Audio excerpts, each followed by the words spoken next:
The guy greeted his subscribers and began setting up the camera for the upcoming shoot. He invited viewers to the AnyRaid channel, where they could participate in raids of all kinds, since he himself was a YouTuber hunter from the Kangdo Chol class. The guy said that today's monster is a C+ class monster, and this video will be about an attack on an arachne. The audience was told that arachnes live in large groups, similar to ants, and are also classified as arthropods. However, these monsters are completely different from terrestrial spiders because they do not attack at night, but instead spit out their web. Before he could finish his sentence, the spiders began to scream, and the guy noticed that they were not spitting out threads, but shooting them at enemies. The spiders' legs began to glow with a bright green flame, and their faces took on a more stern and menacing expression. When the spider attacked Dochul, he stopped the attack with his sword and said that everything was not going according to plan, asking his friend to cut out the scene later. Next to him was his friend who was in charge of filming and editing, and this guy's name was Meng Shi Wu. Arachnid's original fighting style revolved around indirect attacks and stealth hunting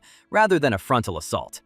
For this reason, they first spit out a sticky web. To completely immobilize the enemy and deprive them of the ability to resist, they then inject a deadly poison into the paralyzed target, causing it to slowly die, so direct attacks are uncommon for them. At some point, Dochul noticed something strange. The veins on his face began to appear more and more prominently. He shouted at Meng Shi Wu, promising to talk to him later, and rushed furiously to attack the huge spider. He swung his sword masterfully, cutting off the monster's paws, from which poisonous green slime immediately flowed. Another spider appeared in front of him, screaming loudly, but the guy was not afraid and resolutely rushed towards it. With one powerful and precise blow, he cut the spider in half, dispatching it instantly and without hesitation. Dochul found himself standing on a whole mountain of corpses of defeated monsters and breathing heavily from fatigue. He asked his friend why the arachnes attacked so strangely, since he said that they first used webs. Then he wondered if these monsters were already in a desperate situation and had nothing more to lose. An enraged Dochul grabbed Shi Wu by the shirt and demanded to know why he continued to act innocent. Even after Dochul apologized, it didn't stop him, and he punched the guy in the stomach, not realizing what was changing and making him angry. As Shi Wu lay on the floor trying to catch his breath, Dochul ordered him to gather information about the monsters much better. He added that Shi Wu had no special traits and that he was completely useless to the team in battle. Shi Wu thought about his own characteristics. After all, he was an awakened one, but his ability was completely insignificant. His skill turned out to be absolutely useless for the work of hunters, since he really did not possess anything. To survive, Shi Wu chose a different path for himself, carefully analyzing monsters and studying their habits. He showed the hunters the location of enemies, told them about their weaknesses, and taught them how to properly plan attacks. Dochul continued to insult Shi Wu, saying that because of his mistakes, he almost died and his friends could have lost their lives. But at that moment, the comrades sitting next to him suddenly began to tremble and point their fingers somewhere behind his back. Dochul was perplexed, looking at his friends. But at that moment, a huge, terrifying spider towered behind him. When everyone in the cave realized that an elite monster had appeared, they immediately rushed towards the exit. A huge spider was racing after them, and on top of its back was sewn the body of a man with his head turned back. Dochul ran, holding his armor and sword in his hands, and thought that he could die if he didn't find bait quickly. He looked at Shi Wu and decided that he should be the one to become the bait victim for the huge spider. When the guy almost reached him, Dochul kicked him right in the face with all his might. The blow caused Shi Wu to lose his balance, become temporarily blind, and scream in intense pain. Dochul said that all of this happened because of Shi Wu's bad information, and he should take responsibility. Shi Wu lay on the floor, breathing heavily, and not knowing if he would even have time to get to his feet. Suddenly, right behind him, a huge, terrifying monster rose up, ready to attack. His body was shaking and his muscles were completely unresponsive, leaving him helpless. The spider screamed and began to spit out saliva, and Shi Wu wondered if this was how he would die. Memories took him back to the past, where he stood at a woman's bedside in a hospital. He looked at her tenderly and called her his mother. Then she extended her hand to him and said that he must always protect his sister. At that moment, he came to his senses and realized that he could not die here, because for the sake of his younger sister, he was obliged to live. He grabbed the sword that his comrade had dropped earlier in the heat of battle. Gathering all his resolve, he turned towards the enemy, thinking only that he had to survive. With a furious cry, he swung his sword, preparing to deliver the killing blow. After his blow, one of the monster's limbs flew to the side, and suddenly a fire appeared that he did not expect. When he looked to the side, he saw a blonde guy in a hood next to him. The stranger was wearing a red cloak and had a strong build, and Shi Wu wondered who he was. Suddenly, a powerful purple explosion was heard in the cave, illuminating the entire space. Shi Wu and the mysterious guy immediately turned towards the source of the sound. There stood a man with white hair and sharp teeth, and in his hand, a purple fire was sparkling. He jumped down and flew towards the stranger,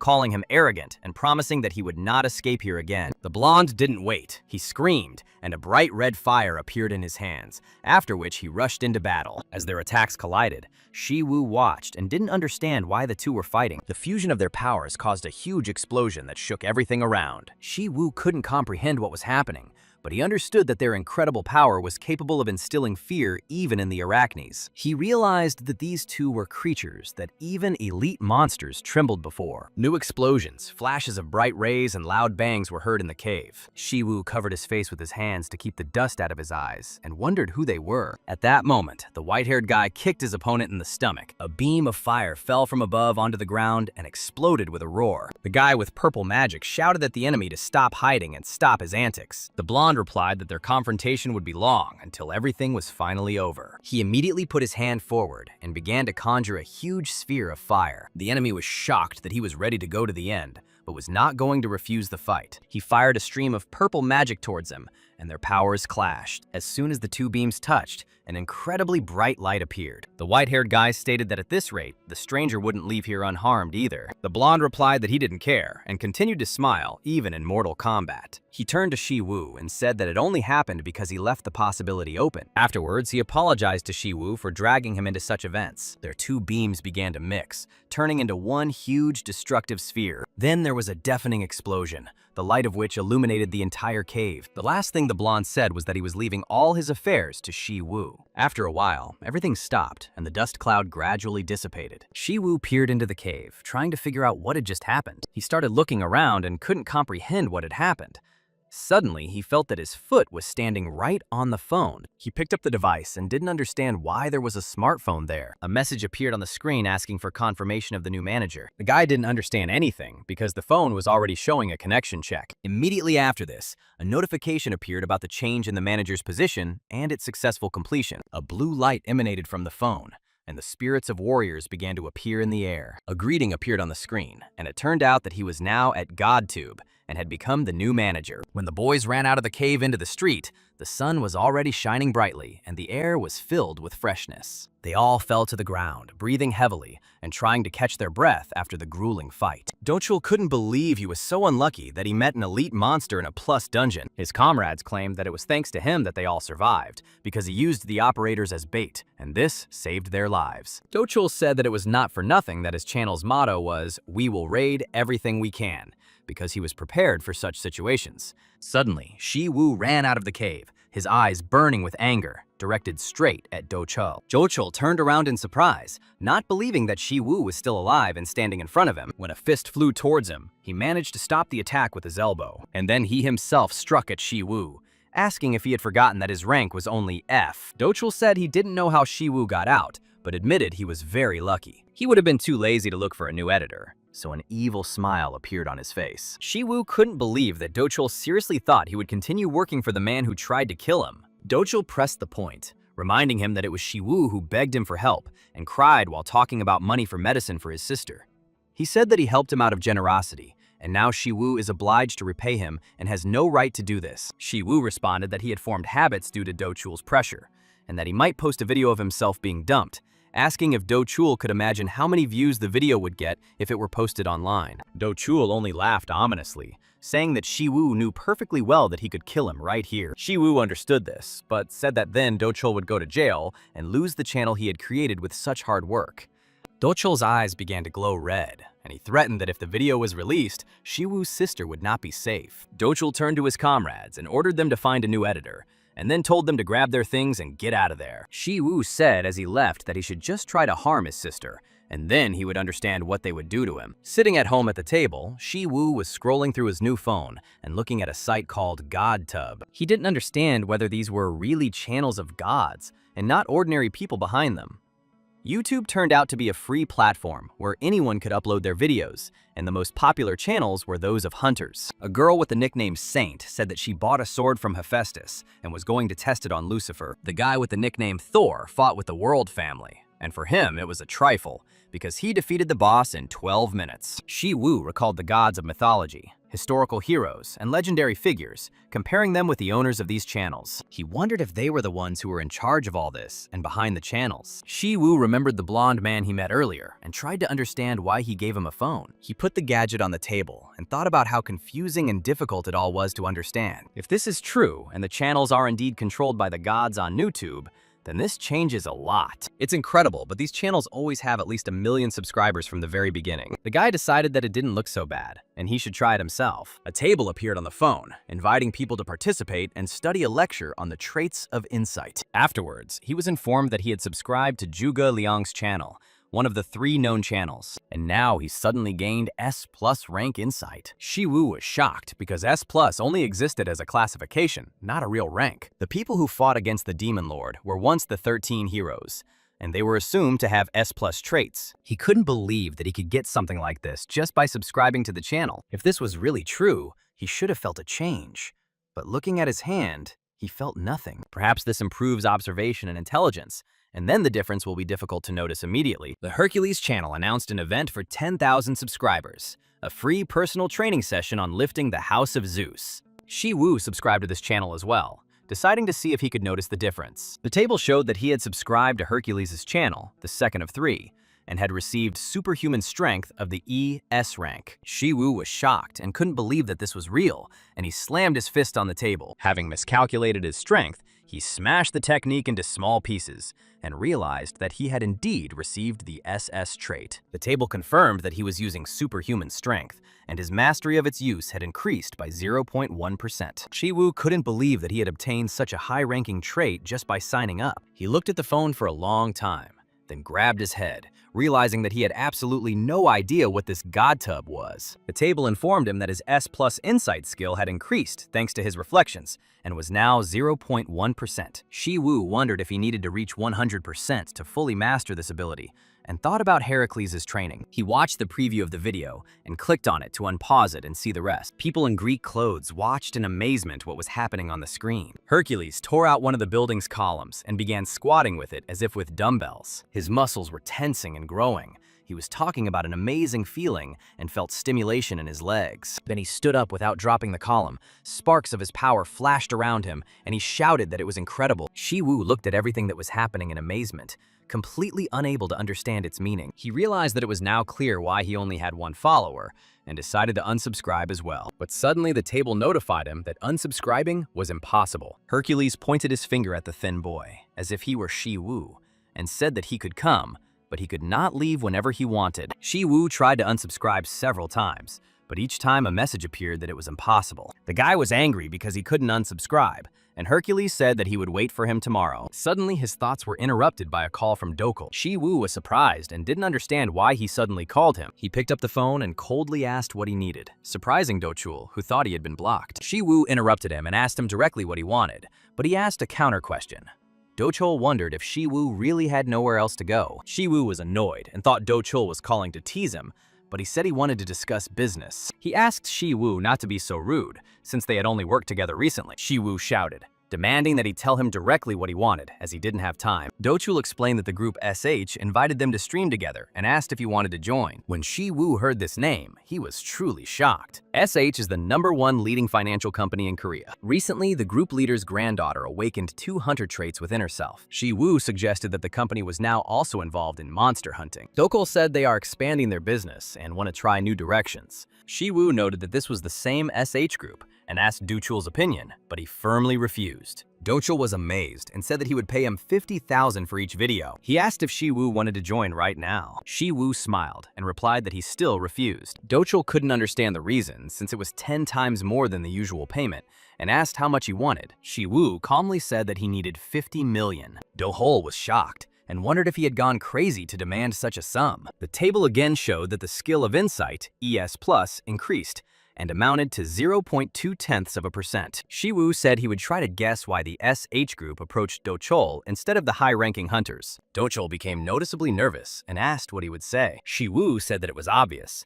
The headmaster's granddaughter had just obtained 2 E-rank traits, and Han Taesung wanted her to learn the basics. And the main basis for hunters is hunting monsters. And it is for this reason that Dakolia's channel has gained 210,000 subscribers. Shi Wu emphasized that Dochul only made money thanks to his unique strategies. He said that in fact, Representative Han Taesung approached Dochul precisely because of Shi Wu's knowledge. Dochul started stuttering and said that 50 million was too much. Shi Wu asked if he didn't want to take it back. Dochul couldn't answer anything and his teeth were grinding with anger. Shi Wu hung up and threw the phone on the table. He said that if Dochul couldn't get a loan or credit, he should look for someone else. And so together, Shi Wu and Dochul with their team find themselves in a dungeon of a certain rank. Shi Wu asks his comrade when he plans to transfer the rest of the money. 도철은 이미 그가 이전에 이송을 언급했다고 말한다. Suddenly they hear a strange sound, and one of them turns around sharply, trying to figure out the source. A girl stands before them, introducing herself as Han Cherin, and declares that she will join the raid right now. Shi Wu looks at her and doubts that this is the real Han Cherin, but notes her beauty. He understands that it will not be easy to approach such a girl and win her favor. As long as Shi Wu gets paid, he decides to just do his job without asking any questions. And so they reach their destination, where a huge, hairy monster stands in front of them, standing with its back to them. Cherin notices that it is a black troll, and Dochul happily confirms her guess. He begins to talk about the monster's classification, its rank, and who it belongs to. Dochul explains that the strategy against the troll is to completely rip apart the body. To win, you need to destroy the heart and cut off the head before regeneration begins. Cherin doesn't listen to his explanation and suddenly takes out Dochul's sword from his bosom. She then charges towards the monster with determination, ready to fight without hesitation. She flies up to his back and swings her sword to strike. When the troll turns around, she plunges the blade straight into his heart. After this, she pulls out her weapon and in one motion cuts off the monster's head, landing on the ground. Shi Wu and Dochul stand there, confused and amazed, watching her, and the girl says that it was easy. Dochul admits that he didn't expect such a flawless victory and calls her a worthy S-rank hunter. Charon waves her sword, shaking off the blood, and replies that the guy is just flattering her. Shi Wu, who had been silent the entire time,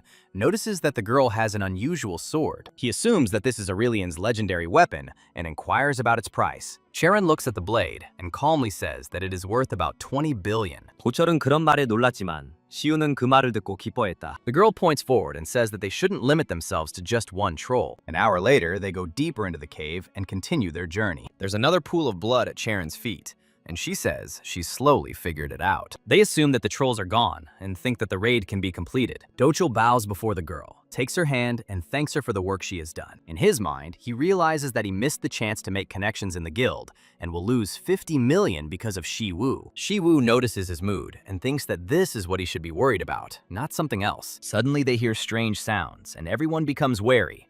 Dochul assumes that the enemy is not an elite monster based on its size. Shi Wu agrees that it is not an elite monster, but his whole body trembles with fear. A huge creature with horns, tumors, and a single powerful limb appears before them. This is a boss monster with glowing eyes, ready to kill anyone who comes near. The monster swings its paw and lets out a loud cry. Charon reacts instantly and stops his sword strike. Dochul hides behind her back and is amazed by her strength and courage. The rest of the comrades start screaming and rush towards the exit of the cave. The monster uses its power, throws Charon aside, and takes a huge stone. He breaks a boulder with his palm and throws dozens of fragments towards the running people. The rocks stop them, and even Dochul miraculously dodges, saving her life. He thinks only about escape, not caring about the team, because he wants to survive. Breathing heavily, he runs and realizes that he should not die in this place. His thoughts of salvation are interrupted by the appearance of a monster blocking his path. The monster turns out to be so huge that its leg is equal to the guy's height. Dochul was frozen with horror, unable to move, realizing that death was near. Suddenly, Charon returns and stops the giant hand's blow, but this time she can't take it anymore and flies off, crashing into the wall with a cry of pain. A monster appears in front of her and raises his fist for the finishing blow. The girl clearly understands that she doesn't have time to dodge, but she must try. Gathering her last strength, she jumps back and finds herself near the monster's head. Charon uses magic and delivers several blows to his neck. The monster's eyes flash brightly, as if it were looking straight at her. The monster raises its bony hand and tries to bring it down on the girl. Charon reacts in time, jumps back, and falls to the floor. The monster's hand still flies towards her, and she, trembling, holds it back with her sword. Shi Wu watches in shock and realizes that they cannot win. He thinks that even with Han Charon, an S-rank hunter, They have no chance without experience. The monster slams its hand into the ground, and the cave shakes with an explosion. Shi Wu looks at his evil eyes and realizes that victory is impossible. The only choice he sees is to leave Charon and run away. Otherwise, he too will die in this deadly place. The guy was thinking about the possibility of believing in an SS rank superpower on GodTube,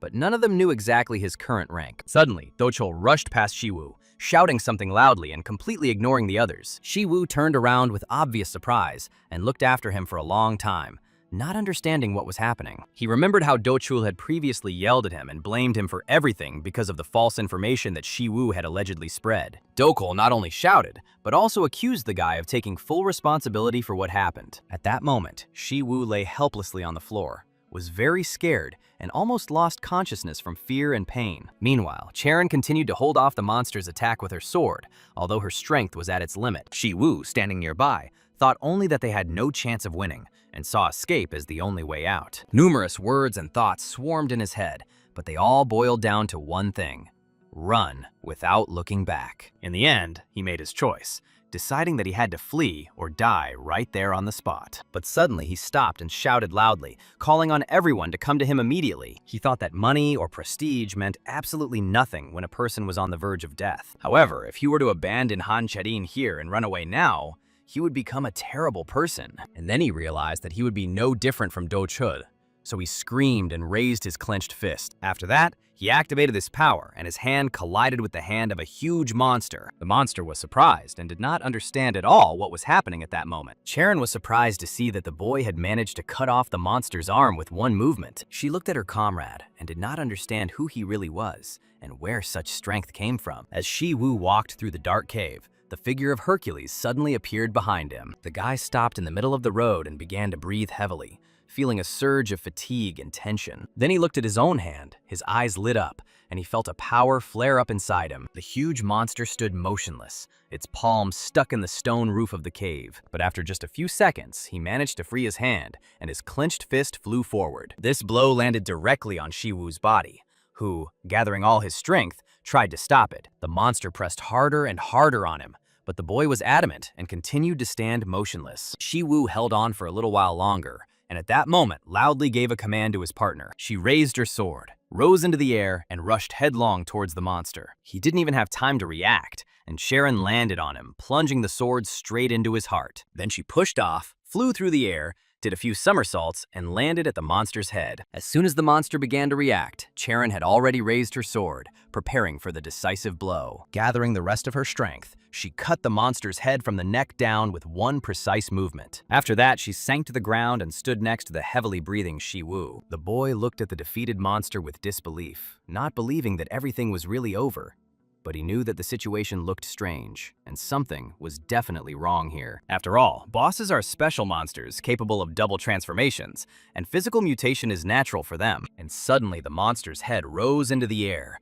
Black liquid flowed out of it, and the head itself let out a laugh. At that moment, the monster's body extended its palm and abruptly grabbed the girl. After that, it squeezed her limbs with terrible force, and Shi Wu decided that it was all over. He understood that he was unable to do anything, because even the powers he had received were now too weak. Then he decided to at least buy a little time, and began to unclench the monster's palm with all his might. Half-dead Charon whispered to him to run away from here quickly while there was still a chance. But the guy remained adamant, continuing to fight and ordering the girl to aim for the heart. With incredible effort, she broke free from the grip and fell to the ground, almost exhausted. She raised the sword in her hands and confidently said that now everything was perfectly clear. Meanwhile, the monster's head had grown back onto its body, and the girl quickly rushed towards the monster. Shi Wu held the monster's hand and told Charon to trust him completely and attack. Although the monster did not understand their words, he began to suspect something was wrong and began to twitch restlessly. He tried to free his hand, but a girl with a sword was already rushing towards him. Running to cover the distance, she climbed onto his arm and cut through the muscles along with the skin. After that, she found herself at the monster's chest and forcefully thrust the sword straight into the heart. Shi Wu knew that he couldn't hold out for more than half a second. There was no time to explain. That's why he shouted that the monster had two hearts hidden at once and that he needed to look for the second one. He was sure that the girl with her sixth sense would be able to guess where it was located, but the monster continued to attack, and Charon was thrown back by the force of the blow. Shi Wu believed that she would definitely figure out where exactly the monster's second heart was, and then the girl accelerated again, jumped up and thrust the sword into the other side of the chest. Shi Wu used magic, jumped up and loudly declared that the monster had to stop. He said that the monster must accept its death and no longer resist. The system noted that his skill had increased slightly, and this gave him strength. The last thing the ogre saw was the face of an enraged boy rushing towards him. Using the power of magic, Shi Wu delivered an incredible blow directly at the monster's head. Charon covered her face with her hand to keep the dust out of her eyes, and thought with relief that they had finally won. But then her attention was drawn to how abruptly her partner's behavior had changed,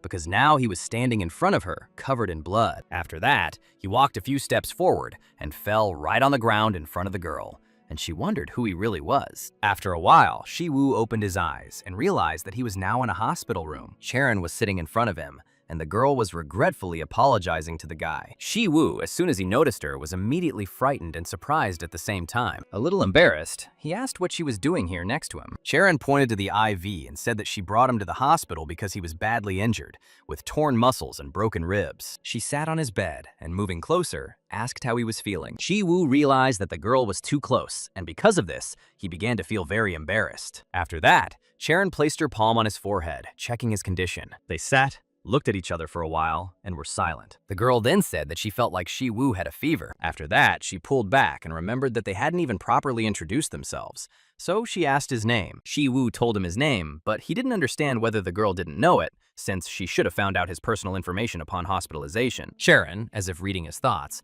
replied that she wanted to hear it directly from him. Shi Wu was surprised and wondered if she could really read his mind, since her unique trait as an S-class person was her sixth sense. The girl said that Shi Wu must still be groggy after waking up, but she still wanted to make him one proposal. Shi Wu was extremely surprised when he heard her words. The girl didn't waste any time and asked if he wanted to join her team. Shi Wu liked the proposal and asked if all this was just because he had fought the ogre. Charon interrupted him and asked what he thought about a 1 billion won annual salary. She added that they would also split any spoils from the monsters in half, and Shi Wu decided that this was madness. The girl said that she heard about his younger sister Soa's blood disease and added that she would pay for her treatment. Shi Wu was glad to hear this, but suspicions still remained in his mind. The guy asked what he had done to deserve such a high price. Charon also asked him to develop one strategy. This strategy would work for all the monsters she planned to hunt in the future. Closer to the night, left alone, the guy wondered whether it was worth refusing her offer. After all, earlier, when talking to the girl, he directly said that he refused. Charon then replied that she understood everything, but asked him to let her know if he changed his mind. She said that she still owed him for saving his life, so she would repay the debt by paying for his sister's treatment. Shi Wu decided to test the possibility of using the GodTube channel, as it turns S-class hunters into mere extras. You shouldn't miss such an opportunity, because you can immediately accept the offer, but your sister's illness still requires medicine. Long ago, his sister had fallen into a dungeon breach and was now suffering from a blood disease for which there was no cure. Modern medicine could only alleviate the symptoms, but with GodTube, everything could be changed. If Shi Wu obtains their traits, he will definitely be able to cure Soa. But the medicinal ingredients used for treatment were too expensive. Since the disease is rare, the guy will have to earn a lot of money. But in the meantime, he needed to finish editing the videos for 50 million won.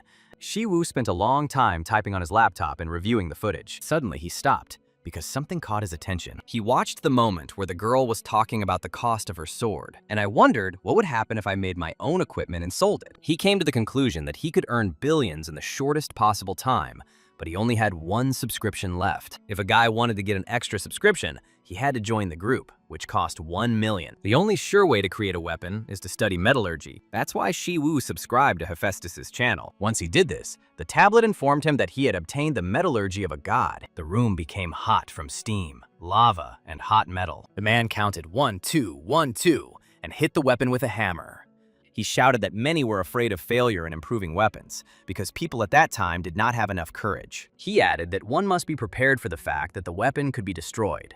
And Shi Wu watched and did not understand why the gods were behaving this way. The table wrote that he corrected his incorrect knowledge of metallurgy and significantly improved his level of proficiency in it. The next day, the weather was fine, and there was a playground near the hospital. When Shi Wu felt better, he went outside and started doing pull-ups on the horizontal bars. Doctors discussed how Shi Wu's patient's body had become much better looking. Shi Wu heard their words and didn't believe them until the girl said that the doctor called his recovery incredibly fast, even for a hunter. The doctor also said that he would be discharged tomorrow, and the guy was surprised because he thought he would have to train for a long time. At that moment, his superhuman strength mastery increased slightly. The guy decided that if he used super strength too often, his muscles would break down again, so it was better to train hard. He was suddenly interrupted as someone called him from behind, and the boy turned around. It turned out to be his sister Soa, who said she had heard about his imminent discharge. She said that she was very worried because her brother was admitted to the hospital in serious condition. She didn't understand why the doctors said he should stay in hospital for a month, but now they were discharging him in a week. Shi Wu thought his sister was stupid and thought she was disappointed that he was being discharged early. He smiled and said that she shouldn't worry about money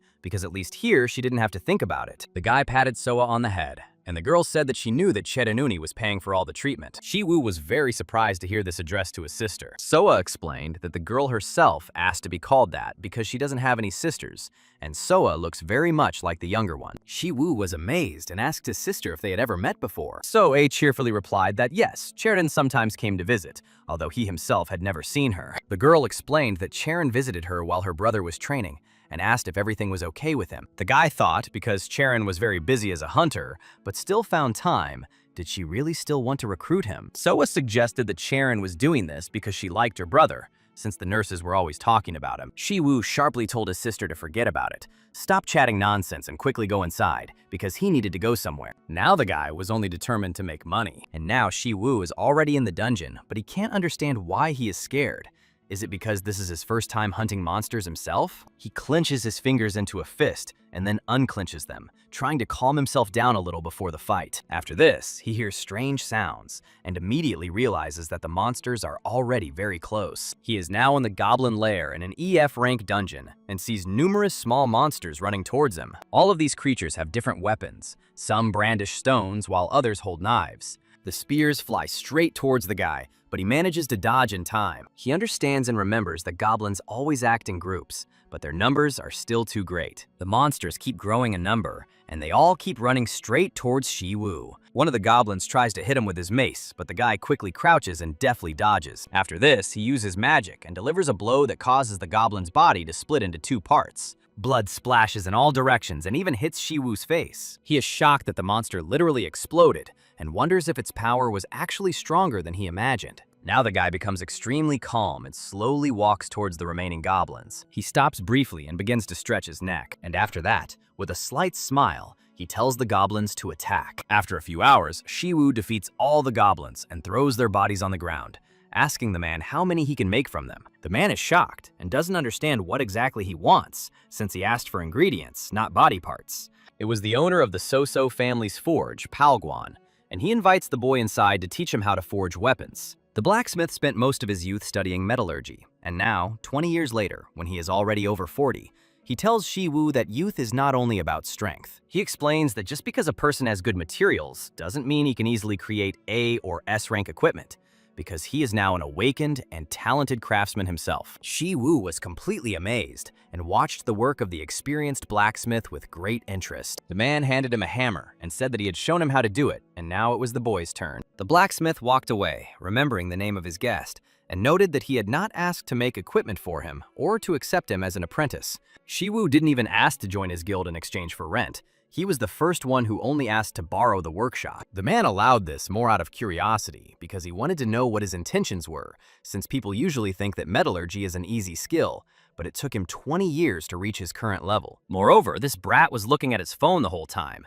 He must have turned on a video on YouTube and thinks that everything is just as simple. The blacksmith understood that his guest was deeply mistaken, but soon he suddenly became very surprised. After some time, a girl, a representative of the Soyun company, named Kim Soyun, entered the forge. The blacksmith greets her, and the girl says that no one else would come to this forge, where it stinks of sweat.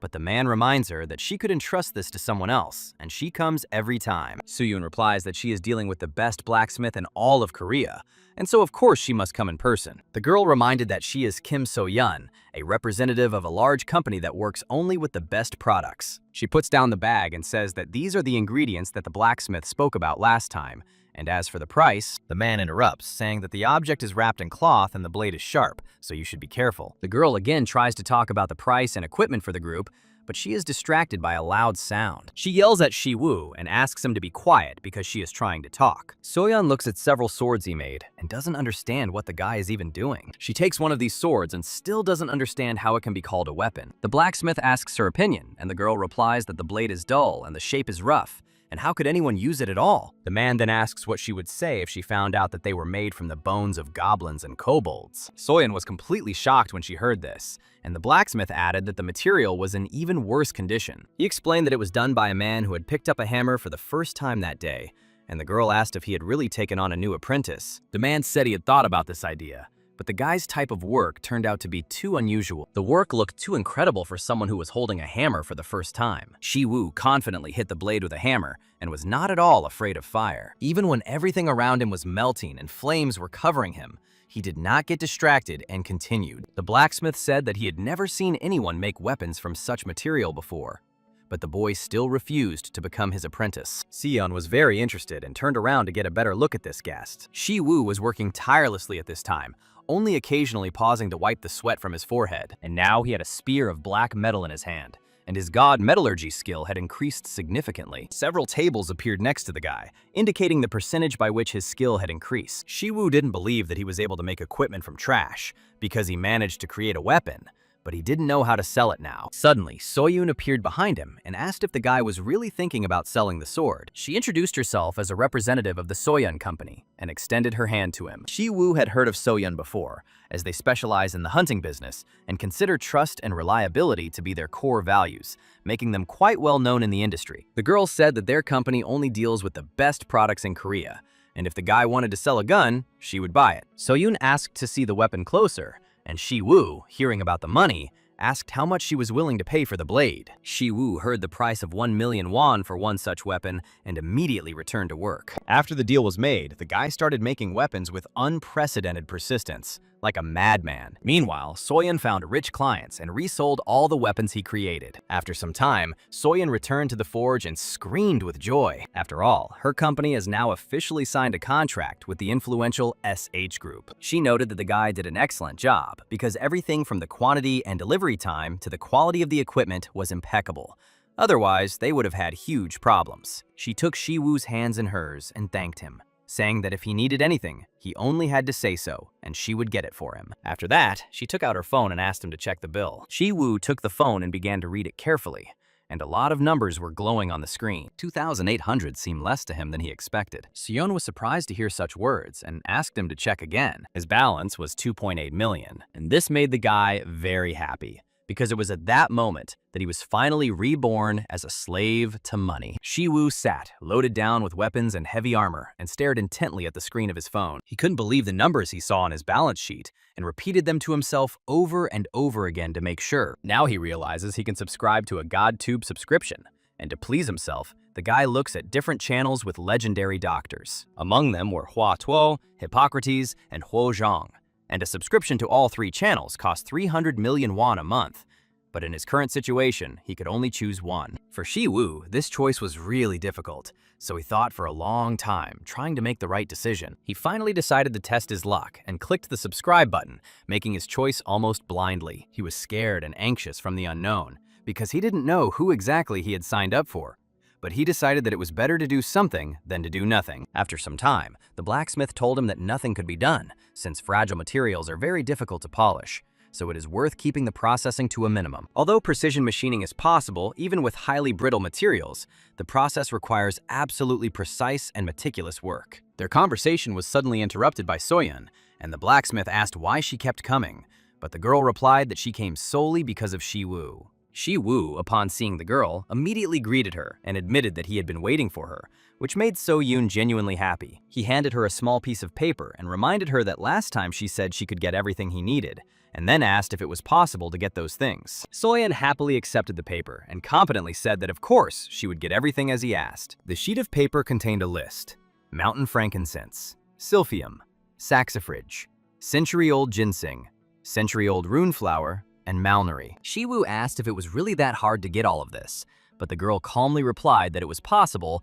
although it would be quite expensive. She clarified that such rare ingredients cost approximately 300 million won, but was willing to give the guy a 20 million won discount. All these things were needed by Shi Wu to improve his mastery of the divine medical art, which he obtained through his membership on GodTube, where he subscribed to Hua Tuo's channel. Improving his skill level on his own proved difficult, as these were rare medicinal herbs that he didn't know where to get, and he even doubted whether they were sold anywhere. If it weren't for Miss Soyeon's help, the boy probably would never have been able to obtain such ingredients.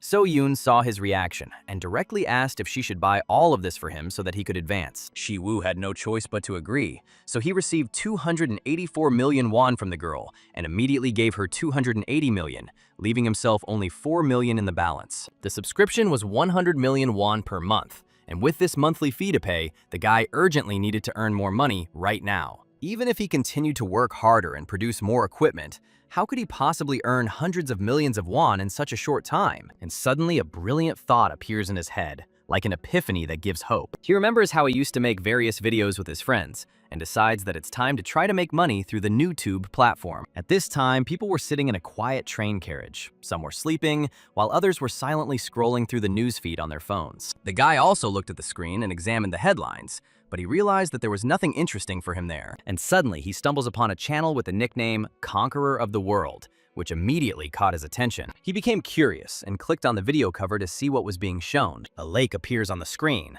and several spotted hippos slowly moving in the water. Next, Shi Wu himself appears in the frame, wearing a funny hippopotamus costume. He asks the audience a humorous question. Do they know that hippos are not water horses at all? The guy who happened to be watching this video didn't understand what was going on, and why Shi Wu was wearing a ridiculous hippopotamus costume. Shi Wu begins to explain that the monsters they see now in Korea are called hypodons, and in other countries they are called hippos. This is quite logical since they look like a hippopotamus, and the word hippopotamus is denoted by the hieroglyphs for horse. However, hippos are not related to the horse family, which is often confused. The viewer continued watching the video and still did not understand whether what he said was true. Shi Wu explained that they actually belong to the hippopotamus family. They are more accurately classified as cetaceans, but going into that kind of detail would give people headaches, so he stopped there. Shi Wu then grabs a red rag and tells the audience that he will show them something really interesting. He promises to show exactly how to subdue a hippopotamus and deal with it. To begin with, according to him, the animal must be excited with a red cloth, which it immediately begins to do. Although cows do not react to the color red, the main goal here is to excite the animals and attract their attention. Shi Wu starts waving a red cloth and loudly calling the hippos to come to him. At first, the animals only wake up sleepily and move lazily, without showing much interest. But when they saw the red cloth, their eyes filled with rage and they became angry. And now a whole crowd of small hippos is rushing towards Shi Wu, ready to attack. However, the guy, not knowing fear, stands motionless and continues waving the rag. He confidently says that to defeat a hippopotamus, it is enough to simply beat it and catch it. The guy who watched the video was in complete shock and didn't believe that this was his entire strategy. Shi Wu, dressed as a hippopotamus, throws down his rag and runs boldly towards the pack of animals. He is not afraid of either the huge teeth of these animals or their furious, sparkling eyes. He runs closer and closer to them and crashes right into a huge pile of animals. A moment later, he stands up safe and sound, and the cloud of dust gradually begins to settle. There were many small hippos lying unconscious on the floor, and Shi Wu calmly says that it was too easy, and the viewer continues to sit and watch in complete bewilderment and shock. But a new group of animals was running straight towards him again. Shi Wu takes a portion of rice noodles in his hands and deftly throws it into the mouths of the animals. Then he grabs the buckwheat noodles and throws them into his mouth in the same way, and then hits him. He tells viewers that if they found his strategy helpful, they should like, subscribe, and turn on notifications. In the comments, users write that this guy is clearly crazy, but everyone laughs, has fun, and the number of views quickly grows. A notification arrives on Shi Wu's phone that more and more users are following him, and now there are 243 of them. Everything was happening exactly as Shi Wu himself had planned. And so far, everything was going smoothly and successfully. The first video had already garnered 127,000 views, and the number of subscribers continued to grow rapidly. Comments under the video said that the video was very funny and that viewers really liked it. Shi Wu realized that the audience seemed to not be into the concept of his previous video and was receiving it negatively. This time, the reaction was positive only thanks to the algorithm, because the guy can't film battles with low-class monsters forever. He recalled the well-known adage that one must strike while the iron is hot. Otherwise, success can quickly disappear. As is well known, due to the high adaptability of the audience, more and more intensity is required to maintain constant interest. And this is the guy's specialization, because analyzing monsters and developing strategies has always been his real job. Shi Wu worked as a blacksmith, sold weapons, and also filmed and edited his own videos. For him, 1 million subscribers was not just a dream, but a goal that he worked towards despite the difficulties. But on the way to this success, the guy had only one serious problem. One day, while he was sitting and editing another video, His nose suddenly started bleeding. The guy felt sick and grabbed his head, but he still understood that he had to finish the editing. Regular dungeon raids and constant deliveries were putting too much strain on his body. He couldn't take it anymore and lost consciousness. And before falling, he hit his head hard on the corner of the table. His body then fell to the floor and hit the chair, which only added to the injury. Now he lay there, exhausted, covered in bruises, and realizing that he had spent too much time at work. It was unknown how much time passed, but soon Shi Wu woke up, and his face was covered in sweat. At first, the boy didn't understand where he was, but soon he recognized the ceiling of his own room. It turned out that he had passed out not for a few minutes, but for a whole day. And only the super strength of Hercules saved him from the worst. As soon as he woke up, he grabbed his phone and realized that he urgently needed to check the video and the time. The clock showed 4:30 in the morning, which shocked him. It dawned on Shi Wu that he had been unconscious for a whole day and had completely fallen off schedule. He realized that at this rate, he would die of exhaustion before he had time to earn any money. And then he decided that he urgently needed to hire a professional editor for his videos. The next day, the guy was sitting in a cafe, drinking a drink and looking through his phone. He was reviewing applications for the position of editor and did not expect that there would be so many applicants. Shi Wu wondered if so many applications came just because of the high salary. The base salary was 3 million won plus additional incentives for views, and money proved to be the best bait, so the guy wanted to choose the candidate who could bring him the most profit. He carefully studied the submitted video, noting the appropriate sound effects and good humor. His editing skills were noticeably better than Shi Wu's own, which made an impression, but he was worried that a lot of time had passed and the author of the video still hadn't appeared. The man called himself Pak Doku, and the boy remembered his name clearly. Shi Wu messaged him and asked him to meet at a cafe, which he agreed to. He thought the meeting was scheduled for 1 o'clock in the afternoon, and from the style of speech, he expected to see an adult man. The guy decided that the experienced person was even better, but he still sent another message. He noticed that his interlocutor was not reading him and thought that he might be in a hurry to get to a meeting. In the end, Shi Wu put his phone down and decided to wait a bit. After a while, the guy started to get nervous and didn't understand where the candidate had gone. Suddenly, the doors of the cafe opened, and a man entered the room, apologizing for being late. He saw the angry Shi Wu and immediately said that he came to interview the editor. In front of him stood a pretty girl with glasses, who introduced herself as Park Doku. Shi Wu was surprised because he expected to see an adult man, not a young girl. He immediately asked why she was so late and didn't even read his messages. The girl explained that she had been editing a video until late and had forgotten to pack her brother's lunchbox, which was why she was late. Shi Wu asked what kind of video she had edited, and the girl replied that she had attached it to her application. He was surprised that she had done such an edit in just one day, but Doku corrected him by saying that it had actually taken her about 3 hours, which amazed him even more. Shi Wu was completely shocked by what he heard and couldn't believe his ears. The girl noticed his reaction and didn't understand why he was looking at her so strangely. The guy broke the silence and addressed her, calling her by name. Not knowing what to expect, she burst into tears and asked what he wanted from her. Shi Wu calmly asked when she could start work, and the girl was surprised and asked if she really needed to start right now. The guy explained that editing usually takes him about 8 hours, but she did it in 3. He noted that the ad stated 2 videos a week, sometimes 3, and that the pay would correspond. After this, he extended his hand to her and said that he would now be under her supervision. Shi Wu happily called the girl his new editor. Toku stood up from the table, bowed low, and said she would work hard, accidentally hitting her head on the table. Suddenly, people around started to get up and run out of the cafe in panic. It turned out that a C-rank dungeon breach had begun, and residents were urgently called to evacuate. Doku called the guy boss and said that they also needed to leave quickly, but he responded differently. She was surprised by his words and did not understand what he meant. Shi Wu just smiled mysteriously and looked into her eyes. He handed the girl his phone and told her to follow him, although she didn't understand where. The guy explained that they were going to earn money, despite the danger. While all the people were running away, Shi Wu and Park Doku headed straight towards the dungeon.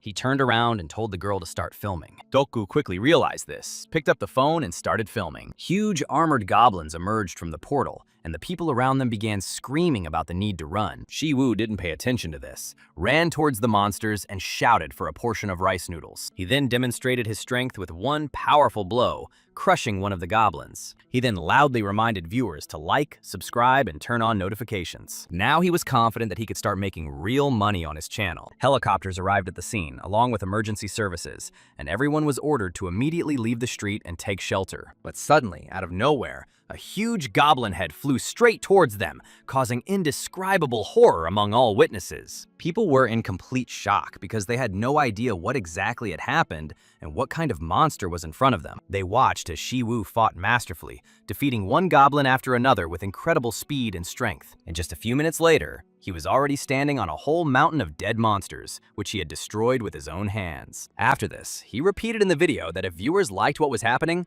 they should definitely click like and subscribe. Pak Doku was already sitting at the computer in the evening, editing a video, without any understanding of what was actually happening. In the comments, people actively discussed what was happening, noting that the guards didn't know what to do, and the world itself seemed to live by its own laws, and the girl was perplexed as to why it was so popular. She edited his video, but still couldn't understand the phenomenon of his popularity and the reasons for such a furious reaction from viewers. However, she knew one thing for sure. Her boss was a real psycho who did completely crazy things. The girl put her head in her hands and wondered if she could succeed, when suddenly her younger brother and sister appeared behind her, declaring that the chicken was very tasty. Her younger brother and sister said they had left some food especially for their older sister and suggested that they all eat together.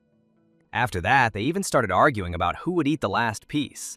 But in the end, they decided to give it to their older sister. The girl's mood immediately noticeably improved, because she remembered that she had to try, at least for the sake of her younger brother and sister. Meanwhile, Shi Wu was practically living in the forge, as he worked there every day without rest and literally without stopping. The equipment he crafted from the orcs in the dungeon was much stronger, as it was made from the materials of C-class monsters, and he had high hopes for it. Suddenly, a multitude of tablets appeared in front of him, which showed that his mastery of divine metallurgy had increased, and that he had managed to create equipment that was worth even giving away for free. Shi Wu was very surprised by this, and immediately began searching for more information on the internet to figure out what was going on. Despite all the doubts, his skill had grown to 1.4%, which was an incredible result considering the speed of progress. Soyeon approached the boy and said that the quality of his equipment was getting better and better each time, although the blacksmith did not understand how this was even possible. She added that such a thing was basically impossible for someone who had started blacksmithing less than a month ago, and Shi Wu just looked at her in surprise. He just laughed and said that he still had a very long way to go before he could achieve true mastery. Then Soyeon immediately asked him if he was really going to sell this weapon, and Shi Wu confirmed it, while also asking if she knew how to do it at the highest possible price, to which the girl replied that everything should be entrusted to her. And after that, she noticed that the guy now looked much better than before, and told him about it. After all, before, the bags under his eyes reached almost to his chin, which made him look more like a zombie than a living person. At that time, she couldn't even tell if he was a human or a zombie, but now he really looked like a man who had regained his strength. Shi Wu realized that since Park Doku started editing his videos, he had a little more time to sleep, although he was still very busy. Although the last time, after he was paid his hazard pay, he had almost no funds left for additional personnel expenses, he still decided that helping with the video shooting could not be considered a full-time job as an editor, and therefore, he really should pay her fairly. Kang Du-chul was a real piece of trash who had no respect for Shi Wu's work back then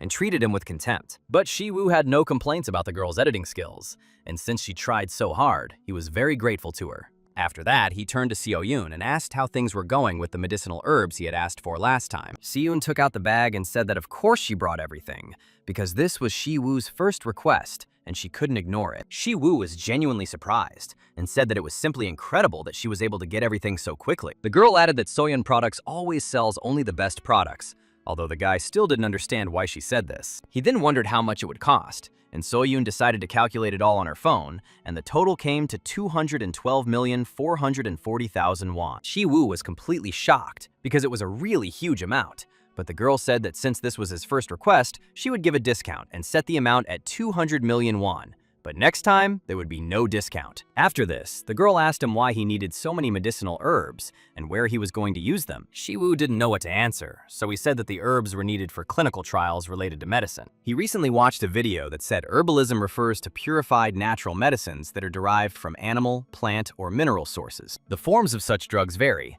but most often they are divided into decoctions, powders, tablets, and creams, which are the most common. Shi Wu listened to the explanations about herbs, their medicinal effects, which extend to the roots, stems, bark, fruits, and seeds of plants, and their role in medicine, but he did not understand at all what was being discussed. He realized that at this rate, he would not be able to improve the level of decline of the divine art of medicine, which made him very sad. Suddenly, a table appeared on the screen, indicating that the boy had gained high-level knowledge and his skill and insight had increased slightly. In simple terms, this video is about learning about medicinal herbs used to treat diseases and gaining knowledge about their effects. The tablet informed him that he had understood the definition of herbalism, and his mastery of the divine art of medicine had increased slightly. Later, the table reported that the guy had prepared a decoction that could be beneficial for his body and strengthen his body. Thus, the level of divine medical art proficiency increased slightly again. Shi Wu looked at the concoction he had brewed and didn't understand whether it was really edible,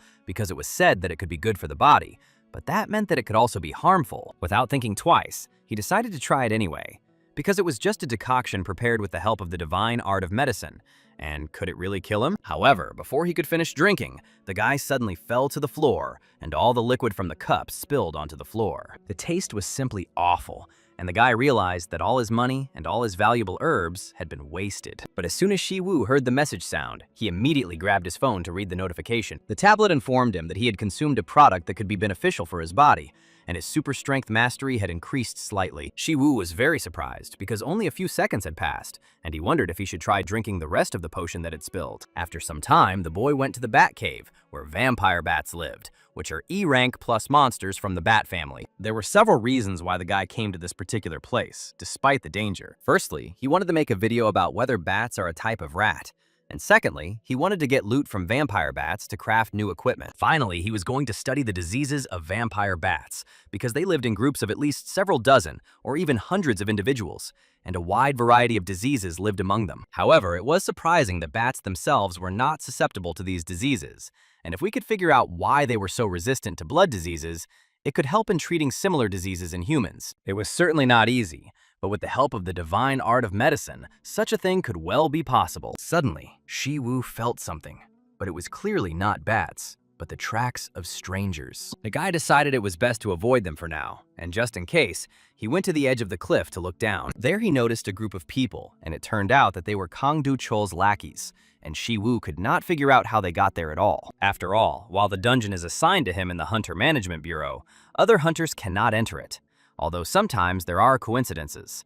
But did he really accidentally run into Kang Do-Chol's people? These guys were supposed to be C-class hunters, and he didn't understand why they would come to an E-class plus dungeon, and it seemed like they were specifically after him, since the dungeon was an isolated area with no internet or communication. This meant that even if someone died, no one would know about it, and Shi Wu wondered what he should do now. Then he suddenly jumped up from his seat and decided that there was no need to think for long, because he would only be able to find out all the answers in battle. Meanwhile, the guys were examining the cave and asking their comrade if he was sure that Shi Wu had really gotten inside today. One of them said that he was sure because he himself saw him climb inside, and Ji Min-chul also confirmed that she saw him too. Then the third comrade wondered why he himself had not seen him, and whether Shi Wu had already died. Kim Ji-woo stated that this guy was a useless awakened, worse than even F-class, and how dare he even enter this dungeon alone, even though it only makes their job easier. Ji Min-chul said she didn't know about the rest, but the guy was smart, and he probably came up with a strategy to deal with vampire bats. Duna responded that after watching his video, it doesn't seem like he relies solely on his own strategies. Another comrade countered that anyone could say it was just manipulation or CG editing, and that it sounded ridiculous. They even began to wonder if this place was an ordinary punishment cell trap, and not a dungeon at all. But suddenly, everyone heard a strange voice, and turned around in fear to see who it was. Shi Wu roughly grabbed Kim Ji-woo by the shoulder and demanded to know where exactly Kang Do-chul was. The guy turned around in horror because he didn't feel Shi Wu approaching, and he calmly said that he didn't expect that they would tell him Kang Do-chul's location so easily. He knew it was unlikely anyone would give him an answer, and the whole team was in shock, trying to figure out where he came from and whether he had really decided to fight them. Kim Ji-woo grabbed his weapon and ran towards Shi Wu, thinking that he was useless and could not do anything. However, before he could jump, Shi Wu used his magic, and the weapon flew straight out of the attacker's hands. Then his body flipped over several times in the air, and he hit the stone wall with all his might. He ended up on the floor, shaking with fear, and his fingers were broken. Shi Wu said in a cold voice that if everyone was interested in what he was going to do next, he would demonstrate it now. Shi Wu kicked the already lying guy and said with a cold grin that it was -1. The other guys standing behind him were completely shocked and angrily called Shi Wu all sorts of names. But at that moment, Jimin Chol flew into the wall and, losing his balance, dropped his two katanas from his hands. Do Yuna turned to his comrade in horror and suddenly realized that things were taking a very bad turn. He also dropped his weapon and started to stop Shi Wu, shouting that he would tell him everything right now. When he saw how joyfully Shi Wu cracked his fingers and walked towards him, he shouted even louder that he would tell everything, but Shi Wu coldly replied that he was not used to trusting the words of a man whose limbs were intact. After a while, Shi Wu directly asked Du-eun if it was true that Kang Du-chol had ordered him to teach him a good lesson. The guy, all beaten and bloody, choking and writhing in pain, nevertheless confirmed that it was true. Shi Wu couldn't understand why he did this and why there was such interest in him. Du Yuna answered haltingly that he didn't know. But when he saw Shi Wu's fist, he shouted that he really didn't know anything. Shi Wu lowered his hand and asked if he knew where Kang Du-chol was, but immediately ordered him to forget about it. He ordered the guy to gather his friends and get out of here immediately. Du Yuna was surprised to see if they were all dead, but Shi Wu calmly said that he didn't kill them. He ordered him to go and tell Kang Du-chol that the same thing would happen to him next time. Shi Wu grabbed the boy's face and asked if it would really be so difficult to say such words to his boss. And soon his entire team appeared before Kang Du-chol, beaten, some in casts, some with crutches. And behind them, like a shadow, stood Shi Wu, greeting his old friend and asking if he was eating well. The whole group started making excuses, saying that it was a misunderstanding because Shi Wu had forced them to do everything. Shi Wu, in order to set Du-eun up, put his hand on his shoulder and said that his luring plan was great. Du-eun began to justify himself, shouting that he was set up, and Shi Wu stated that he had a request to kill Du-chol. Frightened by the possible consequences, Du Yuna broke free from his grip and ran away headlong. After that, the other two guys apologized to Kang Du-chol and ran away as well. Shi Wu noticed that now his old friend was left completely alone and without any support. He said that this is why he should have treated them better, because if they asked to kill him, it means they suffered abuse. Kang Du-chol's face filled with rage, and he asked him with hatred how he dared to do such a thing. He couldn't understand how an E-rank hunter could possess such incredible strength. Shi Wu replied that everything was happening at the right time, and asked permission to ask one question.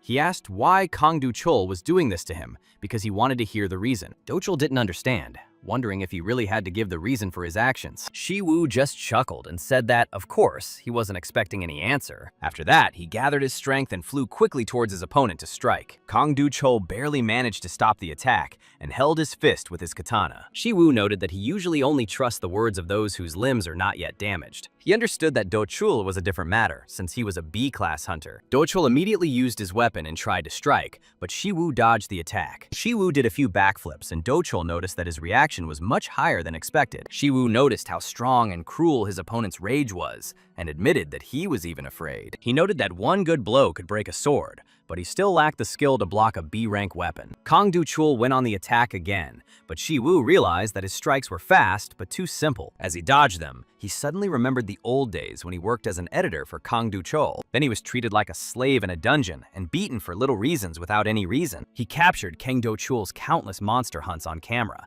and watched them hundreds of times. While editing the video, he constantly analyzed his habits, inclinations, and behavior style. Therefore, Shi Wu easily dodged attacks, and his insight and skill only grew. Du-chol slashed with his sword again and again, but Shi Wu held them back with just one hand. Together, they whirled in a fierce battle, and neither wanted to give in to the other. Du-chol tried with all his might to deliver the decisive blow, but all his efforts were in vain. He didn't understand whether the enemy could read his thoughts, since he was a B-rank hunter, and Shi Wu was only an E+. How could he possibly have the qualities of an S-rank hunter, he thought, and then received a punch to the face. He managed to stop his fall by thrusting his sword into the ground and maintaining his balance. For a second he froze, and thought that all this was simply impossible. He had studied Shi Wu's strength from videos on YouTube, so he couldn't believe what was happening. Suddenly, the strength began to leave his body, and he shouted that he would kill Shi Wu no matter what. And then his sword suddenly changed and turned into the legendary Aurora Blade. Shi Wu instantly realized that his opponent was ready to give it his all and rushed to stop him. But when it came down to it, the guy had no choice. A blue light shone around him, and Shi Wu decided that it was time to show his best as well. He He used the strength of Hercules and his muscles began to tear, so he couldn't hold on for long. Jumping back, he decided to give this fight his all. In just a second, he was right in front of Kang Do-cheol's face. Using all his strength and pent-up rage, he delivered a crushing blow that caused a huge explosion. The explosion raised a cloud of dust. Part of the building collapsed, and bricks and slate fell from the roof. An influential girl arrived at the scene with her group and shouted to block off the area and search for survivors. It was an inspection bureau, and they were searching for people in the cracks, loudly asking if there was anyone inside. But the only one they saw was Shi Wu, standing on his feet, safe and sound. The girl, barely noticing the stranger, immediately approached him, as if she was strongly attracted to something. She asked him if he was really the hunter named Meng Shi Wu. Shi Wu held someone else's weapon in his hand, while Nagaeva stood next to the unconscious guy, and he confirmed that everything was correct. The girl introduced herself, said her name was Li Mingzhang, said that she was the commander of the 4th Detachment of Guards at the Inspection Bureau, and showed her ID, asking him to come with her. They later ended up in an interrogation room, where the girl asked if Hunter Kang Do-cheol had tried to kill the boy, and Shi Wu confirmed this, presenting the video as evidence. Li Minzhang said she checked the recording and confirmed that it was serious evidence that could not be ignored. She pointed out that Shi Wu was registered as an awakener without any traits, which seems strange. She explained that the creators are a kind of police force that protects hunters. However, at the same time, she noted that in other words, the creators hunt criminal hunters and murderers of people. Shi Wu knew that squad leaders were appointed from at least A-rank hunters, and the girl's aura seemed similar to that of an assassin to him. He asked her if the trait rank was related to the hunter's rank, and the girl said that she knew that his rank was E+. But it is for this reason, according to her, that the guy must answer this question, because in this situation, he is the victim. Li Minzhang apologized, saying that her job made her constantly suspicious of people, and added that they would investigate the case based on the records from the Arak dungeon at the construction site. She said that Kang Do-cheol might never see the light of day again, and offered to finish the investigation, thanking Shi Wu for his help. Shi Wu stood up from his seat, walked towards the door, and said that he would leave further investigation in her hands. As soon as the door closed behind the guy, someone else entered the room. The girl entered the room and made sure that the squad leader was here, although she thought that after Shi Wu left, there would be no leader. The girl turned out to be a guard from the inspection bureau named Zhong Sua, and she was surprised when the leader suddenly started asking questions about the guy's rank. Zhong Sua didn't understand why she was being asked about this, since she had just recently been promoted to rank B. But suddenly, dark energy thickened around the girl, and she lost her balance, falling to the floor. Li Minzhang continued to sit motionless on her chair, but it was she who caused the girl to fall with her strength. She stood up and said that, as she expected, the girl could not withstand her strength. Zhong Sua couldn't understand what was going on. Wasn't it obvious that the squad leader had an unusual power? Moreover, there were rumors that she would soon be promoted to S rank, and she was given the nickname Human Butcher. The leader said that Shi Wu didn't feel anything from her pressure. She was surprised that if he was a low-ranking hunter, the girl simply let him go without asking any questions. As Li Minzhang left, she explained that the thing was that the guy didn't seem strange to her because he had a normal human smell. After these words, she left the room, leaving Zhong Sua alone, and she did not understand what kind of nonsense she had just heard. Meanwhile, Shi Wu walked down the street and was happy that everything ended well, although he understood that something like this could happen again. He thought that if his channel became more famous, it could very well become a target for criminal organizations. At his current level, even Kang Do-cheol was a serious threat to him without synergy, knowledge of the enemy's behavior patterns, and habits. It was only thanks to his insight that he remained alive, because if you recall past difficulties, the main role was always played by his superpower. But he was confused by the fact that the superpower did not increase, remaining at the 1% mark. Shi Wu recalled that when he signed up for Hercules, he was congratulated on winning the individual training. After checking his channel, he was shocked to find that he still only had 1 subscriber. He wondered if winning this training session for this result was really worth it. The next sunny day, the boy went to the sports ground. A small figure of Hercules appeared from his phone, surprised that his only follower was a human. Shi Wu asked if the training would not take place, but Hercules replied that he could not conduct it personally. He explained that he was unable to get to where Shi Wu was and therefore could not conduct face-to-face classes. Shi Wu was shocked to find out that he had connected to GodTube and remembered the blonde man with the smartphone and the white-haired opponent. Hercules said that although he couldn't correct his posture,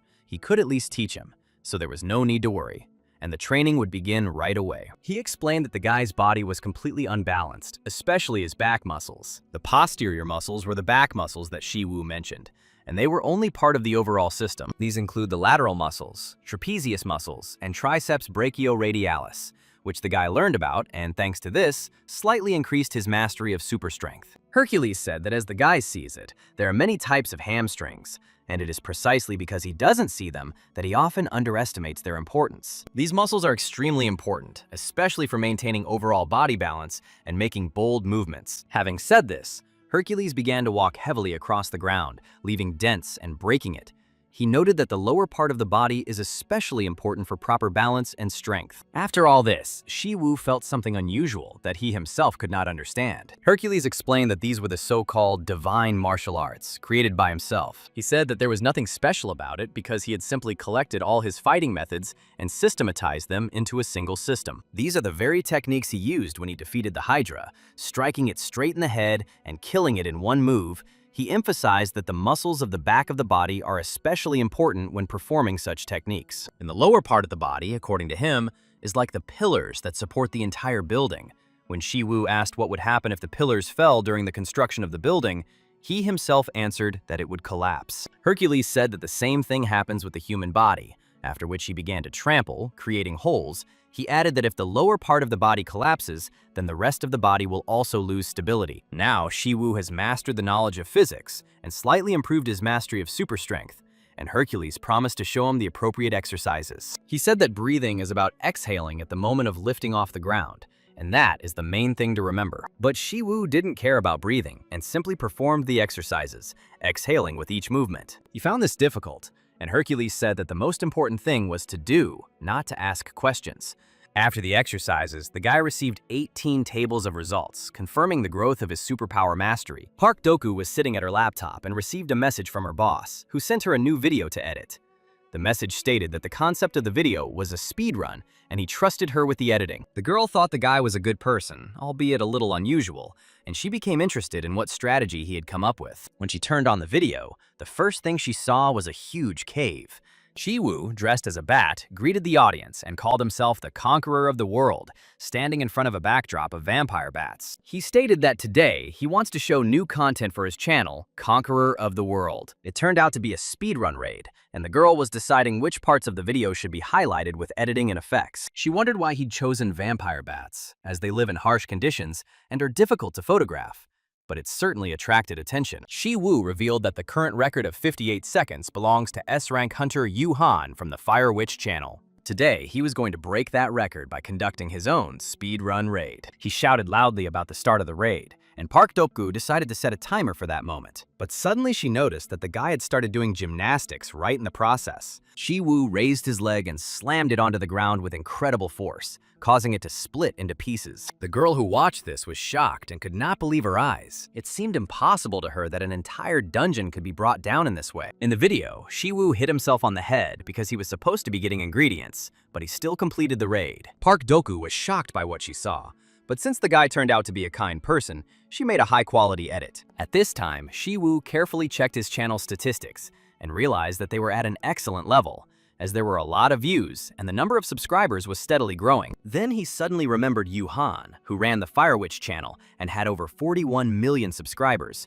and it seemed to him that she herself had left the comment. He saw the girl running in panic immediately after hearing the news that she had unexpectedly been stripped of her first place. The mere fact that the Fire Witch personally wrote the commentary already had a powerful effect.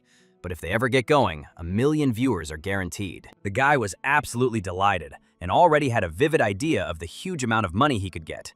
But he still decided to calm down a little. He understood that it was precisely these moments that needed to be exploited, and that he needed to start making even more provocative and daring videos to attract a new audience. He then decided to test his current level of superpower, which at the moment was exactly 2.1%. After receiving personal training from Heracles, this skill, which had never increased before, finally surpassed 2%. And now the boy was already capable of destroying a dungeon with vampire bats with only 2% strength. He thought that it would be just great if this figure could increase even more. And so he remembered the divine martial arts, deciding to ask Heracles to teach him this. Shi Wu requested to be taught divine martial arts during his personal training, but Hercules was categorically against the idea. Shi Wu started to press the point that he had already won before, but the teacher said that these were completely different things and still refused. Personal training is one thing, but divine martial arts are something else entirely, and even their names are different. and building muscle isn't his only concern. After all, divine martial arts are a method created by Hercules himself to match his strength. And without his superpower, the guy won't be able to use them. Shi Wu noted that he had used Hercules' super strength before and knew he was capable of more. The teacher, approaching the student, was shocked that he was able to use his superpower. But the boy confidently said that it was true because he was currently training. Hercules sternly replied that this was just a private lesson and was not intended to teach him his superpower. Shi Wu was in complete shock because he had already done this and did not understand why the teacher was denying the obvious. Hercules was also surprised because he thought that such a thing simply could not happen in principle. Shi Wu wondered if it was possible to learn the traits of gods through GodTube, or if what he learned was not Hercules' true superpower at all. The boy asked the teacher to wait and began to concentrate, gathering all the energy he could. A huge clot of power suddenly appeared behind him in the form of the spirit of Hercules himself. It appeared for only a few seconds and then disappeared, leaving behind blue rays that fell to the ground. The figure of the real Hercules began to grow and expand, and he himself did not understand how his student could create such a thing. Did the guy really gain superpowers just because he subscribed to his channel? And could the same be true for other gods' channels? For Hercules himself, this seemed ridiculous because it turns out that any person can become a god simply by signing up. And this is completely absurd. Shi Wu understood all this, but insisted that this method worked and was effective for him. Hercules began to suspect something was wrong and asked his student how exactly he connected to GodTube, since he was an ordinary person without a divine nature. Shi Wu told the story of how he met people in a cave and received from them a new opportunity to gain power. He also remembered how he had wandered around the cave for a long time and completely by accident stumbled upon the phone left for him by the blonde man. Hercules said that the guys Shi Wu met could be from GodTube, but the student didn't understand how such people could get to this place, since Hercules himself couldn't come here. The teacher explained what he had already said.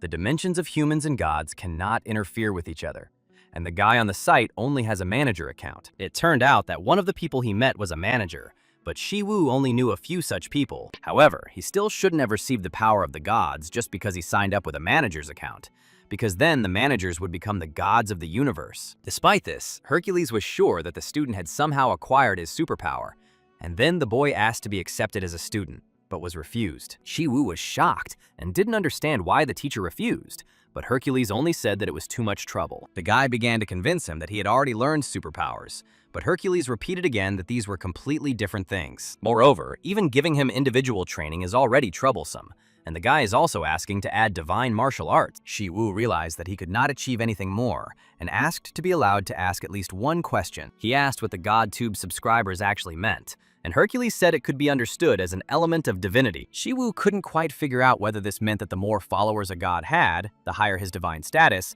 but he understood one thing: the more, the better. This is probably why Hercules continues to give him private lessons, although he himself is irritated by this because the only thing that interests him, besides muscles, is subscribers. Shi Wu decided to make an offer and said that if he could get 100 subscribers to the teacher's channel, he would have to teach him divine martial arts. Hercules did not understand how he was going to do this, because he himself could not even get into the divine world. But Shi Wu confidently believed in his own strength and asked to trust him at least once. After some time, the guy checked, and it turned out that Hercules' number of views had increased, and the number of subscribers had reached 127. Hercules came to him, and bowing down, admitted that from that day on, he would become his disciple's faithful servant. Shi Wu said that in the future, he would share interesting ideas for video content with him, but in exchange, he was obliged to teach him divine martial arts. The guy then asked what the number of followers actually meant, and Hercules explained that it could be considered a form of trust. Their divine status is formed through the trust of others, so the more people know about them, the stronger the god becomes. Shi Wu decided to check whether this meant that the divine status increased in direct proportion to the number of subscribers, and generally understood that this was the case. In any case, Hercules now agreed to teach him divine martial arts, but asked that they communicate in the same way as before. Hercules agreed with this and said that first, there was one thing the student must do. He explained that certain muscles need to be trained first, and these turned out to be not ordinary muscles at all, but brain muscles. Because a demonstration is always better than an explanation, a bright light started to come out from the phone screen, and Shi Wu grabbed his head because it suddenly started to hurt. Hercules gathered all his strength and released a powerful wave of light. Shi Wu didn't understand what exactly was happening, because the teacher's movements were so fast that he couldn't even see them in one frame. But he clearly felt the colossal pressure and realized that he had mastered the divine martial arts of Hercules. The guy noticed that his skill in using superpowers had increased significantly. Hercules turned to his student and said that he saw that he was not yet able to cope with this and must be careful. He added that his soul level was still too low, and if he tried to use divine martial arts in this state, his mind would be the first to be destroyed. So he needed to develop his brain muscles first. In other words, Hercules explained that by brain muscles, he meant the level of the soul, or to put it more simply, it is mental strength. That is, a strong psyche for mastering art. Shi Wu told the teacher that he could have warned him about this from the beginning and asked if he could still learn it. Hercules replied that normally this would be impossible, but given the unusual nature of the student, in his case, there was a chance. And all this became possible only because he is able to receive the power of the gods. If the boy can gain the power of the gods who specialize in mental strength, then she will be able to support Hercules' extraordinary strength. The teacher named Jesus, Buddha, and Confucius as examples, adding that he especially recommends Master Confucius' channel to him. Shi Wu asked if by Master Conf he meant Confucius, and Hercules confirmed that this was the case. So, all that's left for the student to do is subscribe to this channel and pay an insane monthly fee. Shi Wu sat in the forge and checked his balance, which was 153 million. But a subscription to Huatuo's channel costs between 100 million and 1 billion per month.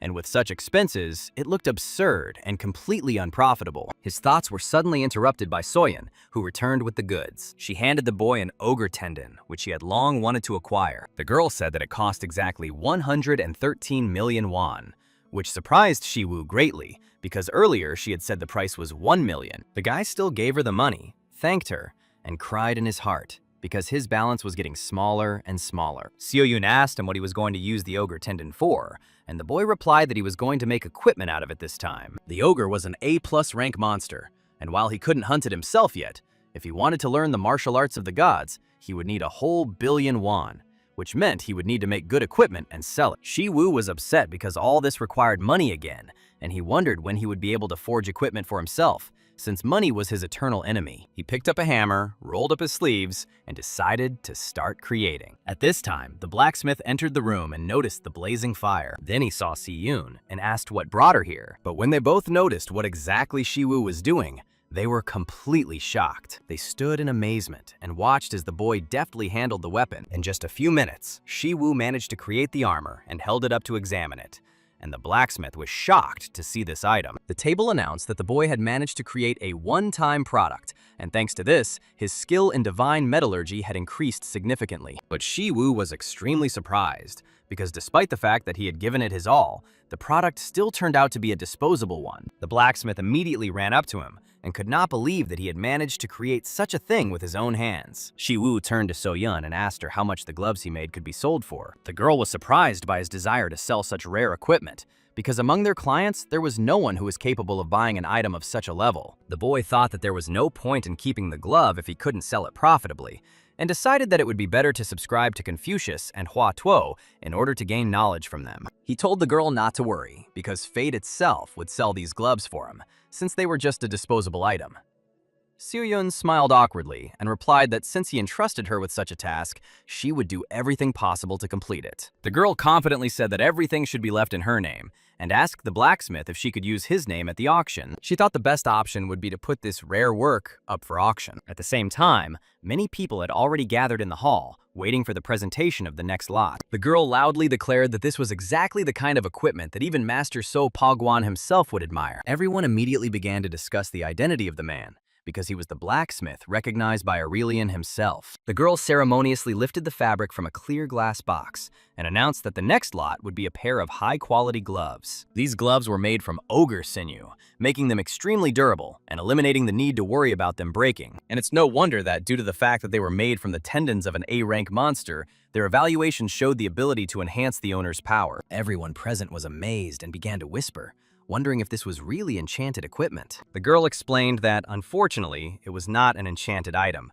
and its enhancement was minimal, about 5%. People started discussing that even so, this was rare equipment with a special effect, and the gloves would be perfect as a support item. The girl noticed that their reactions showed that she would simply be torn apart if she hesitated, and so she announced the start of the auction with a starting price of 10 million won and an increment of 5 million. The bidding immediately started, with participants raising their numbered signs and raising their prices ever higher. Each time the step increased, and the final price rose higher and higher. When the price of 350 million was announced, the girl began to worry and turn around, thinking that perhaps no one else would risk raising the bid. But suddenly someone from the back of the room shouted loudly that he was ready to pay 2 billion. All the people were in complete shock and immediately turned to see who had made such a huge bet. At number 8 sat a girl named Ha Chedin. The auctioneer was astonished and began to inquire whether there was an even higher bid. Then girl number 76 suddenly raised the price to 2,100 million. Everyone turned around in surprise and found out that it was Lee Min-jong herself who did it. Seeing her menacing look, they immediately remembered that she had been nicknamed Butcher. But Ha Chedin was not about to give up and confidently placed her bet at 3 billion. Lee Min-jong also did not back down and raised the bid to 3,100 million, causing the auction to become increasingly tense. Ha Che-rin decided to end the bidding and shouted out a bid of 4 billion. The auctioneer confirmed her words and asked if there was anyone willing to offer more. She started counting, counted to 3, and loudly announced that the lot had sold for 4 billion. Ha Che-rin stood up proudly from her seat and walked towards the newly acquired gloves. Meanwhile, So-yeon and Shi Wu were in the forge, discussing the incredible price the gloves had been sold for, something they had never even dreamed of. Shi Wu looked at his account and saw a deposit of 3,600 million, realizing that this was truly insane. Although the winning bid was 4 billion, after deducting the 5% commission, taxes, and service fee transferred to So-yeon, the boy still received a huge amount. He immediately rushed to hug the girl and joyfully repeated how much he loved. So-yeon found herself trapped in his tight embrace and begged him to let her go, as she could no longer breathe. Shi Wu finally let her go and realized that he had probably gotten too excited. So he decided that he should give her something as a token of gratitude. So-yeon refused the gifts because he had already paid her for her services, and thanks to him, their company became VIPs in the auction house. And that was enough for her. Shi Wu turned to the blacksmith, but he replied that he didn't mind because the guy did it all himself and fully deserved the money. Then the guy decided to learn how to beat the Allegro rhythm, which he had recently learned in Hephaestus's video, because he still had 4 battles ahead of him, and this skill should come in handy. Shi Wu picked up his phone and saw a message that his subscription to the Confucius channel had been completed, and it now cost him 1 billion won per month. He decided that if he really wanted to learn divine martial arts, he had to subscribe and could not be stingy. Although this was a huge amount of money, even for him, he still overcame himself and subscribed to Confucius's channel. Later, he was sitting with his sister in a restaurant, and the girl asked in surprise whether the place they had chosen was too expensive for a simple snack. So A sheepishly said that she didn't have to eat there, but the guy insisted that she should try something like this at least once in her life. The price was 600,000 per person, but it didn't matter to him because he had 2,600 million in his account, and the subscriptions were costing him 1,100 million. Shi Wu calmly sipped his drink and decided that he needed to stop thinking too much about expenses. He simply opened the GodTube app to pass the time until their food arrived. Having visited Confucius's page, he studied it carefully. He had as many as 34,000 subscribers, and the guy thought that, apparently, Confucius's students subscribed to his channel, which means that school networks exist on GodTube too. He learned that learning divine martial arts required brain muscles and didn't expect it to be an SSS rank skill. Considering that it wasn't a combat ability, such a high rank meant it was even more significant than the divine martial arts themselves. The guy realized that to improve his skills, he first needed to watch training videos and understand the basics. Confucius sat outdoors in a small wooden gazebo and addressed the audience. He said that a gentleman is a person who cares and looks after those around him. Shi Wu began to feel very bored, but still managed to master the basics of Confucius's teachings. His levels of benevolence, righteousness, decency, and gentlemanly wisdom have increased slightly. Later he talked with Hercules, who realized that the boy had acquired only part of the brain muscles of Master Confucius, and not yet completely. Hercules explained that divine martial arts are not something that can be used at a low level, as they change the laws of the world, and do not simply use superpowers. Shi Wu had to draw mana by concentrating on the veins and pressure points, because mana is the basis of existence. And to use it, the guy needs a hurricane of enhancement. This hurricane was supposed to project his intention and facilitate the impact on mana, and the Eastern gods called it the center of Qi. Suddenly, the guy's phone screen lit up with a bright glow. Hercules realized that the boy simply wanted to gain divine martial arts and strength without delving into complex concepts. But even if that was the case, he wasn't sure the boy could handle it and doubted his readiness. As expected, the man came up with a way to make mastering divine martial arts easier, and the key was in his own muscles. After all, if a guy's body is in bad shape, his mind will suffer. so he must build up his muscles and grasp concepts gradually. He needs to leave the headache-inducing knowledge to his muscles and learn through physical development. At this time, in the SH Group's apartment, the grandfather said that he heard that his granddaughter had recently bought new and very valuable equipment. Han Charon confirmed his words and added with a smile that she was indeed extremely pleased with her recent purchase. Grandfather noted that he had heard talk that her new equipment cost as much as 4 billion, and he was very impressed by this. Charon explained that although this item cannot be compared to Master Aurelian's legendary sword, it is an excellent auxiliary equipment, and she can already feel how her skills have increased thanks to just one piece of equipment. Han Tae-san, the group's chairman, was delighted by this and said that if his granddaughter ever needed his help, she should speak up. Charon bowed politely and thanked her grandfather for his concern and willingness to help her in any endeavor. She then added that she thought they could start something, and her words made the man frown slightly. It turned out that Charon was referring to the raid into the dangerous S-rank dungeon that they were planning to undertake. The next morning, Shi Wu trained hard outside, but he knew that he was not yet able to master the divine martial art properly. Deciding to take a short break, the guy took his phone out of his pocket and held it in his hands to distract himself from his heavy thoughts. He became increasingly worried that he couldn't improve his level and doubted whether he was even capable of doing so. Earlier in one of the videos, someone asked Confucius if there was a way to not lose a fight that cannot be won, and the teacher replied that there was such a way. Confucius said that to never lose a battle, you simply need to not finish it, but continue fighting until the end. Shi Wu remembered that Hercules was also once an ordinary man, but he became a hero through tremendous effort and tireless fighting. There were times when he too was disappointed in himself, because divine martial arts sometimes make one doubt whether a person is capable of achieving it. Shi Wu didn't consider himself talented, but he understood that all he needed now was endless effort and perseverance. He concentrated, and at that very moment, a huge wind rose, and dozens of fallen leaves began to swirl across the ground. Shi Wu took a fighting stance. The ground beneath his feet began to crack, and the wind grew stronger and stronger. The tablet declared that an unbending will filled his body, and the gentleman's level of benevolence, righteousness, and wisdom had increased slightly. But suddenly something distracted the guy from his concentration, and he opened his eyes in horror. He saw that a huge gust of wind had blown away most of the earth and trees, and now he was actually using Heracles' divine martial art. Between the trees there now stood a huge, long hole, as if formed by a monstrous blow. The guy realized that he would now have to look for a suitable training center, and at the same time, thought about how much money would be spent on compensation for the destruction. At this time, Pak Doku was sitting at her desk and diligently working on assignment. She received a message from her boss, asking her to edit the video he sent her, but it turned out to be the same video with the bat as last time. The Fire Witch once again broke the boss's record on her channel, and once again took first place, her incredible record lasting only 11 seconds.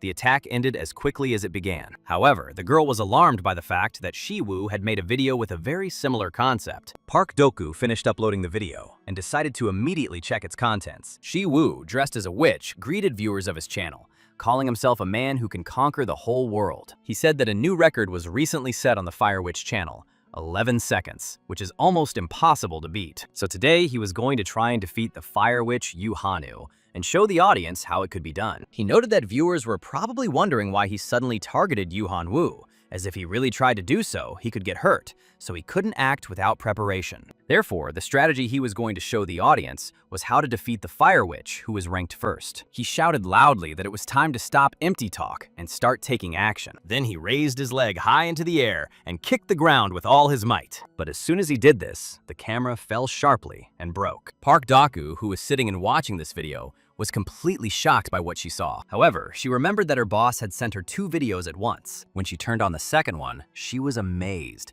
because it started from the moment when Shi Wu raised his leg. A portal glowed next to him, and when he hit the ground, the camera next to the portal fell, and the space itself began to distort. A huge gorge immediately appeared next to the guy, and he said that now, thinking about it, he understands that he could train in the dungeon. Park Doku was extremely surprised and did not understand at all what exactly she was watching. Her hands were shaking, and she noticed something odd. Namely, the unusual length of the video. It lasted only 4 seconds. And this struck the girl even more. Shi Wu looked at the channel statistics, and the number of views, comments, and subscribers was rapidly increasing thanks to his divine martial arts. So at this rate, earning hundreds of millions of won was no longer a dream. Someone in the comments wrote that Han Charon recently failed a dungeon raid. Immediately, many people began to ask what exactly had happened and were interested in whether the girl was alive. although all of this seemed like just rumors. Others claimed that they had checked the information, and it turned out to be true since it had already been written about in articles. Shi Wu was in complete shock and couldn't believe this news. Headlines were filled with questions about the future of the SH group after the failure of the S-rank dungeon raid. It was reported that even representatives of the Hunters Guild confirmed Charon's failure, and although there were no casualties, the raid was extremely important, and therefore the news caused great disappointment. Shi Wu noticed that it was not stated anywhere how exactly the girl had failed. Then he thought that none of this had anything to do with him, because he didn't have time to worry about Charon, and she had to deal with her own problems. Meanwhile, Karen went up to the group's headquarters on the top floor, where she was greeted coldly by a girl. Charon was clearly not pleased with this meeting, but she responded to the greeting politely and reservedly. In front of her stood the director of the SH group, Han Mina, who was her aunt. She started laughing and asked with a grin if her niece had decided to return after talking with the chairman. Charon coldly remarked that his aunt had probably also come to see him on business. Han Mina said the chairman urgently called a management meeting because the company was in chaos. Stock prices had plummeted, and investors were withdrawing their money en masse. She emphasized that it was not her niece's fault at all, but only their own, because they expected too much from her. The aunt told the girl to leave, otherwise she risked running into her brothers. Charon was left standing alone in the hallway, thinking over every word her aunt had said. At the same time, Shi Wu was giving his sister some medicinal soup that tasted bitter. He was glad that his skills in the divine martial art of medicine were gradually improving, because the soup turned out more edible than last time. After studying the gentleman's mind, all of his stats improved.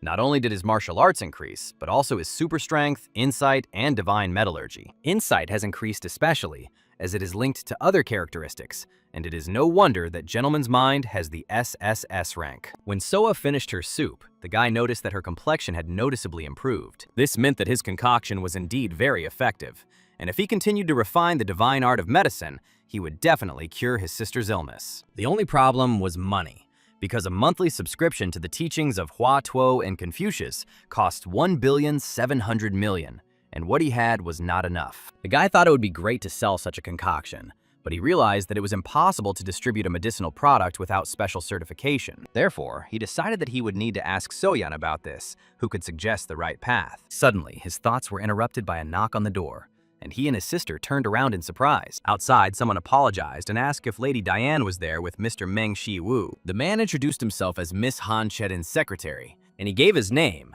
Kang Min-jae. He reported that his mistress was going to go into the dungeon again and needed help. Shi Wu was surprised that the girl decided to go into the dungeon again, because it meant that she really needed support. He asked the man if Charon really wanted him to come up with a new strategy for her, and then he asked what exactly happened in the dungeon when she went there alone. Min-jae apologized and replied that he didn't know the details, since the girl only said that Shi Wu's help was extremely necessary for her. He added that the lady wanted to come in person, but because many people were constantly following her, she sent a secretary in her place. Min-jae asked Shi Wu if he could at least meet and talk to the girl. Meanwhile, Shi Wu was already imagining the sweet smell of success and how he would post a video of himself and Han Che-rin going through a dungeon together, receiving a huge number of views. Shi Wu arrived at the SH Group headquarters and entered the gym, where he noticed Che-rin working out hard and noticed the gloves he made himself. The girl held the sword in her hands and swung it with great confidence, completely immersing herself in the training, not sparing her strength and demonstrating her skill. Kang Min-jae said that he would call the girl now,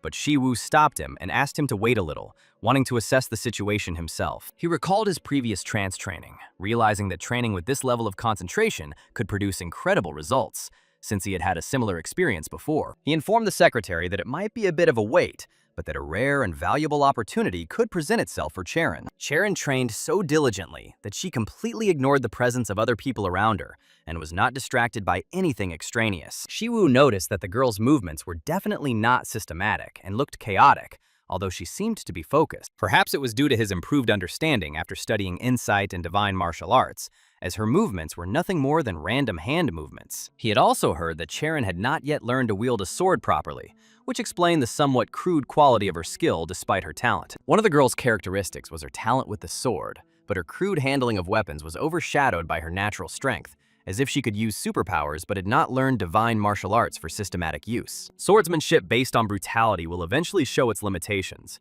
and the only way for Charon to develop significantly is to join the sect as a disciple. However, Shi Wu didn't understand why Charon would need to do this, since the SH group wouldn't allow her to become a member anyway if she joined the sect. and then her background wouldn't be of any use. However, at Charon's level, the guy thought that she would be able to maintain the martial arts skills she learned on GodTube if she continued to practice on her own. King Arthur, the legendary Knight of the Round Table, was the wielder of the divine sword Balmung, whose name was known to all in legend. Siegfried, the first dragon slayer, was considered one of the key heroes of Germanic Scandinavian mythology, whose exploits remained an example for hunters. Zhang Yu was an invader with a huge army, numbering tens of thousands of men, demonstrating strength and strategic genius in battle. Although their training videos looked a bit crazy, if Charon could master their martial arts, she would have an incredible experience. But she didn't have access to GodTube. The guy realized that he could just watch the video and teach her himself, although this required paying for a subscription. But he could get money from Charon for the training. It didn't matter whether it was 1 billion won or 10 billion won for the SH Group's granddaughter. It didn't matter, because he might even get paid for his education. Shi Wu thought that this was a great deal, because the girl's financial power could greatly help him in the future. However, there was a problem. Whether Han Cherian, an A-rank hunter, would be willing to take lessons from a D-rank hunter, which seemed doubtful. Moreover, he could only teach her what he himself had learned, and the question remained whether it was possible to master a divine martial art by studying it on one's own. However, if the boy gave up now, everything would be in vain. And suddenly, Charon approached them, interrupting their thoughts. The secretary apologized to the girl, explaining that Shi Wu did not want to interrupt her training so as not to interfere with her concentration. Charon, all sweaty, dried herself with a towel and decided not to get angry, despite the inconvenience, showing patience and fortitude. Shi Wu, standing opposite the girl, became a little embarrassed and blushed, not expecting such closeness and tension. The girl walked past him and said that she would first go wash herself, and the guy, watching her, thought about her beauty and grace. They sat opposite each other, and the girl noticed that it seemed like Shi Wu had been waiting for her for a long time, but he replied that this was not so, because he heard that she needed his help. Shi Wu decided to ask directly what happened in the dungeon, trying to understand the true reasons for her upset. Charon lowered her head sadly and reported that there was no monster in the dungeon back then, which no one expected. When she entered there with her comrades, there was initially no one there, and this surprised them a little. But then they encountered a dangerous monster that immediately attracted attention and caused alarm. Although he looked like a wolf, it was hard to call him an ordinary monster, because Charon had never seen anything like it before. Wolf monsters were rare, and in her memory, they almost never appeared in S-rank dungeons, making the situation unique. Charon's hands trembled, and she said that she couldn't do anything against this powerful monster, showing fear and confusion. Even though the dungeon was S-rank, and Charon's strength was A+, she couldn't win, which Shi Wu thought was natural. Moreover, Charon participated in the raid with talented comrades possessing incredible equipment, and yet they still failed, which was unexpected. Shi Wu summed it up.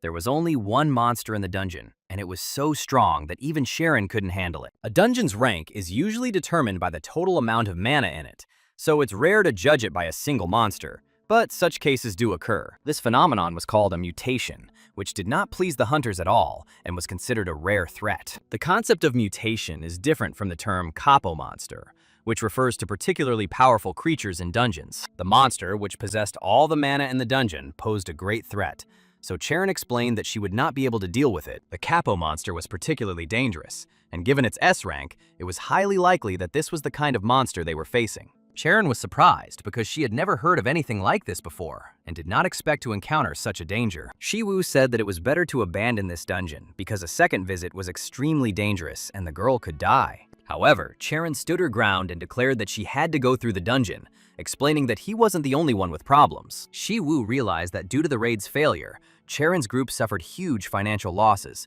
as hundreds of billions of won disappeared within minutes of the article's publication. To prevent the stock price from falling even further, the girl needs to fix the situation as soon as possible and act decisively.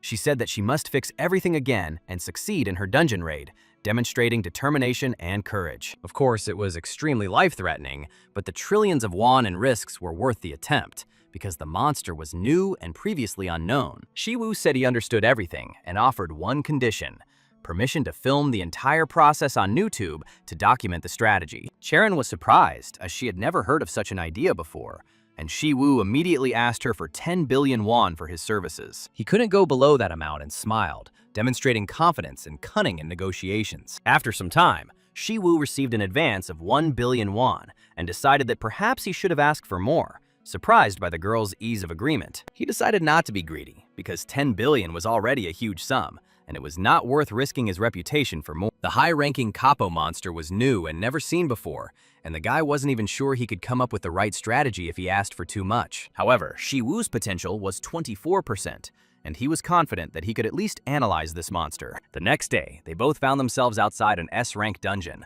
prepared to face the danger and unknown within. Charon stepped forward and announced that she would lead the guy, and he understood that the girl allowed him to go into the dungeon on the condition that she accompany him. In fact, it was extremely dangerous, but he didn't want to go there alone, and he needed to explore the dungeon to develop a strategy. Moreover, thanks to his superpower and knowledge of divine martial arts, although he was not sure of victory, he would at least survive. The atmosphere of the dungeon was definitely different from the lower ranks, and this was immediately felt upon entering, creating tension. Charon didn't stop and kept saying that we needed to move on, but the fear gradually increased, making the path more and more dangerous. Shi Wu noticed that the girl often adjusted her gloves, as if checking their comfort and condition before the fight. He asked if they didn't suit her, and the girl confirmed that they did, which required adjustments. The guy asked to be allowed to adjust the gloves so that they would be perfect for fighting and movement. He said he didn't know who would use them, so he made them to fit his hands, but it should still be comfortable for others. Shi Wu pressed the stone on the gloves, and they began to sparkle with blue light and shrink to the right size, surprising Charon. He smiled and told the girl to consider it a favor and a sign of his concern for her comfort and efficiency. Charon asked how he knew about the gloves' function,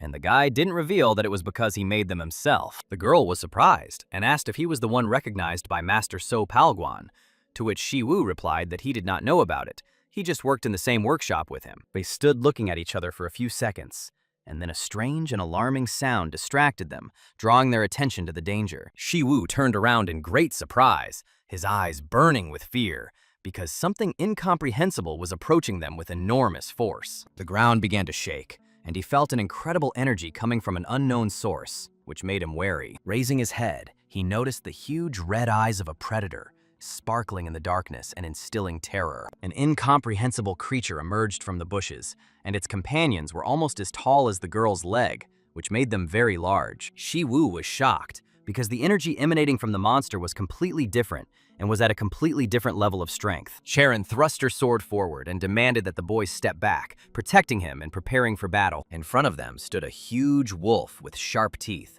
saliva flowing from its mouth, and its eyes glowing red, instilling horror and fear. Shi Wu was wondering if his friend would be able to defeat this black wolf, and what if he joined her?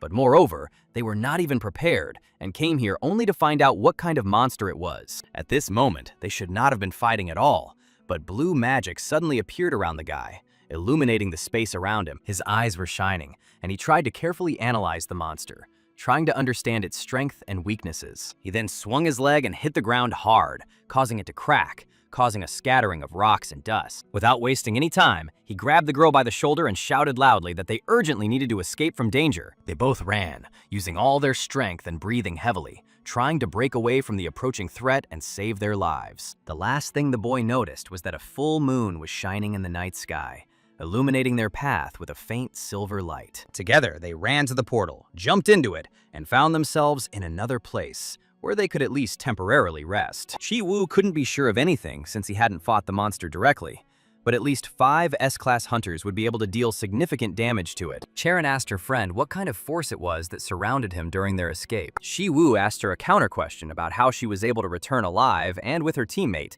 having managed to avoid meeting the monster. Charon replied that she was just lucky, and the guy asked if she really wanted to attack that monster again. The girl answered without the slightest hesitation that she was absolutely obliged to do this, despite the danger posed by the monster. And if a partner develops a strategy, then their team will be able to do everything it takes to defeat this dangerous creature. They looked at each other in silence for a long time, realizing how dangerous the upcoming battle would be and how careful they needed to be. Shi Wu started pacing back and forth and said that he would contact her later once he had managed to thoroughly analyze the wolf and make a plan of action. At home, he rewatched the recorded video and carefully examined the wolf's face, in whose mouth a red knife was stuck, causing surprise. He couldn't figure out what kind of monster it was. A capo was a species that was a modified version of a normal creature. There had to be an original monster from which it came. He opened the association's published Encyclopedia of Monsters, but no matter how much he searched the internet, he couldn't find any information about it. Even after using his insight, he still couldn't find a single clue that would help him identify this creature. The next day, the boy went to training,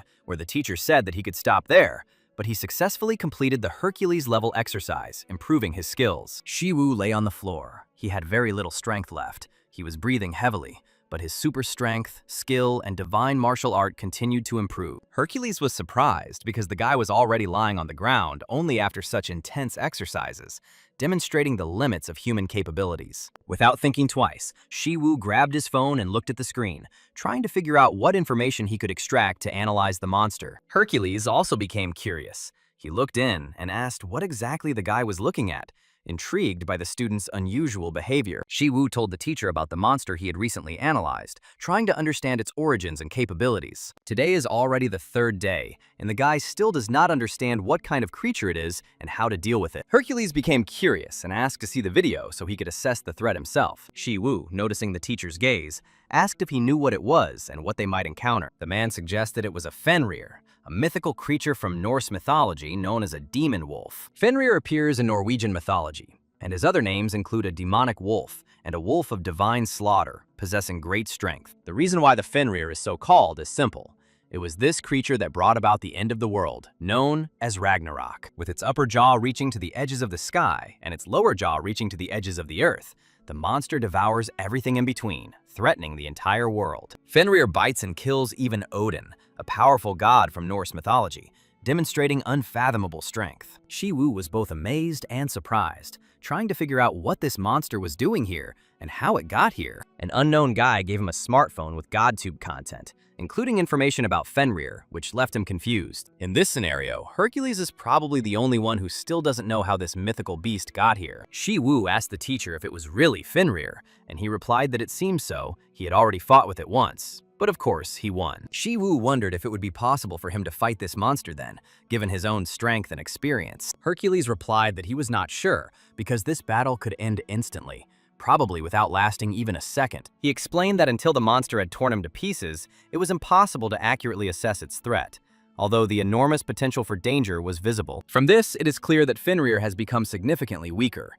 His physique has changed, and now he resembles a wolf cub. But despite its reduced size, the monster was still the size of a small hill, and, given the mythology of Fenrir, remained extremely dangerous. Hercules noticed decorations on the monster that he had never seen before, which could indicate special limitations or enhancements. He pointed his finger at the screen so that the boy could examine the details carefully and assess the possible influence of these decorations on the monster's strength. A red chain hung from one of the paws, and it seemed to suppress the Fenrir's power, limiting its destructive potential. Shi Wu asked the teacher what kind of handcuffs these were and tried to understand how they could affect the outcome of a fight with such a powerful creature. The teacher replied that it was Gleipnir, which could never be destroyed by anything that existed in this world, possessing incredible strength. Hercules said that with a monster like that, he thought it would only take a minute before Fenrir could tear anyone to pieces. Shi Wu couldn't understand how the Fenrir came here and why.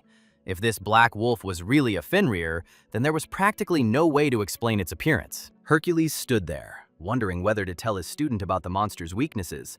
But Shi Wu immediately interrupted him and promised to share an idea for video content for 200 subscribers. Hercules immediately disappeared, became a spirit, took the phone and said that he would organize the materials and bring them right now for analysis. Charon was in the office building next to the guy, waiting in the dungeon next to the paparazzi, who kept asking why she didn't give in. After that, she opened the door and noticed that everyone she was waiting for was already here, and they needed to go to the dungeon. The warriors noticed Shi Wu filming a video for his followers and were surprised, wondering who he really was. One of the guys said that he was a YouTuber, and his channel was called Conqueror of the World, which sparked interest among those around him. The man with the scar on his face said he didn't think it was a really famous channel, wondering what such a psycho was doing there. The blonde guy replied that he was said to be the one who came up with the strategy for this dungeon, which caused confusion among everyone present. The scarred man thought that the team members' unusual support conditions and the presence of a strange person should have been the team leader, and Charon was in despair. Suddenly, someone told him to calm down and asked what he was going to do if things ended badly.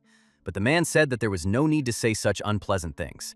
Everyone just needed to prepare to enter the dungeon. And now a huge army was inside the S-rank dungeon, led by Han Charon, ready for the upcoming battle. Shi Wu walked next to her, filming everything that was happening on his phone and telling his followers where they were and what was happening. He asked the audience if they felt a huge energy, and the scarred man was shocked that this person was filming a video at such a critical moment. What would happen if the Black Wolf noticed this, they wondered, watching his reaction to their presence and activity. Suddenly, the wolf raised his head up, noticing an unusual red glow that was emanating from the army and those present around him. Above them towered a huge head with red eyes, radiating menace and demonstrating the strength of the Fenrir. The entire army closed their eyes. Everyone was scared, but this did not affect Charon. She did not retreat and prepared for battle. Charon wondered if it was the right decision to repeat the raid, if she was really leading people to their deaths, if she shouldn't have asked an S-rank hunter for help. She decided that she should not accept help from high-level hunters, believing that the sortie was difficult and the group's first approach should be solely SH power. Everyone must have known that the SH group's strength was fearsome,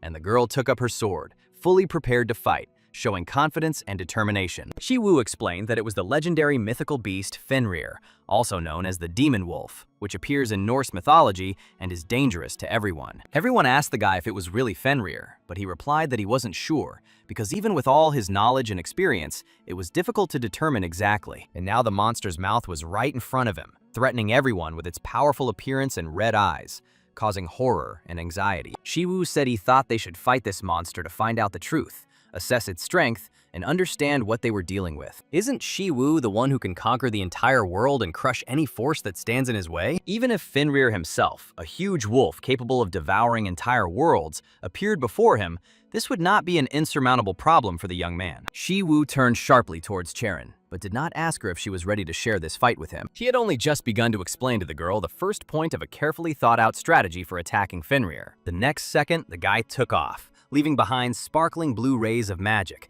and flew swiftly towards the monster. Charon froze in a complete stupor and could not comprehend what her partner was doing at that moment. She couldn't understand how he had managed to get so close to the monster that loomed over them. The black wolf let out a low growl and, raising his huge paw, prepared to deliver a crushing blow. Charon saw this and shouted at Shi Wu, begging him to be careful and not to be reckless. The monster struck with its paw, but hit the ground, and from this blow, the surface split into pieces. The girl noticed that Shi Wu was no longer at the scene of the blow, and in despair, she wondered where he had managed to disappear to. Shi Wu, without any effort and with great speed, appeared right next to the huge wolf's face. Using his power, he struck the monster's face with all his might, wanting to stop it. All the warriors who were watching this closed their eyes from the bright rays of magic and did not understand what exactly was happening. Shi Wu landed on the ground, and the monster, unharmed, only glared at him angrily. The guy was breathing heavily and was covered in sweat because it had been a direct hit, but the monster still remained unharmed. He wondered how this was possible,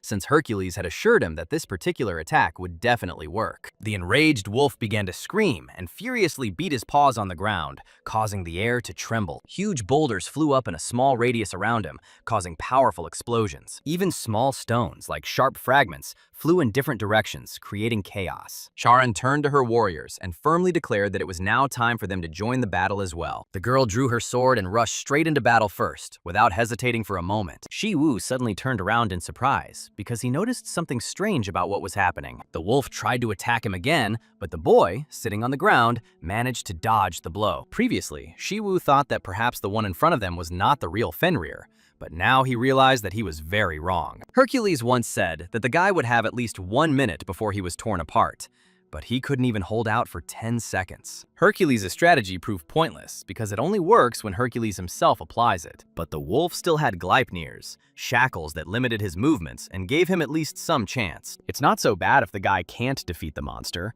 What's really bad is if he can't at least attack. It was at that moment that Charon appeared next to the wolf, swung her sword, and wounded him in the face. Now, the most important thing for Shi Wu was that he was no longer alone in this battle. Fenrir turned in rage at the one who dared to wound him and make him shed blood. After this, the wolf began to growl furiously, and fiery energy gradually began to appear around him. All the warriors raised their heads and saw that a huge fireball had begun to form above the monster. Recently, the mages entered the battle, and it was they who created this fire sphere to attack the monster. A red-hot beam of fire began to fall rapidly from a small height onto the wolf's head. The monster burst into flames and screamed, but then raised its head and began to forget about the pain. The magicians did not lose their heads and decided to attack the monster again, strengthening their spell. Fenrir opened his mouth wide and began to absorb the fire as if it were his weapon.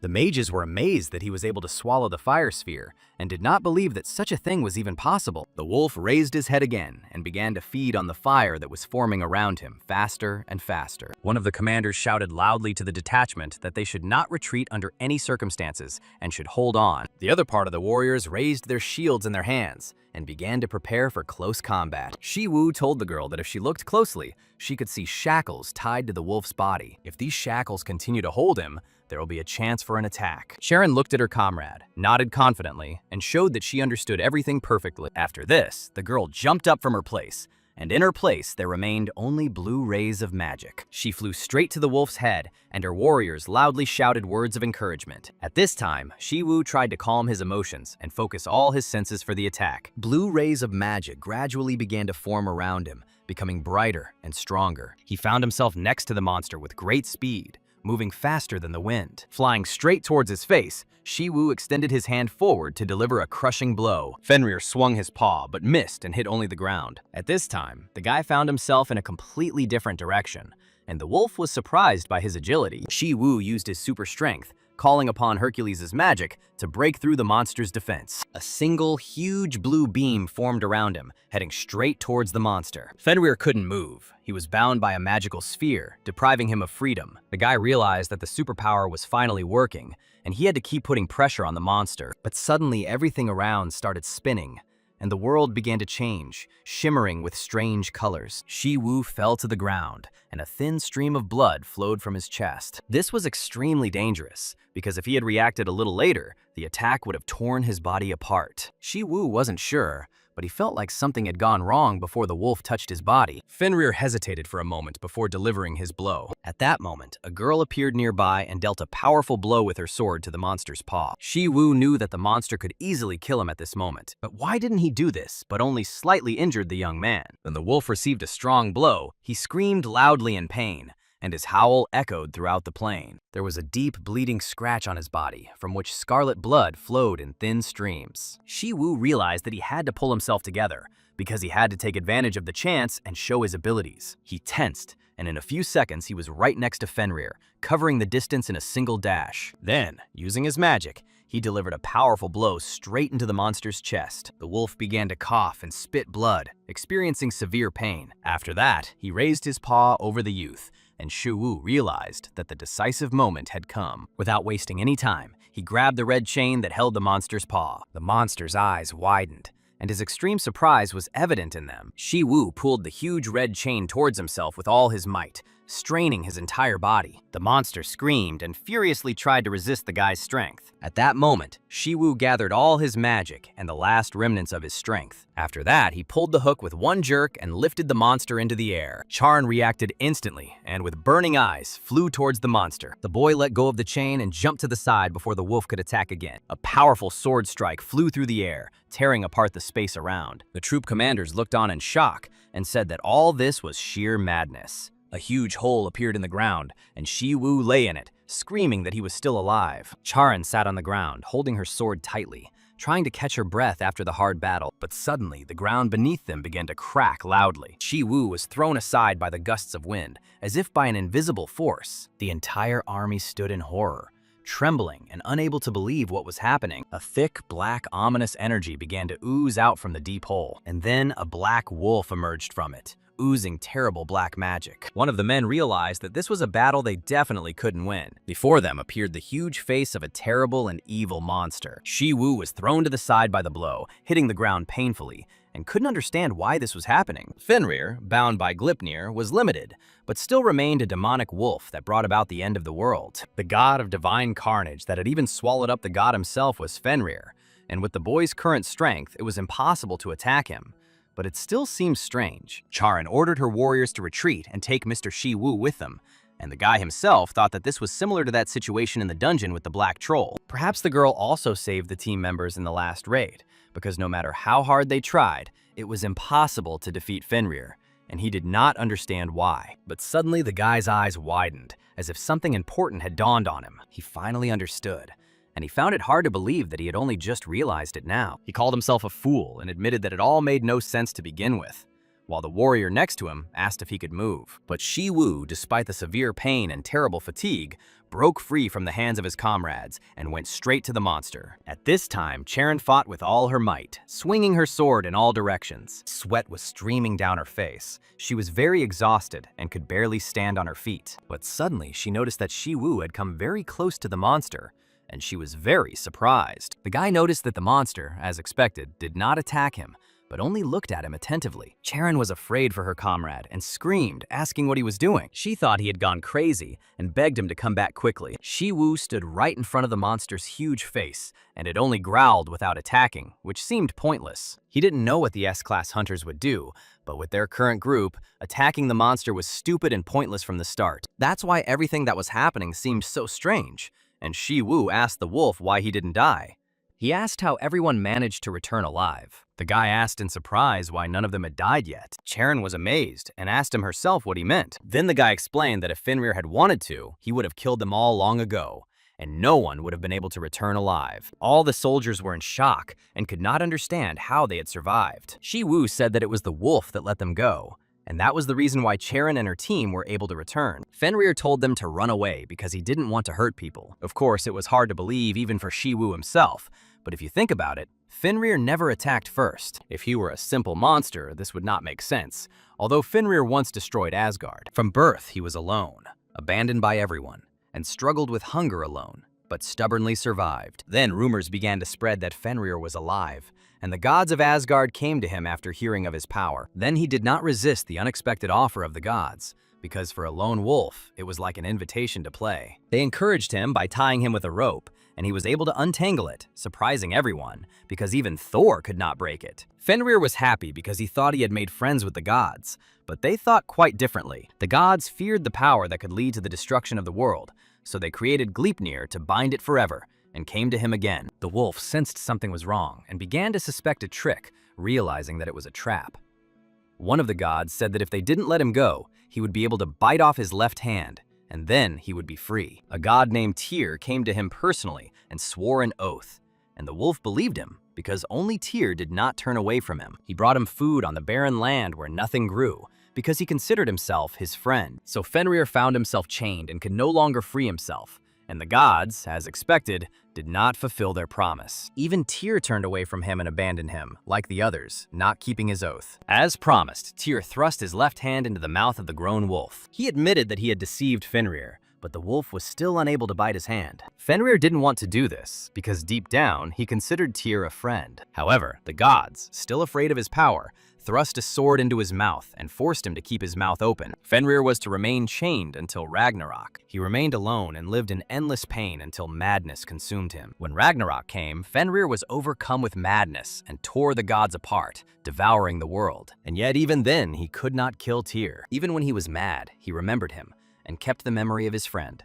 Tyr was the only one who ever returned to him, abandoned by everyone. He was the friend who once satisfied the hunger of an abandoned creature. Fenrir always considered Tyr his friend, even if it seemed naive and stupid. In myths, Fenrir was not a wolf at all, worthy only of being called a wild demon. Shi Wu explained to his comrades that the monster actually did not want to harm them. All the warriors were stunned and couldn't believe that Shi Wu actually wanted them to trust his words. Charon interrupted their doubts and firmly said that the wolf still needed to be destroyed. Otherwise, it would be a threat. If you neglect an S-rank dungeon and allow it to break through, there will definitely be no turning back.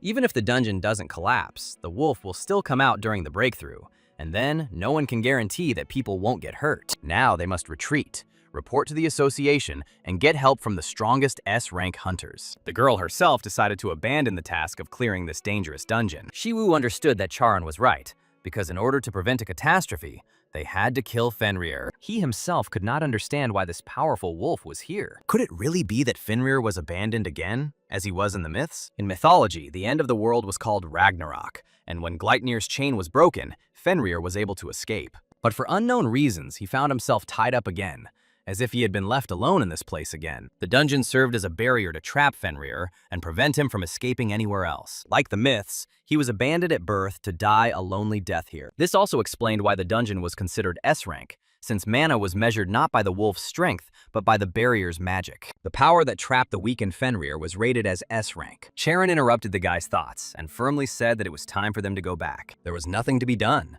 because Shi Wu didn't have enough strength, and if they left, everything would be over. Fenrir had no intention of harming the humans, and even if he committed suicide after they left, he would not pursue them. And it all seems stupid because, just like in the myths, everything would end as soon as they left the dungeon. Even if he's Fenrir, he won't be able to stand against a squad of S-rank hunters, so all that's needed is to gather them and clear the place. If the wolf is weakened and tied up, as it is now, then it will be possible to attack him, and this will be enough for victory. Why leave Fenrir alive if he is a threat that needs to be eliminated?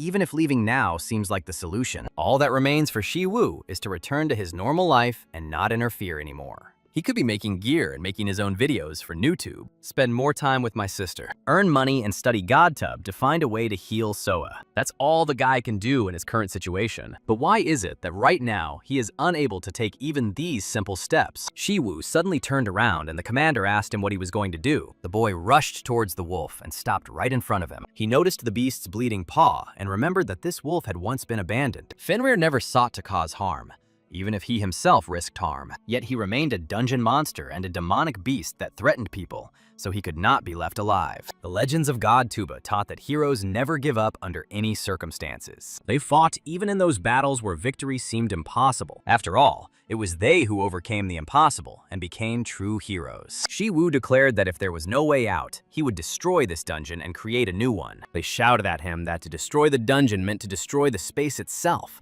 and that only God could do that. Shi Wu knew that awakening such a power was incredibly dangerous, but he couldn't stop. He reflected that the river does not drink its own water, and the trees do not eat their own fruit. The sun does not shine only for itself, and flowers do not smell fragrant only for themselves. Therefore, a gentleman should not live only for his own benefit. He spoke like a scientist, although he knew that no one would recognize it and he would not be able to make money from it. But if you don't get angry even when others reject you, isn't that the behavior of a gentleman? A true gentleman does not get angry, even if the world does not accept him. And in the modern world, it is enough that he is at least not considered an idiot. And yet, for some reason, he just wanted to be a decent person. Not those who are good in themselves, but those who treat other people well. This thought suddenly came to Shi Wu after watching a video about Confucius. He looked at the wounded Fenrir, and this very thought flashed in his heart. So he decided to use the divine martial arts of Hercules. The wolf's eyes widened. He immediately recognized this power. Hercules said that divine martial arts are used not only for creating equipment,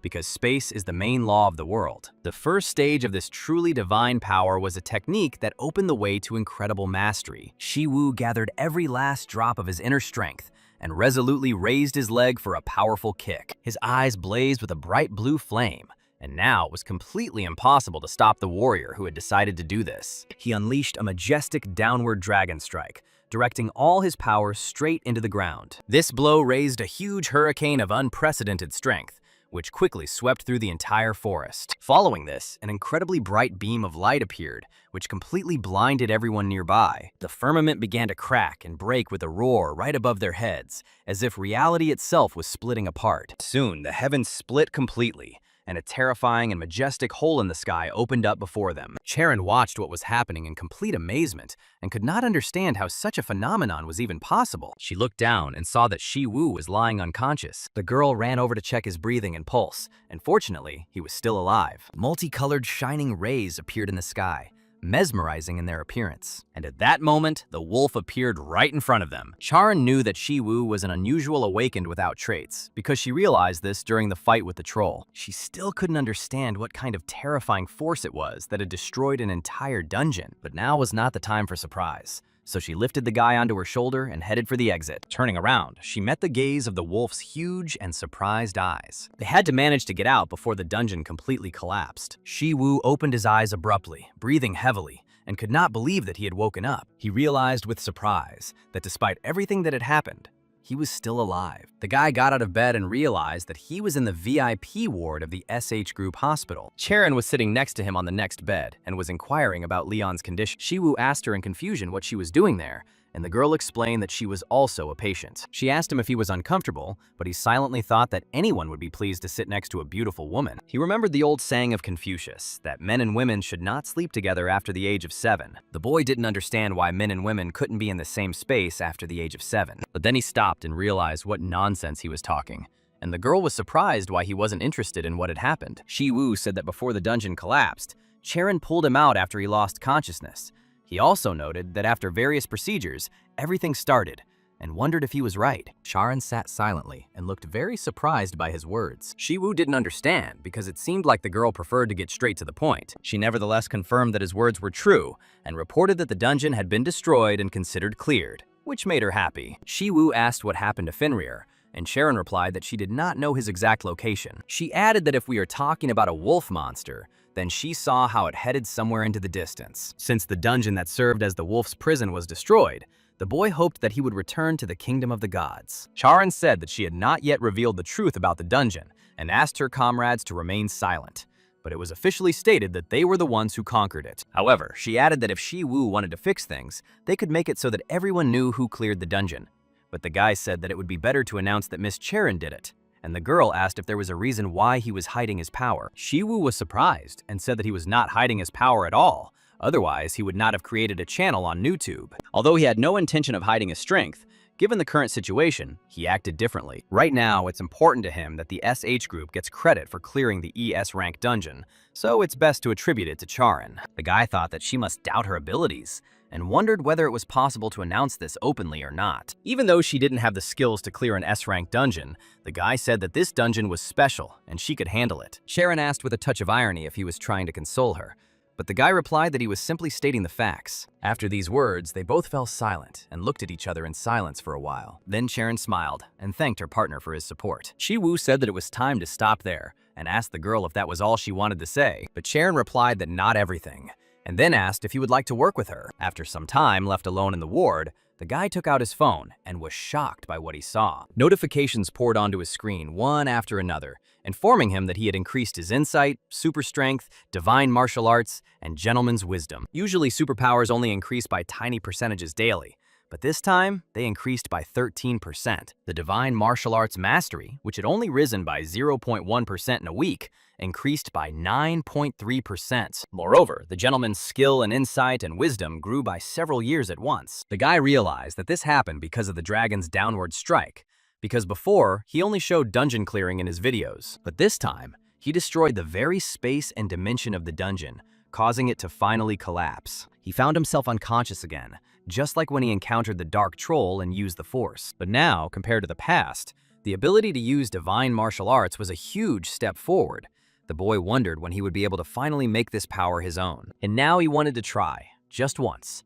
And who would have thought that Charon would immediately agree to his proposal? The next day, the girl got into the car and asked to be taken to her grandfather. The driver thanked her for her hard work on the raid, and the group representative was also pleased. The driver then asked Shi Wu what his response was to her proposal. When he heard that the guy refused, he was surprised, and he asked again what he said this time. Charon replied that he had said something along the lines of gentlemen getting along with people, not groups. The guy noted that insignificant people create gangs, but even within them, they don't know how to get along with each other. So he said that instead of being colleagues, he sometimes likes to just work together. Based on this, he also asked if the girl would like to learn the art of fencing. The driver was surprised that Shi Wu was really going to teach the girl, although he acknowledged his exceptional abilities, since formally he was an awakened D class. Yet he was going to teach the young lady Charon the ES class, and the girl replied that she would like to try to learn. The driver then asked why they were going to the chairman, and Charon explained that she needed to pay for her training. As the evening progressed, the sun gradually disappeared behind the horizon,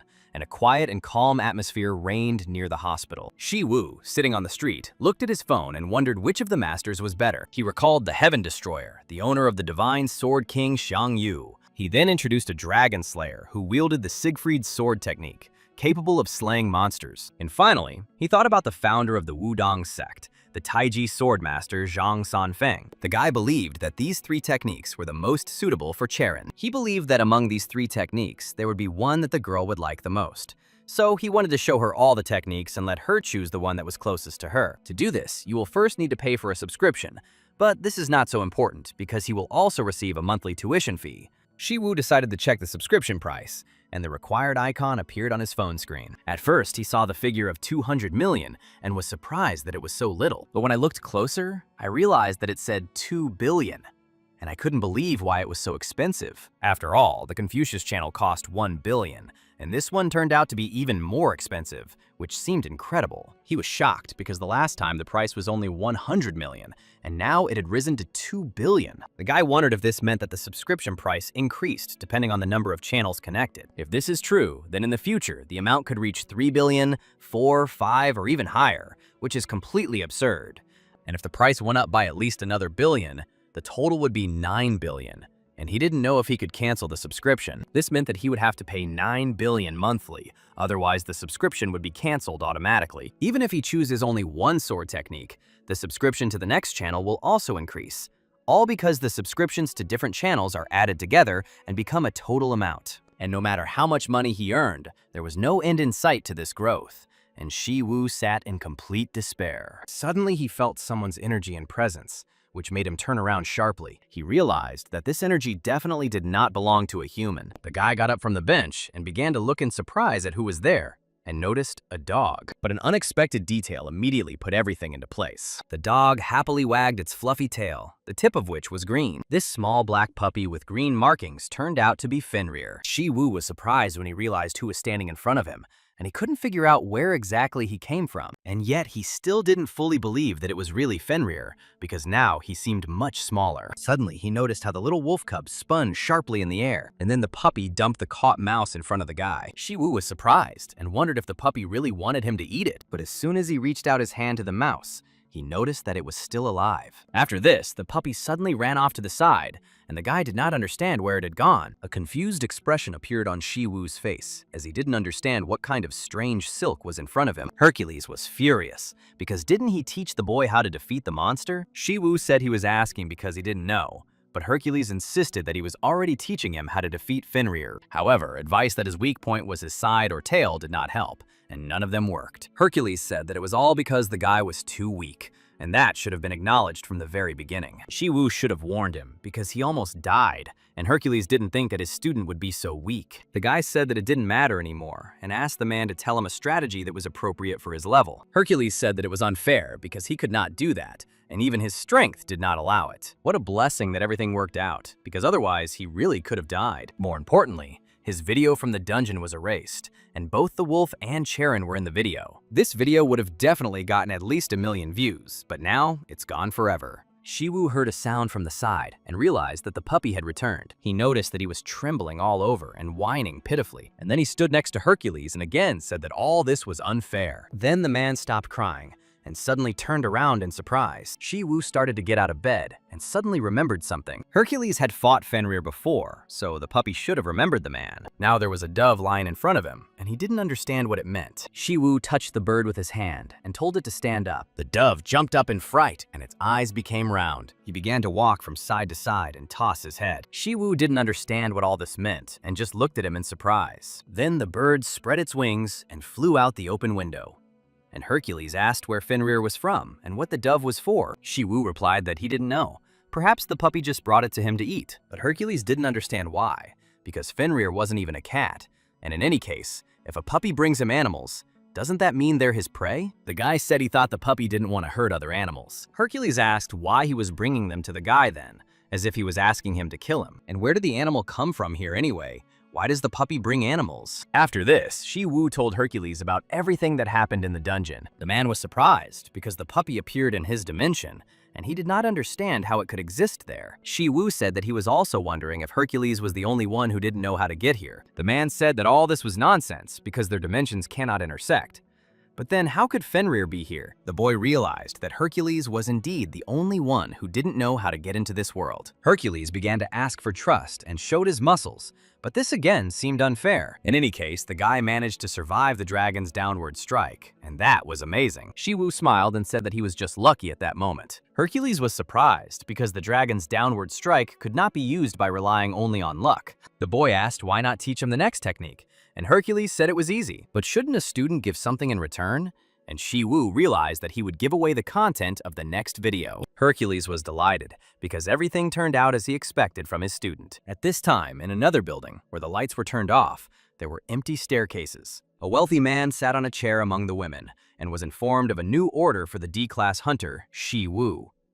The man rudely put the glass on the table and ordered the girls to leave, leaving him alone with the guest. They did so immediately and left silently. The man, hearing the hunter's level, only chuckled and smiled. A silent man in a mask stood in front of him, and the rich man thought that he was being mocked. Did their organization Pandemonium really seem like a joke to him, since this man was a top executive named Jig Wang? But the man in the mask said that this guy was no ordinary hunter. Jig Wang heard about Sharon clearing a high-ranking dungeon, and the internet was buzzing about it. But Shi Wu was also connected to this, although the details remained unknown. Shi Wu was helping Sharon that day, and it was necessary to confirm him through the company by any means. And more importantly, it was a VIP order, but Jig Wang said they couldn't fulfill it. After all, Li Minzhong had already made her move, and the masked man wondered if it was the butcher from the inspection bureau. Jig Wang said he didn't understand what had come over her, but she was already causing them a lot of problems. If this guy is caught by this woman, even he won't be able to escape unharmed. And a new head of the Korea branch was recently appointed. He didn't want to create unnecessary difficulties right after his appointment. The masked man was shocked to hear about the new leader and wondered if he was really on Scar's level. The key figures of Pandemonium are called leaders and are divided into 5 levels. These are the levels of tear, fracture, crack, scar, and bruise. The leader of the organization, whose identity is hidden, is said to have killed one of the 13 heroes. A scar-level leader can be one who manages to survive the battle with the Red Shadow with only scars. There is probably a scar-level manager working there now, but you can't tell anyone about it. Jig Wang opened a new bottle of whiskey and poured himself a glass. While his guest watched, he drank the whole thing down in one gulp. Then they told him that they would help him with the inspection bureau, and at the same time, they will give us a chance to gain a foothold in Korea. This was not just a VIP order, but a super VIP one. And the masked man said that Shi Wu couldn't be killed, but his limbs could be cut off. Shi Wu, looking at his phone, couldn't believe it, because if you deal with a sick person, progress slows down a lot, but it still happens. At least the numbers are increasing, and although something around it won't fall tomorrow, progress is still being made. The boy noticed an unconscious rabbit next to him, which lay motionless and looked very weak. Shi Wu turned around to look for Fenrir, but he still couldn't figure out where he was. He became curious about where he could find a rabbit in such a big city and how this was possible. Several days have passed since then, and the puppy will probably soon calm down and stop bothering everyone around him. The next day, he brought the boy a deer, and this surprised Shi Wu even more with its unexpectedness. Another day later, an eagle appeared at his feet, who also looked strangely calm and obedient. Shi Wu was surprised and wondered what would happen next time and how he even caught these animals. The next day, the guy left his room tired, feeling tired after all the events of the last few days. But there was a bear lying behind the door, which surprised him greatly and made him freeze in place. There was a puppy standing next to his leg, wagging its tail and looking like it was saying, "I hope you like this." Shi Wu realized that he would now have to take special measures to deal with the situation and protect everyone. A week later, the boy did not return home from the hospital, and this began to cause concern among those around him. His younger sister met him and asked if Shi Wu was feeling well after all the events of the past few days. He replied that he was fine, because the wound was not that serious, and if he had not taken the girl to the hospital in time, she could have died. More importantly, how was So-ah feeling? And he asked if she had been taking her medication regularly, without missing a dose even in his absence. Shi Wu asked if she had taken herbal remedies, as she couldn't skip a dose, but the girl replied that the thought of them made her stomach ache. It seems she's still having a hard time, and her brother will need to improve his divine and healing techniques to help. Shi Wu said he needed to ask his sister something, and asked if she happened to like puppies, which seemed strange. She wondered if he really had brought the puppy, and the boy paused for a moment, considering his words. So-ah had already sat down on the floor, noticing the little puppy, and was surprised at how cute and friendly he was. Shi Wu told her to be careful, but the girl didn't understand why her brother was warning her about the puppy's possible danger. She didn't understand how he could hurt anyone with his teeth, and she didn't know that if he bit, the consequences could be dire. So-ah asked his name, and if Shi Wu didn't give it, she asked permission to name it herself. The girl looked at the puppy and suggested the name Blackie, after which he happily wagged his tail, showing his joy. She turned to her brother and asked if he didn't like the name, to which he replied that it was fine, although she didn't understand the rules. So-ah asked the puppy if he liked his name, and realized that he really liked it and it suited him perfectly. Shi Wu was shocked that Fenrir liked such a name, and wondered how he had already learned how to survive in the human world. The girl happily hugged the puppy, and said that from now on, this would be his permanent name, which he deserved. Shi Wu noticed how happy his sister was now, and couldn't help but smile.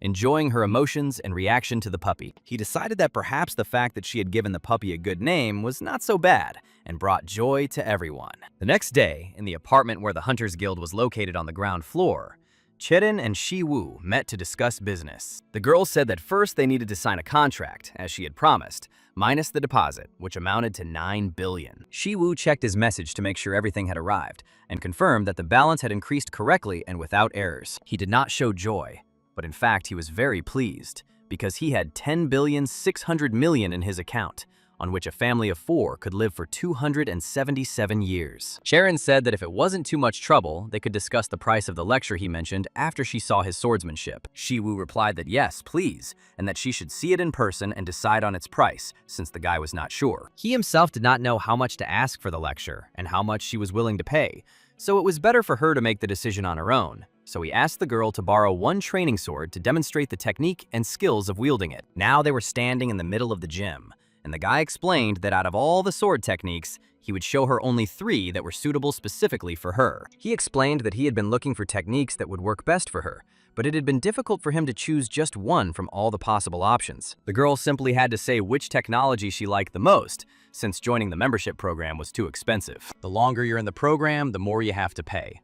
And the guy only came to watch the trailer and see if he could show off his technique. The first sword style he would show her was called the Heaven-Cutting Divine Sword, and it required concentration and strength. Cherin watched the movements carefully, but realized that she couldn't see even a second of the sword's actual movement. It moved so quickly. Shi Wu stood in front of her and masterfully swung his sword, demonstrating techniques with high precision and dexterity. Suddenly, with one blow, he touched the floor, and powerful magical energy spread throughout the room, affecting the atmosphere. Cherin couldn't move, unlike last time, because the guy swung his sword rather slowly, but the pressure was acting on her body. Shi Wu said that he would now show her the Dragon Slayer sword style, which was even more impressive and powerful. He gripped his sword tightly and swung it masterfully, cutting through the air incredibly quickly and effectively, creating a magical effect. After this, the spirit of a pink dragon burst out of his sword, flew very close to the girl, and suddenly stopped. Shi Wu said that at the end, he would show the sword style Taeguk, raising a huge whirlwind and wind force around himself. Cherin stood there in amazement,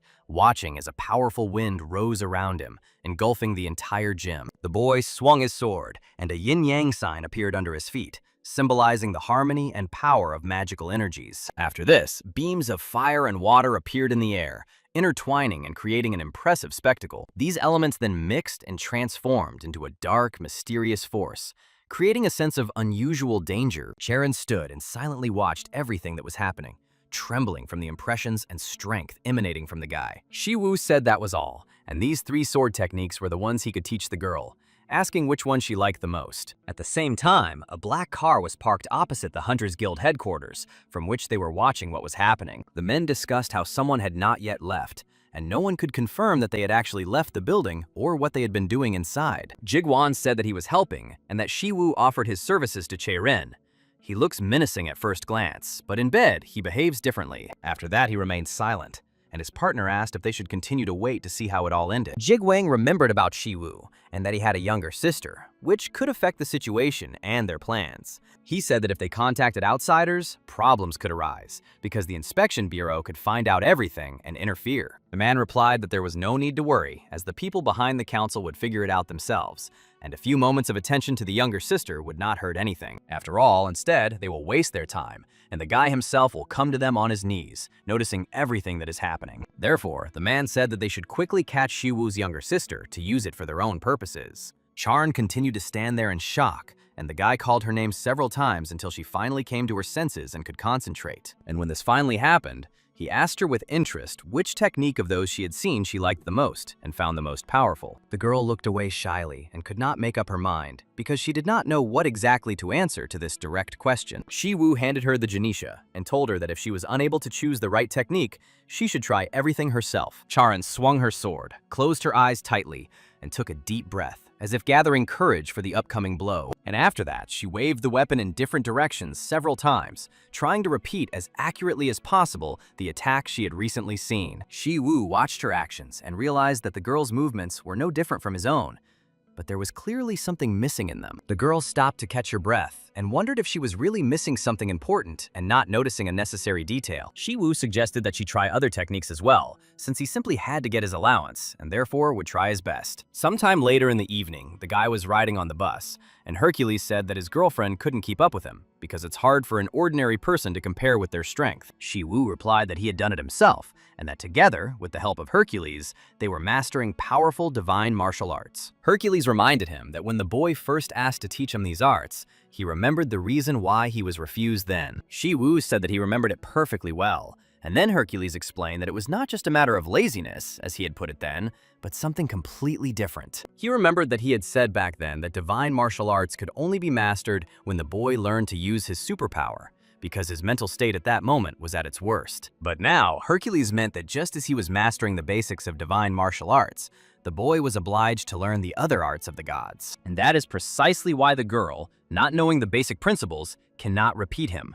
But the very fact that she almost managed to keep up with his movements is also a feat. Hercules remembered that the guy had said that he had no traits, but he was still able to awaken and gain his own strength. The idea that he has no traits is, in itself, a unique trait, as the power of the gods cannot be obtained simply by subscribing to their channels. More precisely, a new existence cannot be overwritten by an existing one, and what the guy calls a trait is a unique manifestation that cannot be replaced or destroyed. However, Shi Wu himself can be compared to a blank slate, as his existence lacks any uniqueness of its own.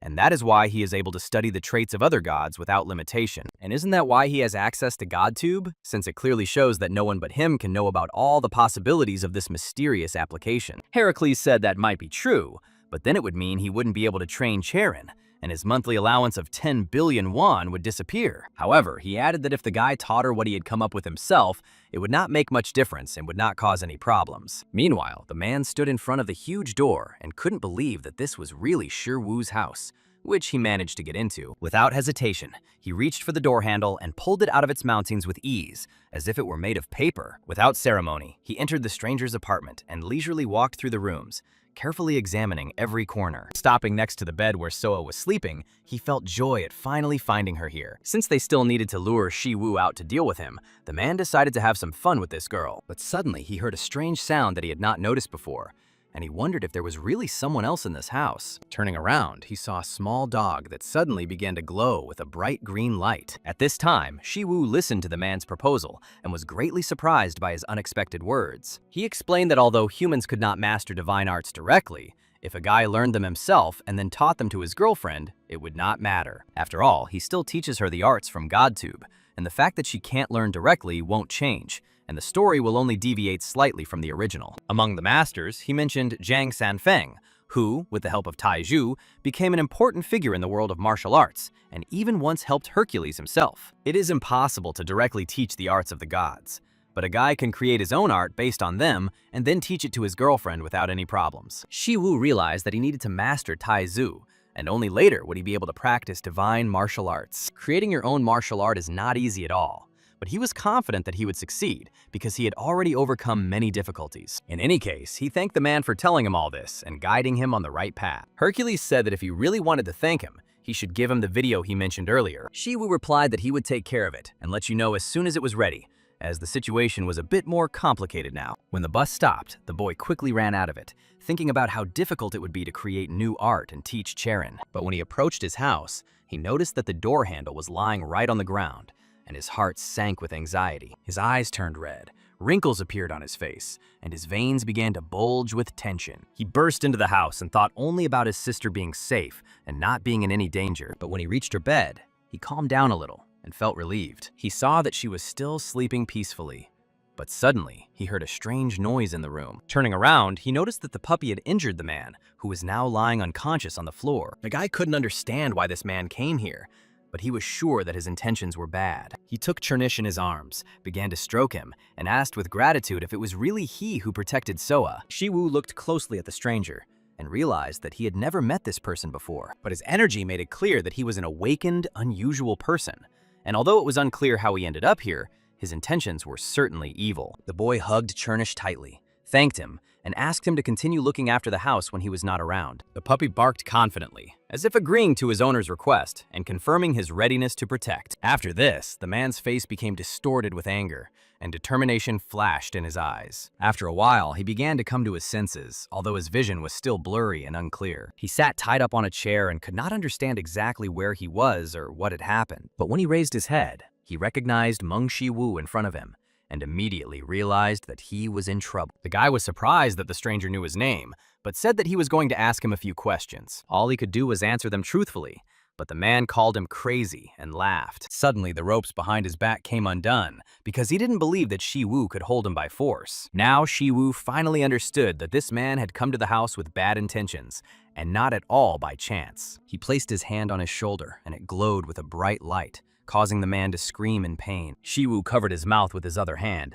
which caused him even more surprise. Shi Wu's body was ablaze with magic, and he passively attacked the stranger as he continued to scream. The guy told him to shut up and warned him that if his sister woke up, it would not be limited to just questions. He then used magic and struck the man hard in the stomach. Shi Wu said that he was not the type to take the word of a person who still had all his limbs intact. Meanwhile, night had fallen, and the city streets were almost completely empty. In the midst of this silence stood two bandits with scars, who suddenly turned around in surprise. Shi Wu appeared in front of them, throwing an unconscious man next to him. He looked straight at the bandits and calmly asked them where Meng Shi Wu was. Shi Wu was furious, his eyes glowing red, and the number of bandits around him was growing, ready to fight. The guy repeated his question again and insistently told the bandits to answer honestly where their boss was. The bandits didn't understand what he was talking about, and one of them said that the guy was talking complete nonsense and was just scaring them. One of the men approached Shi Wu, put his hand on his shoulder, and told him to cool down and go home before they took action. He asked if Shi Wu even knew who Meng Shi Wu was, and said that he should get lost if he valued his life. The tension between them grew with each passing second, and the guy repeated his question again, trying to get an answer. The bandit began to get angry. His face and gestures betrayed his readiness to teach the guy a lesson for his insolent behavior. But before he could do anything, Shi Wu grabbed him by the collar and lifted him into the air, asking again where their boss was. The man was in shock and panic, screaming for them to let him go, his teeth clenched in pain and fear. His eyebrows trembled in horror, and he couldn't understand why this guy had such incredible strength. After this, Shi Wu threw the man to the ground with great force, and his whole body hit the floor with a loud thud. All the other bandits stood in complete shock and could not understand what was happening right before their eyes. Everyone grabbed their weapons, not understanding what this guy was doing or whether he even knew who they were. They noticed that he was extremely confident in his skills, but they still decided to show him where he belonged in this situation. Shi Wu raised his foot and kicked the ground with such force that something under his foot shattered into small pieces. Small stones rose from the ground and hung in the air near the boy for a while, like obedient students. Then he punched the air, and the stones flew in all directions, striking the bandits with their destructive effect. The gang leader was in complete shock and could not comprehend the full strength of the stranger, standing paralyzed with fear. Shi Wu approached him with great speed and grabbed his face with his palm, leaving no chance for resistance. After that, he angrily asked the guy standing next to him where Meng Shi Wu was, demanding an answer immediately. At this time, at the Seoul branch of the Hunter Inspection Bureau, the commander was informed that Pandemonium had made his move. Lee Min-jong turned around in shock and asked her assistant if she had found out the exact location of the enemy. The assistant replied that no, but noted that the enemy's movements were quite clear and they would soon be able to figure it out. The girl shouted for everyone to immediately gather the members of the 4th Squad and request reinforcements from all possible guards. Moreover, she ordered to gather even those guards who could move, and the assistant said that she understood everything and ran. Lee Min-jong realized that she also needed to act. But a man's hand suddenly fell on her shoulder, telling her to stop and apologizing. He explained that an urgent task had been received, and it seemed that the commander really needed help. But the girl replied that she doubted her abilities. When she heard that this was a special order from the leader, Lee Min-jong was very surprised and confused. The man said that there was class activity in the Sandu Dan dungeon, and the commander should go there as soon as possible. Lee Min-jong asked if she really needed to go there and suggested sending another squad, but the man interrupted her, saying that he had heard her request for reinforcements and that it might be better to decline the request to avoid taking any risks. Moreover, he said that the head would not turn a blind eye to this, and he would not be able to bear responsibility for the consequences of her choice, so she needed to be prepared. The girl was shocked that he was so rude, because he became the head of the department and the Inspection Bureau of Hunters, and still threatened to fire her. Although the man called her, she left, telling them to do what they wanted and did not expect any further orders. At this time, a huge gang of bandits gathered near Shi Wu, deciding to kill the guy and show the strength of their group. Shi Wu noticed that there were about 100 awakened among them, and judging by their unusual appearance, it would be a difficult battle. but he was ready to protect his sister. If he let them get away with it, they would come back and target her again, so he couldn't let that happen. He must destroy them by acting with the morning darkness in his heart, by morally and instinctively making them afraid rather than by reasoning with them. He must instill in the bandits that they should never cross his path, so that they scream in terror at the mere mention of his name. At that moment, a bandit rushed towards him, shouting and asking if Shi Wu even knew who they were and what to expect. Both of them raised their fists and met each other with blows in a tense fight, full of determination and strength. But Shi Wu turned out to be stronger, and the bandit, having received a powerful blow, flew to the side without having time to do anything. All the other bandits realized that he was far from an ordinary guy, and that a hasty attack would be dangerous for them. Shi Wu thought that when fighting against multiple opponents who attack 3 or at most 5 at a time, attacking a large group would lead to chaos. Dozens of men forming a huge formation, attacking in unison and exchanging tactical information, demonstrated the art of formation, albeit crookedly. Of course, it was absurd to call it art, but they imitated it to some extent, like criminals fighting people instead of monsters. Chinese heroes claimed that the key to breaking the art of construction is simple: 2 lives and 2 deaths. And first, you need to learn to separate them. There are different types of construction art, but they all follow the principle.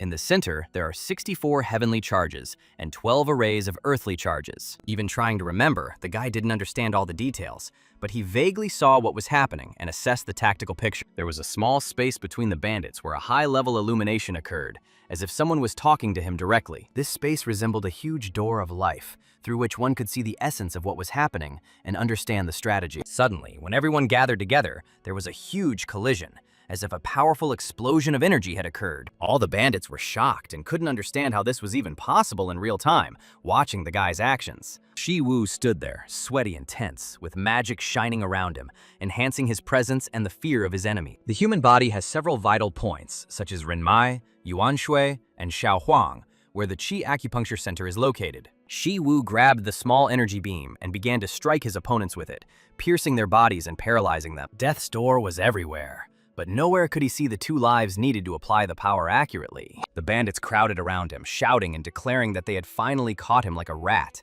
But Shi Wu was prepared for anything. No matter how experienced he is, fighting hundreds of people at once is always extremely difficult and requires full concentration and strength. Hercules said earlier that no one can stand against a group because the battle immediately becomes difficult, even if there are many small fry around. And then you need to act decisively, breaking through with your strength and destroying the enemy's formation, not giving him the opportunity to coordinate. All the bandits were shaking with fear. Some were coughing and couldn't believe what was happening, and some had already started running, realizing the guy's strength. Shi Wu used the strength of Hercules to advance and kill one after another, and one of the bandits called him a monster. As the boy destroyed each opponent in turn, the strongest of them would appear at the end, ready to challenge him. At that moment, Meng Shi Wu appeared and asked what was going on and why there was noise and destruction among his people. His eyes widened in surprise, and he couldn't figure out who this guy was who was literally demolishing his entire team. Hercules had previously told Shi Wu that as soon as he saw the team leader,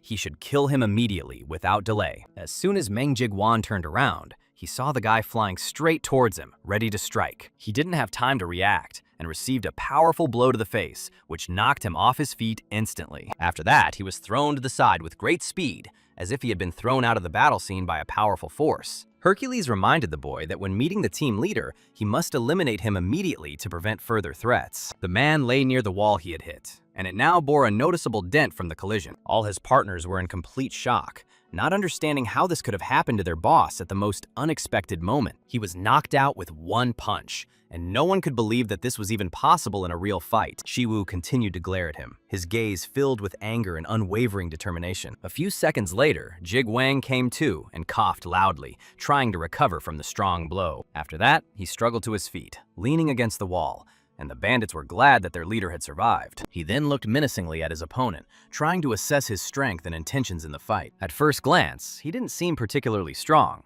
but upon closer inspection, it became clear that this was just an illusion. If the attack had really happened suddenly, Jig Wang might have died without even having time to resist. He spat out blood and with difficulty asked the guy what he wanted from him and why he intervened. Shi Wu asked the man if it was he who ordered the kidnapping of his sister, demanding an honest answer. Jig Wang realized that Meng Shi Wu was standing in front of him, And when the boy repeated the question, he nodded, confirming the truth. He looked at him and realized that this was the very face he had seen on the website. Although the customer indicated that he only had a D rank, Shi Wu's eyes began to burn with a bright fire, and he asked one last time who ordered the kidnapping of his sister, not hiding his anger. Jig Wang smiled and asked what would happen if it was true, knowing that his level was higher than stated, but not by much. Shi Wu instantly took off, leaving a trail of blue light behind him, demonstrating his speed and strength. In just a couple of seconds, he found himself in front of his opponent, ready to deliver the decisive blow. However, Jig Wang managed to stop the attack.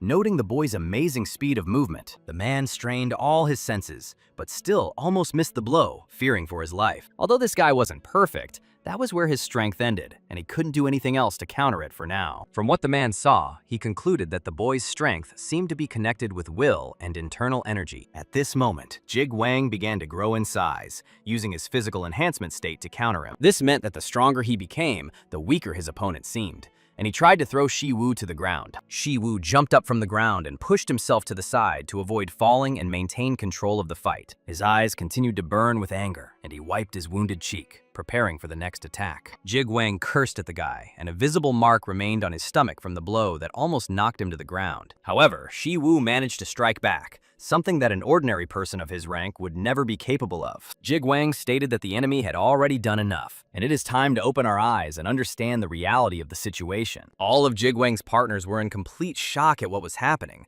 not believing their eyes. Jig Wang pointed his finger at the boy and declared that he was now accepted into the Pandemonium team, confirming his level. Jig Wang's subordinate tried to say something, but he was told to shut his mouth and stop interfering in the conversation. His friends stood nearby, and they fell silent, realizing that interference would be dangerous for both of them. Jig Wang told the boy that he had power, and there was no point in living an ordinary and boring life, because there was a huge difference between them and ordinary people. He argued that it was fair for the strong to live by their own laws, while the weak should follow the rules they created for their own safety. For super beings like them, there is no point in sacrificing themselves for the weak, because they are the ones who should rule the world. Shouldn't the weak sacrifice for the strong, since they themselves are superhuman and have the right to power? A strong person must oppress a weak one, because it is the strong who are able to control everything and achieve what they want. Jig Wang shouted that they would create a world where strength determines power and justice, where there are no rules and laws, and everyone can do as they want. Shi Wu didn't understand the meaning of his words and didn't really listen,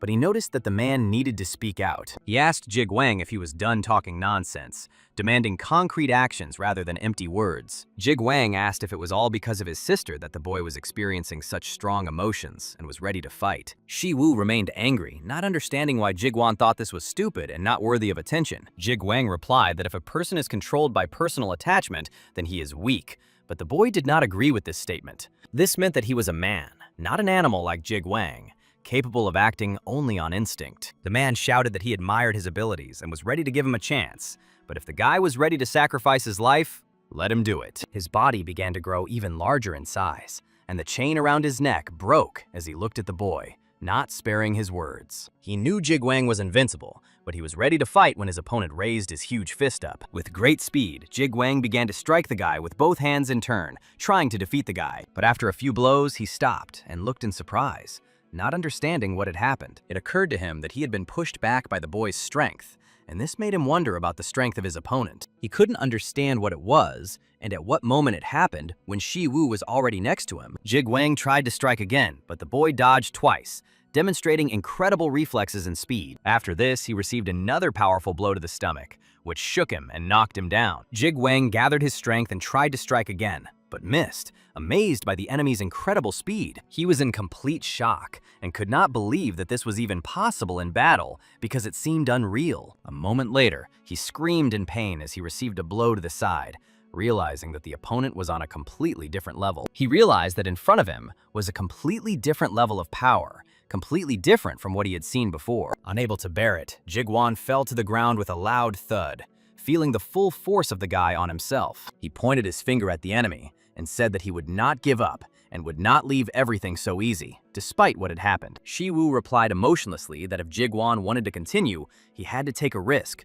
Otherwise, he would destroy all of Pandemonium. The man was shocked, not believing that Shi Wu was going to fight the huge Pandemonium team alone. Shi Wu only told him to take a closer look to assess the entire situation and the enemy's strength. A blue power began to rise from the ground around him, enveloping him and displaying incredible power. The bandits who watched this were overcome with fear and could not believe what was happening. Shi Wu concentrated all his strength into his legs and jumped up, raising one leg for a crushing blow. Jigwang looked up at it helplessly and realized that this was a superpower that was beyond the reach of an ordinary person. He recognized that before him was the divine art of Hercules, and this was the first form known only to the chosen ones. Shi Wu used the falling dragon strike technique, demonstrating the full power of his combat prowess. A few minutes later, Li Minzhong arrived at the scene of the recent violent fight, and everyone present greeted their commander, and she demanded to know the current situation. One man replied that it was all over, adding that it was easier to see everything with your own eyes than to try to explain it in words.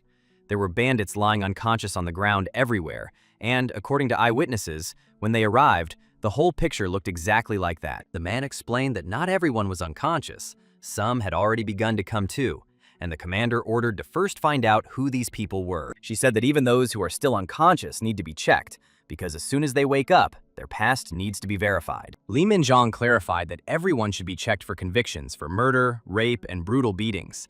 The girl emphasized that if someone has a criminal past, then that person should be killed on the spot, without hesitation. The man confirms that he understood the order, and Li Minzhong turned to Sua and added that she would also assist him in this matter. After these words, the commander approached the leader of the bandits and looked at him silently for a while, without saying a word. She recognized him because it was Meng Shi Wu, one of the most powerful leaders of the criminal organization Pandemonium. Even if the entire 4th detachment of guards had attacked him at the same time, it was unlikely that they would have been able to win, and even she would not have succeeded. She wondered who could have brought him to such a state, because it seemed impossible. Not far from the battlefield, Shi Wu sat on the floor, despite the intense pain, injecting needles into his arm. He used a divine skill called divine healing, and his proficiency with this technique had increased significantly. After the procedure, he felt a little better, but he still didn't understand when the excruciating pain would completely go away. There were skills that couldn't be used on people, and that was why he didn't use his full strength like he had in Fenrir's dungeon. He clearly understood that if he had used all his power,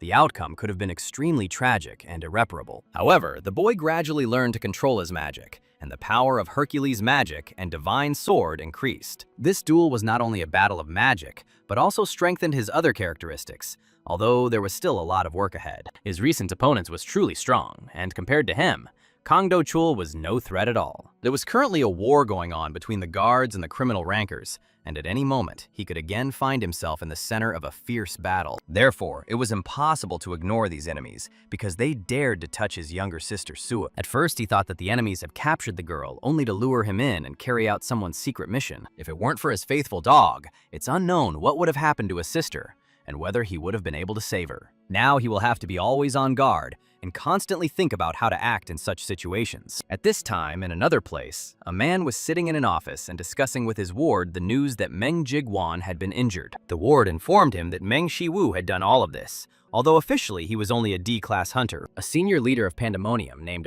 Ju-won was shocked to learn that one of the leaders was attacked by such a low-level hunter. The subordinate added that he himself was not sure of the veracity of this information, but was telling everything he had managed to find out. Ju-won became enraged by the unverified information and used his suppressive power to force the man to collapse to the ground. The man, under pressure, nevertheless reported that an inspection bureau was working at the scene of the incident. This news greatly surprised the leader, as he was shocked by the very fact of the intervention of intelligence officers. The man explained that the scene of the fight was immediately cordoned off by the Special Operations Bureau, and although there were survivors, for some reason they went crazy. The leader couldn't understand why exactly Meng Shi Wu did all this, but he heard that Meng Shi Wu had received a certain order before. The order specified Meng Shi Wu as the target, and it was during its execution that this whole strange incident occurred, after which the guy was never caught. As a result, one of the organization's leaders ended up being the victim of a D-class hunter, and no one knew whether it was an accident or not. Perhaps the inspection bureau itself was behind it, because knowing Li Minzhong's crazy character, it seemed quite possible. The few who escaped, although they had gone mad, even they trembled in terror when they heard Meng Shi Wu's name again. Judging by their reactions, it was indeed this guy who was the cause of everything, and the question remained as to why he was listed as a low-class hunter. Now, because of him, the whole company and the criminal world could face big problems. But this could be used to their advantage. So the leader said that this guy needed to be given a serious warning. The ward was ordered to convey to all members of Pandemonium the order to find Meng Shi Wu. Previously, he would have been simply killed on the spot. But now the Inspection Bureau intervened, and this made the situation extremely unpleasant. He asked how the Bureau's investigation was progressing to find out what else the intelligence services knew. The man reported that Baek Sung-jae, the chief expert inspector, was already ready for battle and was taking active action. At this time, Kim Ji-pil was furiously throwing papers around and shouting at Lee Min-jong, accusing her of madness and arbitrariness. He was outraged that despite being the squad leader, she had carried out a real massacre. The head of the Seoul office of the Inspection Bureau accused her of ignoring orders and killing dozens of people. The girl humbly apologized and explained that all those killed were dangerous repeat offenders and hardened criminals. The man shouted even louder, declaring that she dared to object, because if they were like that, they would not be able to resist so much. He reminded that their actions looked more like murder than self-defense, and this meant a serious violation. This time, the commander really crossed a dangerous line, and she was ordered to immediately hand over her uniform. Her partner stood behind her, trying to intercede, but the man replied that then the uniform would have to be taken from them too. Kim Ji-pil demanded that they at least remain silent out of respect for his position, since he is the boss and has the right to criticize. He then stated that he was waiting for the girl to finally hand in her form and admit her mistake. Her partner shouted that it was unfair because he was simply afraid of his connections with criminals being exposed. These words made the man lose his temper. He jumped up and shouted, demanding that what was said be repeated again. At this point, Lee Min-jong interrupted him, saying that she would hand over her uniform, but only if he left her team alone. The man coughed, pulled himself together, and agreed to her condition, promising to do just that. Suddenly, Baek Sung-jae entered the room and stated that, in his opinion, it was better to leave the commander alone. Everyone immediately turned to the door and could not understand why the director himself was there. The man said that he heard about their encounter with Pandemonium and did not understand how the director decided to come here. He also thought that the boss might not even know how dangerous this organization is. He had just heard accusations that Ji-pil was collaborating with criminals, but he immediately began to justify himself, calling it a misunderstanding. Baek Sung-jae calmly replied that it didn't matter whether it was a misunderstanding or not, because the investigation would still find out everything. At that moment, guards appeared behind him, confirming the seriousness of his words. The man approached Lee Min-jong and asked her to prepare a detailed analysis as the squad leader. He added that he would like to talk to her alone if she had at least a few minutes. After some time, when they were alone, he asked directly if she had really done all this. Lee Min-jong sat silently and thought about how the director himself was known for cutting off the air supply to many criminal organizations in Korea. The very fact of his existence was enough to instill fear in criminals, as he was the son of Baek Song-pyong, one of the 13 saviors of humanity. The man said he already knew about what happened and asked if the killings were really so necessary. He recalled that when the demon world invaded, the awakened became the hope of humanity. But as stability became established, more and more people began to think only about money, although his father considered this normal. Father said that he had fought for many years for the common world and valued it more than anyone else, although he understood that some used force for evil. His father took this very hard, but said that they should not be like them, because otherwise they would be no different from Pandemonium. As his father claimed, justice is always obvious, but the man was sure that in reality, it is not always like that. He admitted that there was a line, but by working in the mud, they inevitably got dirty too, and so the killings could be forced. Lee Min-jong listened to him carefully and agreed, saying that, overall, what he said was correct. Baek Sung-jae clarified that he still wanted to know whether they really were the ones who dealt with the criminals. The girl answered negatively and explained that she had checked all the surveillance cameras in the area, but was unable to find out who did it. She also added that all the survivors had lost their minds and were unable to speak clearly. These people were terrified, but some of them repeated only one name associated with the hunter. The man asked if they were talking about an S-class hunter, to which the girl replied in the negative. She explained that his power level was completely different, as he was a D-class hunter. At this time, Shi Wu was feeding his little puppy fresh meat and asked him with interest if it was tasty. At that moment, his sister came into his room and was surprised that the guy got out of bed so unusually early that day. Shi Wu was sure that So-ah had become suspicious when she woke up, but at least he had managed to fix the doorknob in time. Divine metallurgy can be used for repairs, as there are no restrictions here, but one must still always be prepared for the unexpected. And then the thought occurred to him that perhaps he should build a completely new house. If you build a new house using divine metallurgy, it will be protected from any attacks, and your sister will be safe. The only question was where exactly to build it, since Soa still needed treatment, so they couldn't leave Seoul. However, he had more than 10 billion won, and he could afford to buy the house they were currently in. Shi Wu turned to his sister and calmly said that he would only go out for a short while. But as soon as he opened the door and went outside, a man appeared in front of him who wanted to ask the guy a question. Baek Sung-jae, wearing a beautiful, expensive suit, asked him if he was by any chance that same Meng Shi Wu. Shi Wu was in a state of great shock, not realizing who the man in front of him was, even though he vaguely remembered seeing the man on the news. After thinking for a while, he came to the conclusion that it was most likely Baek Sung-jae. But what is the director of the bureau doing here? Did he really come because of the events that happened yesterday? The bureau obviously couldn't ignore what had happened, and Shi Wu should have known this would happen since they had reached Soe, causing him to lose control of himself. However, he did not understand why Song-jae had come in person and so quickly. Although this was still only his assumption, since nothing was known for sure and there was no point in rushing to conclusions. The guy admitted that yes, he really was Meng Shi Wu, and he was immediately asked directly if it was really he who had caused trouble in the criminal world yesterday. Having done this to people, he now lives peacefully, as if nothing happened. Shi Wu was horrified that the man already knew everything, because he was much stronger than Meng Jigwan, and the guy could not defeat him. The only thought on his mind was that he had to run away, but his sister was here, and he didn't know what would happen to her if he ran away. However, even despite the enemy's strength, he could not simply retreat, and the man unexpectedly came closer, placing his hand on his shoulder. Shi Wu was very afraid and didn't know what to do, and the man suddenly asked him if he wanted to become a guard. After some time, the guy was sitting alone at the bus stop and thinking about this offer, trying to figure out what the salary would be, since he already had employees, but they said that with long service, the annual income could reach 1 billion won. He found it hard to believe such words, although, if he thought about it, he certainly wouldn't refuse such a salary. But why did this man suddenly make him such an offer and then leave without waiting for an answer? Didn't he initially expect consent? Then why did he come at all? If he had come because of yesterday's events and for the sake of investigation, then it all looked very strange. But Shi Wu understood that it was not his job to solve such matters. Now he was sitting in a strange apartment, at a table next to a woman, and said that he would like to talk about the house in which they now lived. He asked the woman if she wanted to sell the house, and she was very surprised why he was asking about it. She told him not to worry, because as long as he lived there, she was not going to sell the house, and housing prices were now so low that it was not profitable. Interest rates had risen, real estate agent commissions were high, and she added that she wouldn't sell the house until she had children, so he had nothing to worry about. Shi Wu said he wasn't insisting, but if she ever thought about selling it, he'd like to buy it back. The woman knew that he was one of the awakened ones, which meant that he was doing well in business and had money, so he could afford to buy her house. The woman was genuinely happy and said it was wonderful, but admitted that she wasn't sure, because he himself understood that the house was very old and it was not easy to live in. Shi Wu looked away and admitted that he was too attached to this house, and the woman replied that if he really wanted it, she would give it to him for 150 million. The guy was shocked because the price seemed too low,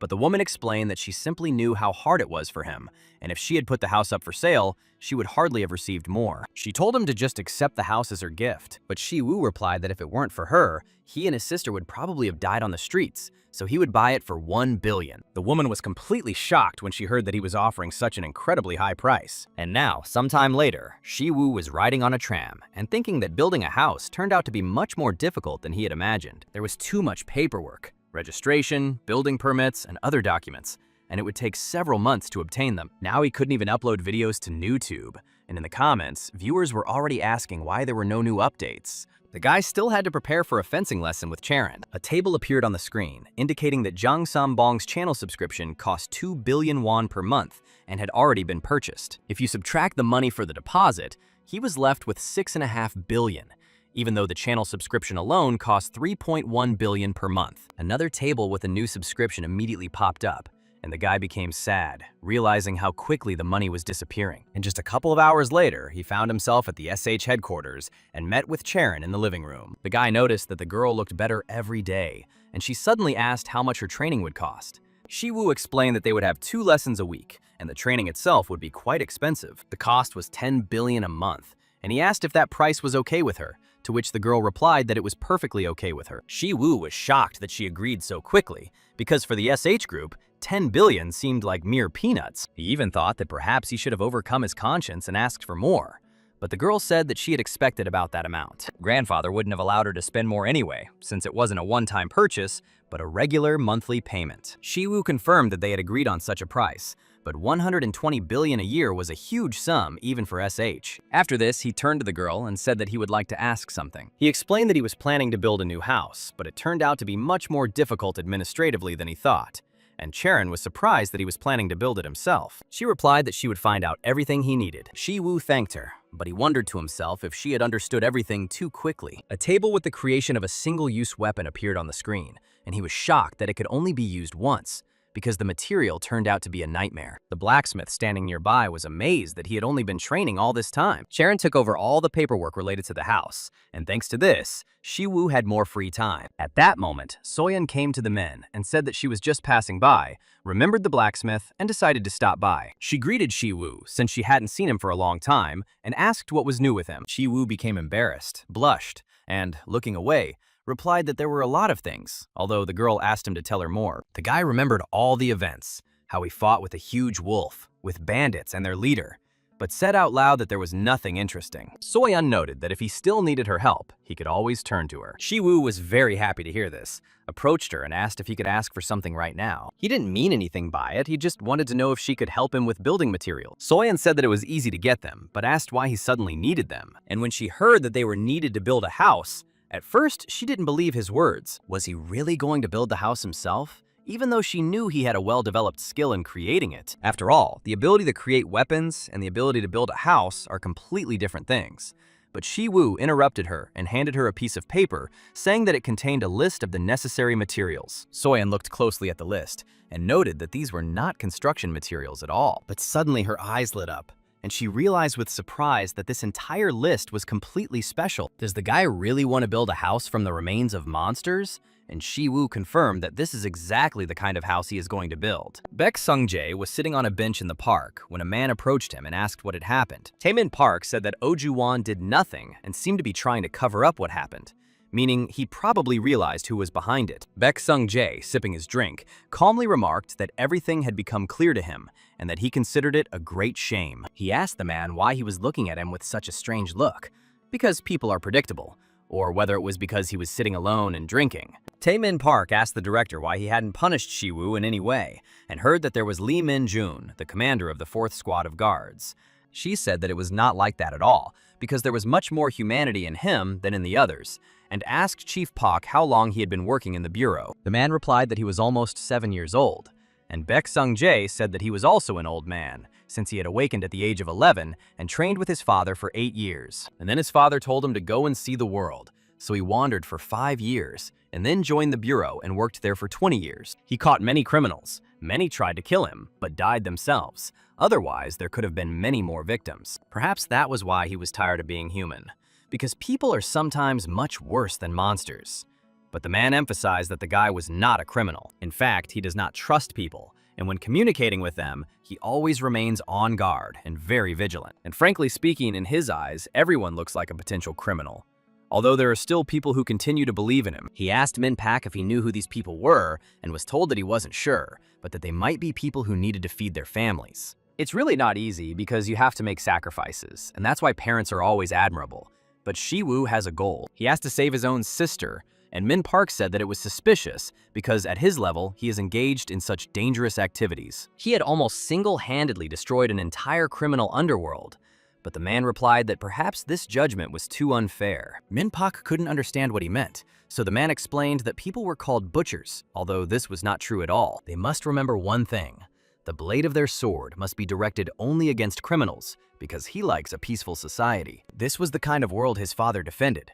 After which, the man headed towards the SH group. Min Pak was extremely surprised when he heard these words. Baek Sung-jae turned around and reminded them that their swords were to be aimed solely at criminals. At this time, Shi Wu was telling Soyeon that he was going to build a house on his own. The blacksmith stood nearby and was shocked, asking if he was confident in himself, because the guy had never done this before, but he believed that he could handle it. He asked the girl if it would be difficult to get the materials, and she replied that perhaps they could be found, although the price would be high. The list included dragon scales, golem ore, and death knight armor. These are not simple monsters at all, and all the materials can only be obtained from B and A+ rank creatures. These materials are in constant need of hunters, and it is almost impossible to obtain them in sufficient quantities because hunters do not sell them. But this doesn't mean that Soyeon won't be able to get them.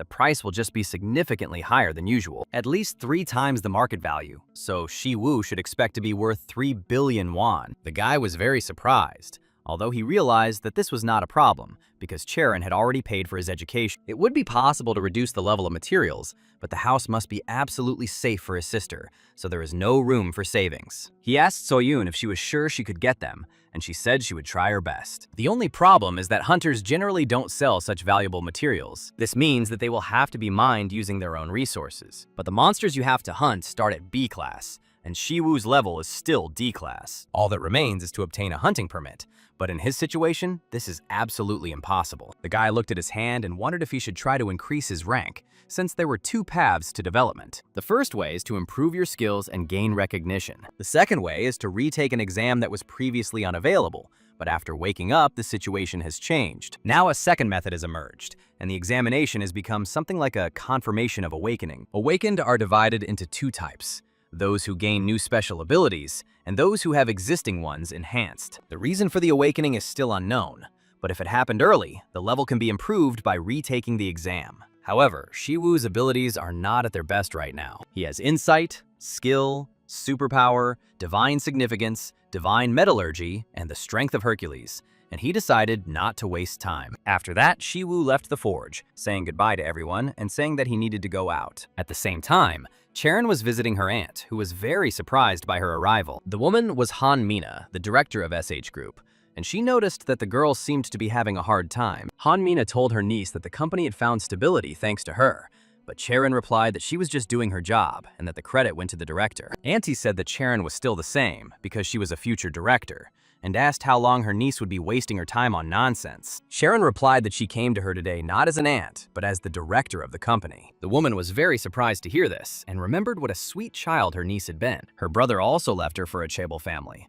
and their shared blood made them rivals. So, after her parents' death, she was crushed from all sides. In such difficult conditions, it was impossible not to change, and the woman herself would not have survived if not for her father and brother. Although she couldn't help Charon before when she was little, the situation has changed now. Charon got down to business and said she wanted to build a house, asking if she could use SH's influence. Han Mina asked if she really wanted to build a villa, but she replied that it was just an ordinary house. Aunt said that she might not like the house where she now lives, and in that case, she would not stay away. She added that she would contact President Park from the construction department, and if contractors were not involved, the house would be built quickly. Charon stopped her relative and said that it was not for her, but she needed official permission from the company. Han Mina was calmly sipping her coffee, but when she heard this, she was very surprised. Meanwhile, Shi Wu was in the waiting room before taking the second exam at the Seoul Hunter Management Bureau, and someone came out of the room, sad about failing. Shi Wu sat confidently, because out of the 100 people taking the test,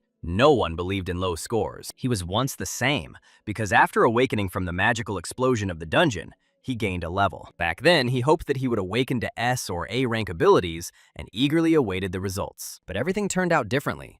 He had no abilities at all, and his level turned out to be below F class. That is, even below the lowest level. Now the situation was completely different. Suddenly, someone came up and told him to come into the office. A repeat study was conducted using a special scanner that recorded the person's awakening. He was asked to stand on the marks in front of the device, and the start of the measurement was announced. Shi Wu was told not to move, and he thought about how he had gained a lot of skills since then. He was sure that soon the entire bureau and even the entire world would change, and it was in vain that he had hesitated for so long to reconsider. But after fighting pandemonium, he gained confidence and understood that he had to protect himself because he had power and he would not submit to anyone. Now he had no reason to hide, and the people watching the results were shocked. Shi Wu was already looking forward to the world's first recorded SS rank awakening, or maybe even the first awakened SSS level. Shi Wu looked at the screen in surprise, where it was written that he had no awakened ability and his level was below F class. All the people standing nearby could not believe their eyes, and did not understand how such a strange conclusion was even possible. Shi Wu shouted, demanding that they wait, since, in his opinion, there had been a mistake. But he was told that the retest was completed and that he needed to leave. Shi Wu loudly asked to check his results one more time, hoping for a change, but no one was going to meet him halfway. Here he is sitting on the bench and completely doesn't understand why, after everything that happened, the results still haven't changed. But this is simply impossible. Could the testing apparatus not detect the hidden divine power in him? The only rank higher than the existing one is S, and its results turned out to be even lower than F. although it would have been logical to give impossible to determine. Hercules said he was a nobody, but due to his lack of personal abilities, the test results most likely remained unchanged. Although he is not entirely sure of this, there is definitely meaning in Hercules' words. Or maybe all this happened because the level of mastery of powers has not yet reached 100%. Because he is still just learning. He himself does not know the reason, because how can he know whether it is even possible to study the abilities of the gods and use them as his own? Hercules said that he was unique precisely because of his lack of abilities.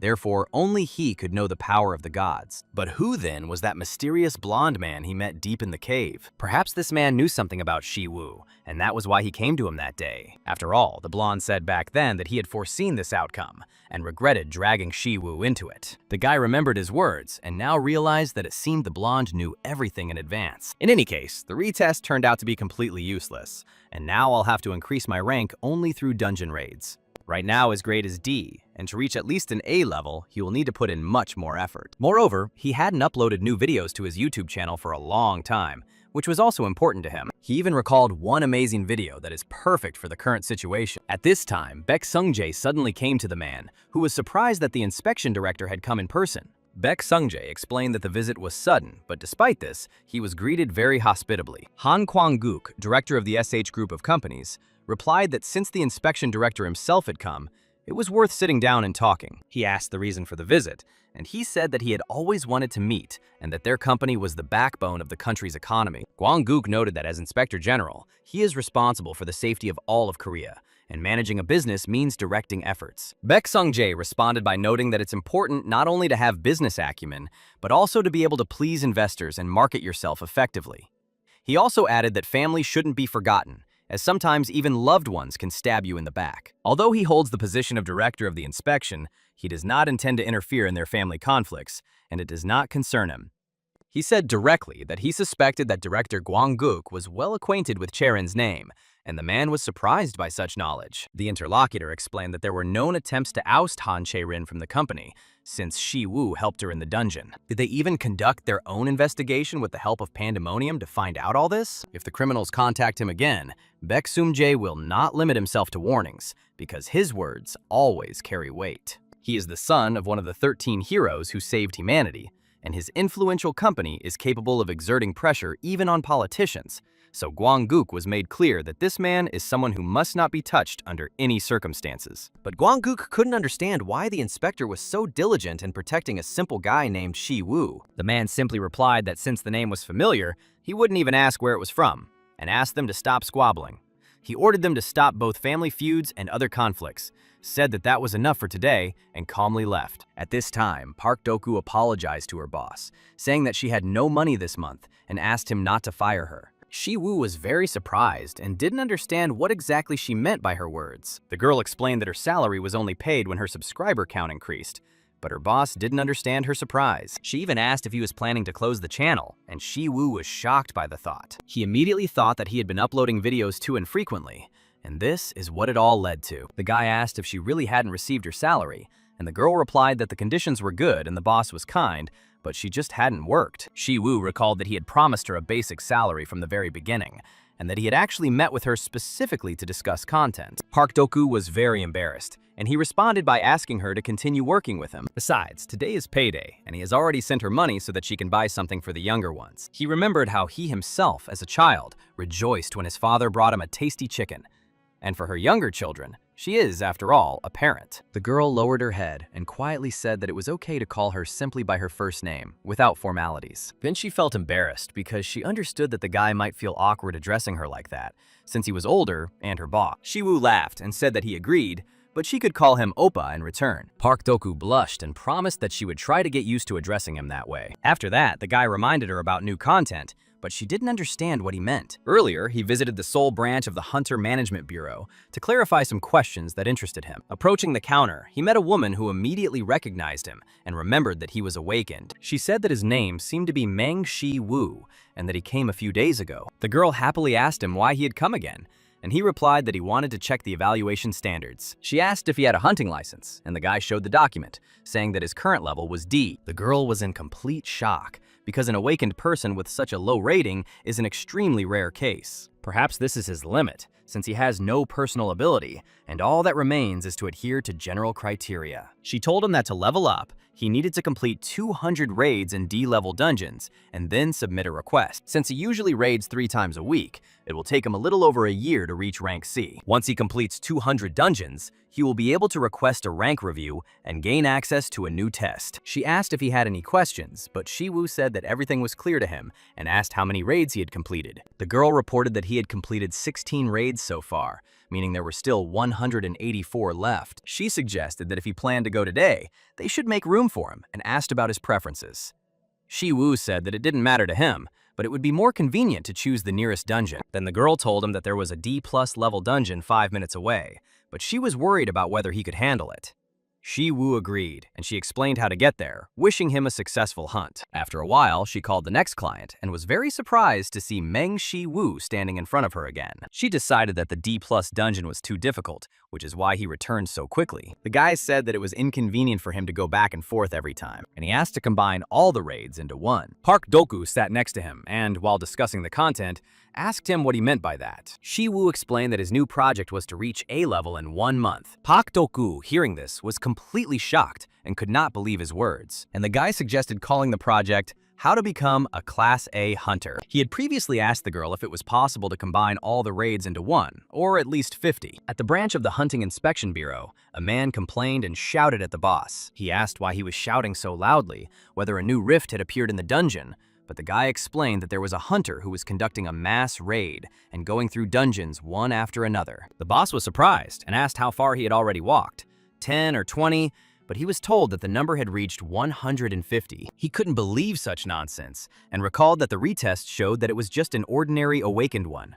But he was told that the results had been verified and it was worth reporting it to the main bureau. The boss suggested that the guy might be an illegal, but he was interrupted and told that he had already requested a promotion to rank C. The man was in complete shock because he knew that to get to level C, you need to go through 200 dungeons, and just now, there were 150 of them. He said that it would be enough to write a message to the main inspection bureau, but they objected that it would be better to call directly. At this time, Lee Min-jung was reviewing documents at the Seoul branch of the Hunters Bureau, and her partner reported the order received from management. They were told that one hunter had leveled up from D rank to C rank in just 3 days, and an investigation was needed. When the girl learned the name of this hunter, she heard that it was Meng Shi Wu and was truly shocked. He tried to officially record his rank, but wouldn't it be easier to take a retest?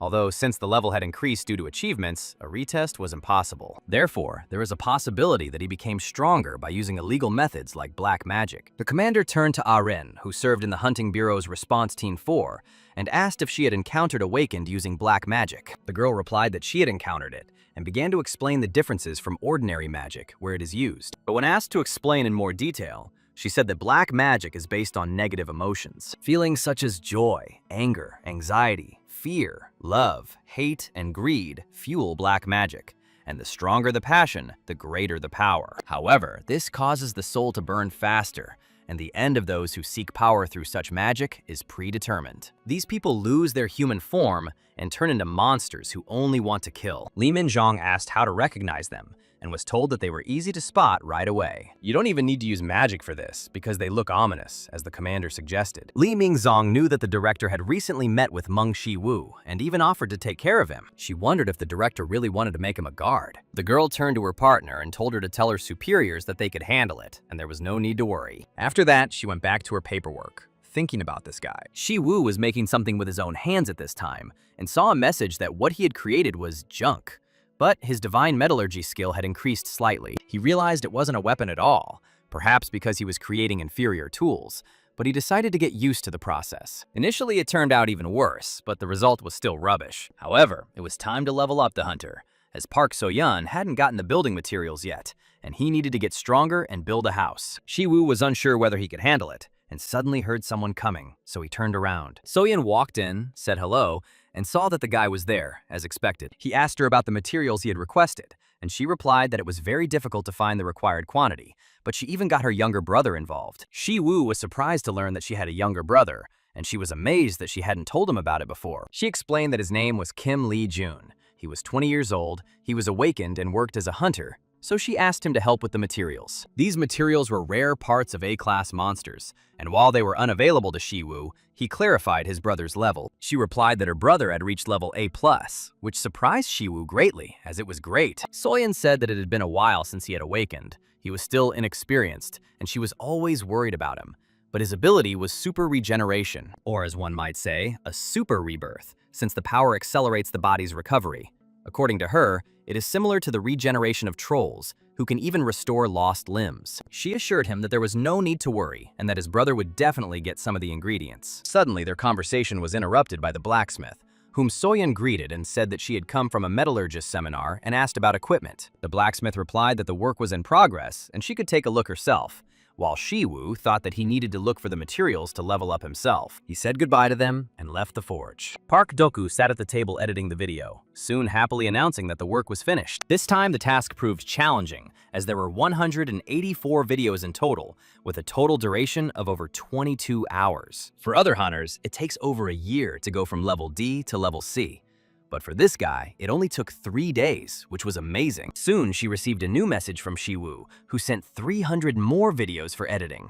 Hak Doku looked through some of them and was amazed that he had already moved from level C to level B. This meant that she would have to re-edit everything again. Soon, another message arrived from the boss with a transfer of 10 million won. He wrote that it was a bonus for editing, and if the views were high, she would receive an additional bonus. Park Doku looked at her younger brother and sister and decided that it was worth trying for them. The video about quickly leveling up from rank 4 to rank A garnered nearly 1 million views, subscribers grew, and comments poured in. Shi Wu realized that his assistant was an excellent editor because he hadn't expected so many views in one day. But it wasn't easy to film the video himself. He'd already broken a lot of cameras and couldn't ask the girl to film it, since she was just an ordinary person. He decided that he could hire an awakened one to do the filming. Shi Wu noticed that So Yoon was unsuccessfully calling someone on the phone. He asked what was the matter, and the girl said that she could not contact Lee Jong. He entered the Dragon Turtle dungeon yesterday and hasn't responded since. Shi Wu asked if she had called the department, and the girl replied that yes, they had recorded his entry, but they didn't know if everything was okay with him. And the guy said that most likely everything was fine, because it was impossible to guess the time of the hunt. Perhaps he simply decided to have a drink with the squad to celebrate completing the dungeon, something that often happens at 20 years old. Soyeon objected that her brother wasn't like that, but Shi Wu reminded him of his super regeneration and said that no news was also good news. Just in case, he decided to report this to the inspectorate. The girl thanked him and said that she had to go. She walked along the path, continuing to call her brother. Shi Wu understood her anxiety, but now all she could do was wait. At this time, in a dark basement, a man was sitting on a chair, chained. When he woke up, he realized his situation and tried to break free, but did not understand what was happening. He remembered that he had previously hunted the dragon turtle with his squad to help his sister. After the hunt, they decided to have a drink. They had a good time, drank, and nothing foreshadowed trouble. However, he was soon kidnapped, and the boy experienced horror. Suddenly, a man appeared in front of him and told him not to move, because he had created the chains in such a way that even an S-class hunter would not be able to break them. Li Zhang asked him what he was going to do, and the man called him curious, asking if it was really important for him to know. The man leaned close to his face and asked if he had ever heard of illegal awakenings. He acted crazy, clutched his head, and declared that everything happened thanks to him. He was not recognized, his efforts were not appreciated, although he only wanted to make people stronger,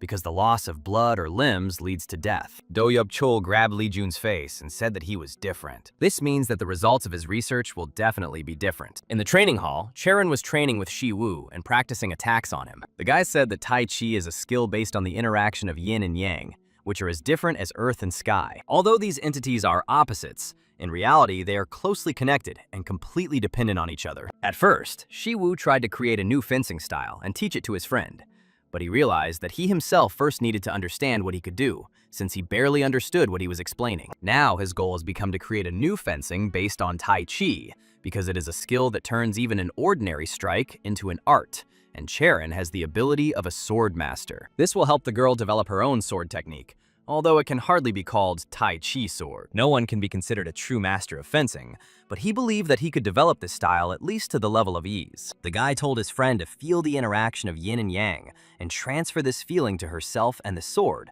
after which he knocked the weapon out of her hands. He noted that only with this knowledge could the girl easily repel enemy attacks, and Charon replied that it was very difficult, but he reassured her. In fact, without the skill of insight, he himself understood little.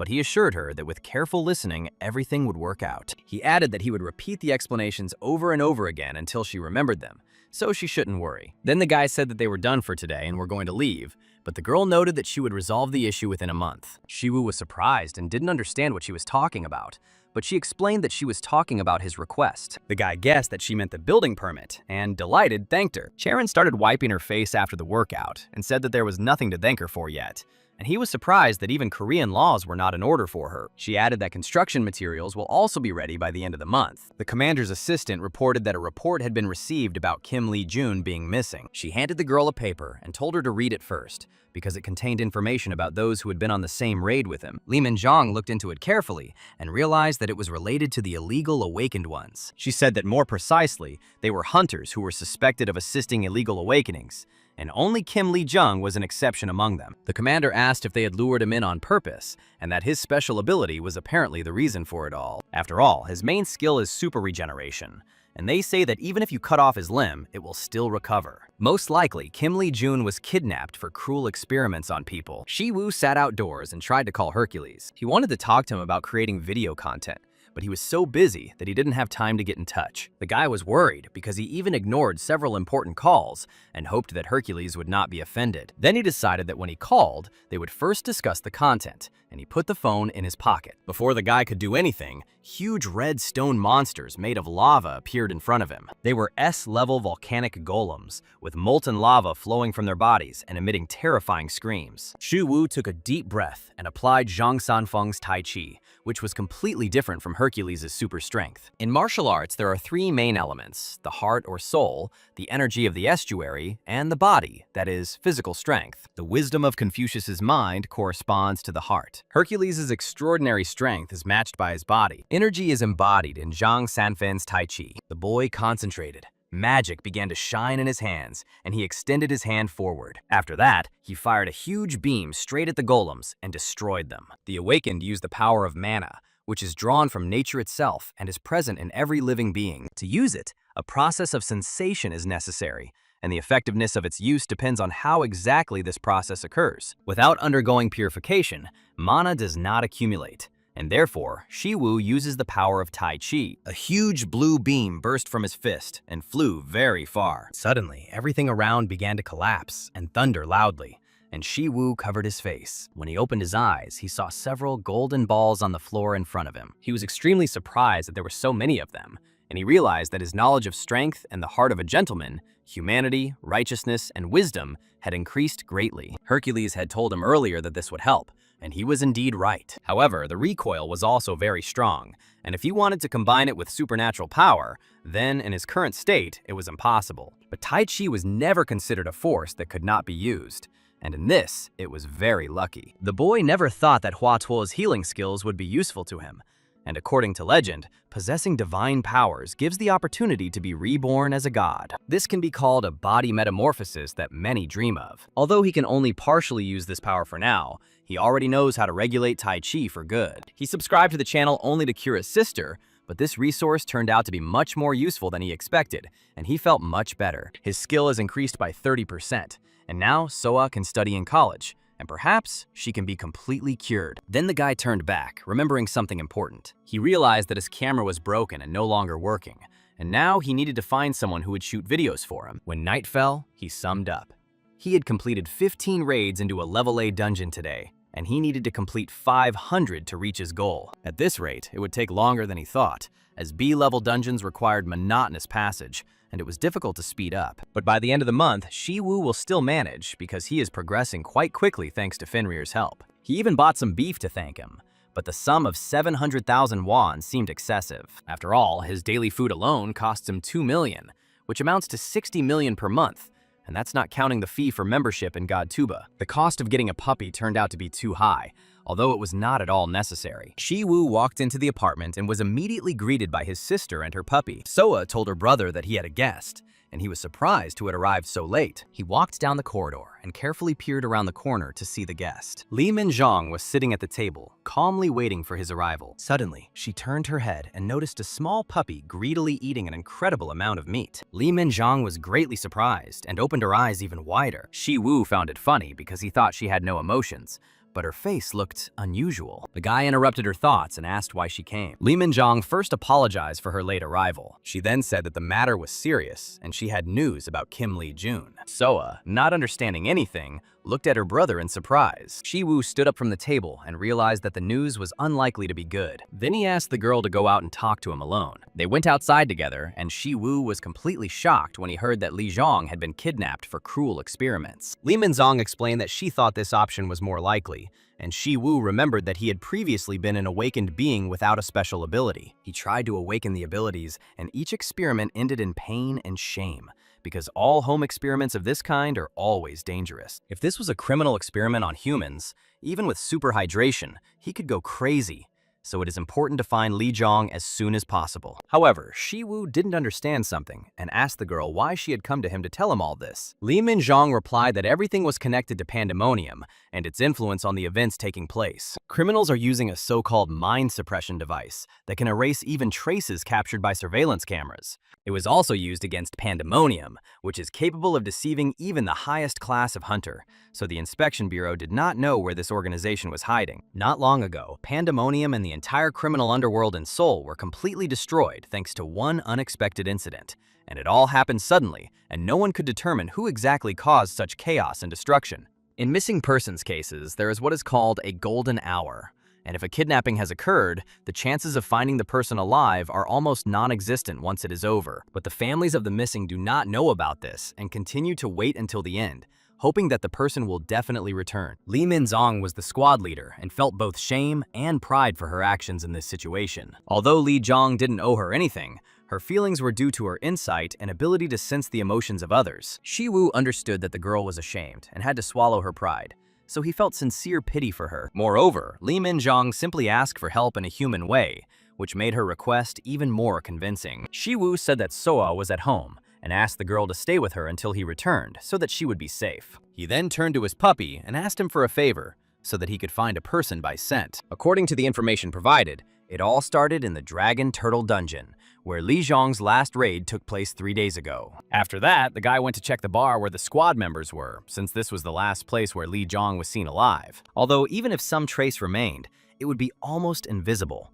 And the reason why he came here is completely different than it seemed at first. Fenrir's sense of smell is so sensitive that he can detect the slightest scent, just like back then in the hospital. The guy wasn't sure if he was sensing a scent or a magical trace, but he knew it would be easier to follow him here than in the bar, since more energy was manifested in the dungeon. The puppy was diligently sniffing everything around, suddenly stopped and turned to his owner, making a funny sound. Shi Wu realized that they were moving in the right direction and told them to go forward without deviating from the path they had found. At this time, rivers of blood flowed in the basement, and a person's scream could be heard, causing horror and helplessness. Li Zhong sat on a chair and was bullied, while his limbs slowly regenerated, demonstrating his unique ability. Do Yup-chul shouted that he had the best option, continuing to mock him and test his limits of patience. Li Zhong sat with empty, glassy eyes, not understanding how much more pain he would have to endure and how all this torment would end. He could no longer contain himself and thought that if he could close his eyes and feel nothing, it would be a real salvation. The man shouted at him not to die, because if Li Zhong died,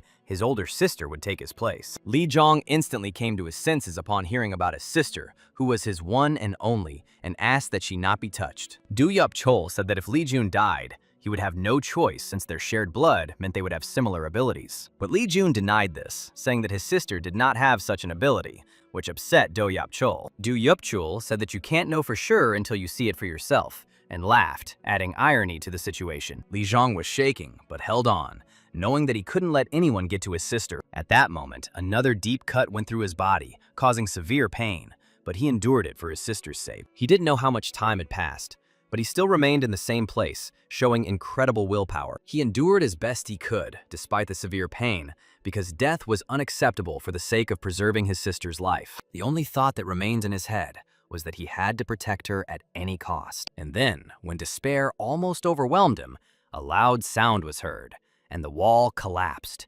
opening the way to salvation. From behind the broken wall, Shi Wu appeared, suddenly appearing behind Li Zhong. He turned to Li Zhong and said that his sister was very worried and waiting for his return. Li Zhong was shocked, as such damage and injuries should not have occurred to a person with super regeneration. Although his regeneration rate was higher than that of the trolls, the damage was clearly beyond acceptable limits, and this was alarming. In such a state, the body was almost impossible to recover, and Li Zhong might have already gone mad from the pain. However, he remained alive, sat on a chair, and repeated one word: sister, showing amazing fortitude. Shi Wu realized that time was not lost yet, and he might be able to save him by taking out the medicinal needles for treatment. He sticks needles into Li Zhong's body and asks him to endure a little longer for his sister's sake, showing concern and patience. At first, Li Zhong did not react at all and looked very weak, barely holding on to consciousness. Gradually, his pale skin became healthier and he opened his eyes, showing signs of improvement. The first thing he asked the stranger was about his sister's health,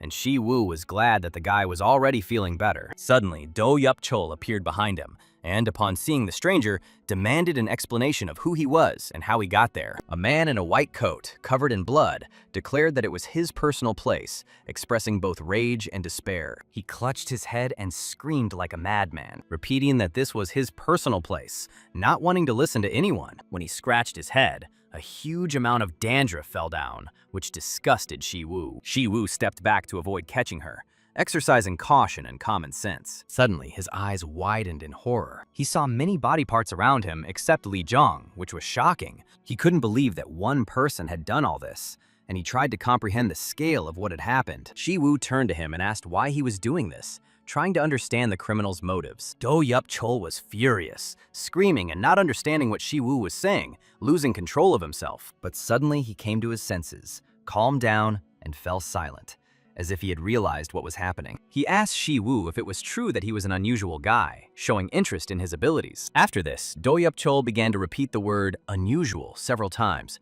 showing surprise and recognition. Li Zhong came to his senses fully and told the stranger that he should run away quickly, fearing for his life. Do Yup Chol shouted that his opponent was unusual and admitted that both had amazing abilities that could not be underestimated. Do Yup Chol's body began to change shape dramatically. Tentacles and strange mutations appeared, frightening those present. He grew to a huge size and asked the stranger what his ability was and what experiment they were going to conduct on him.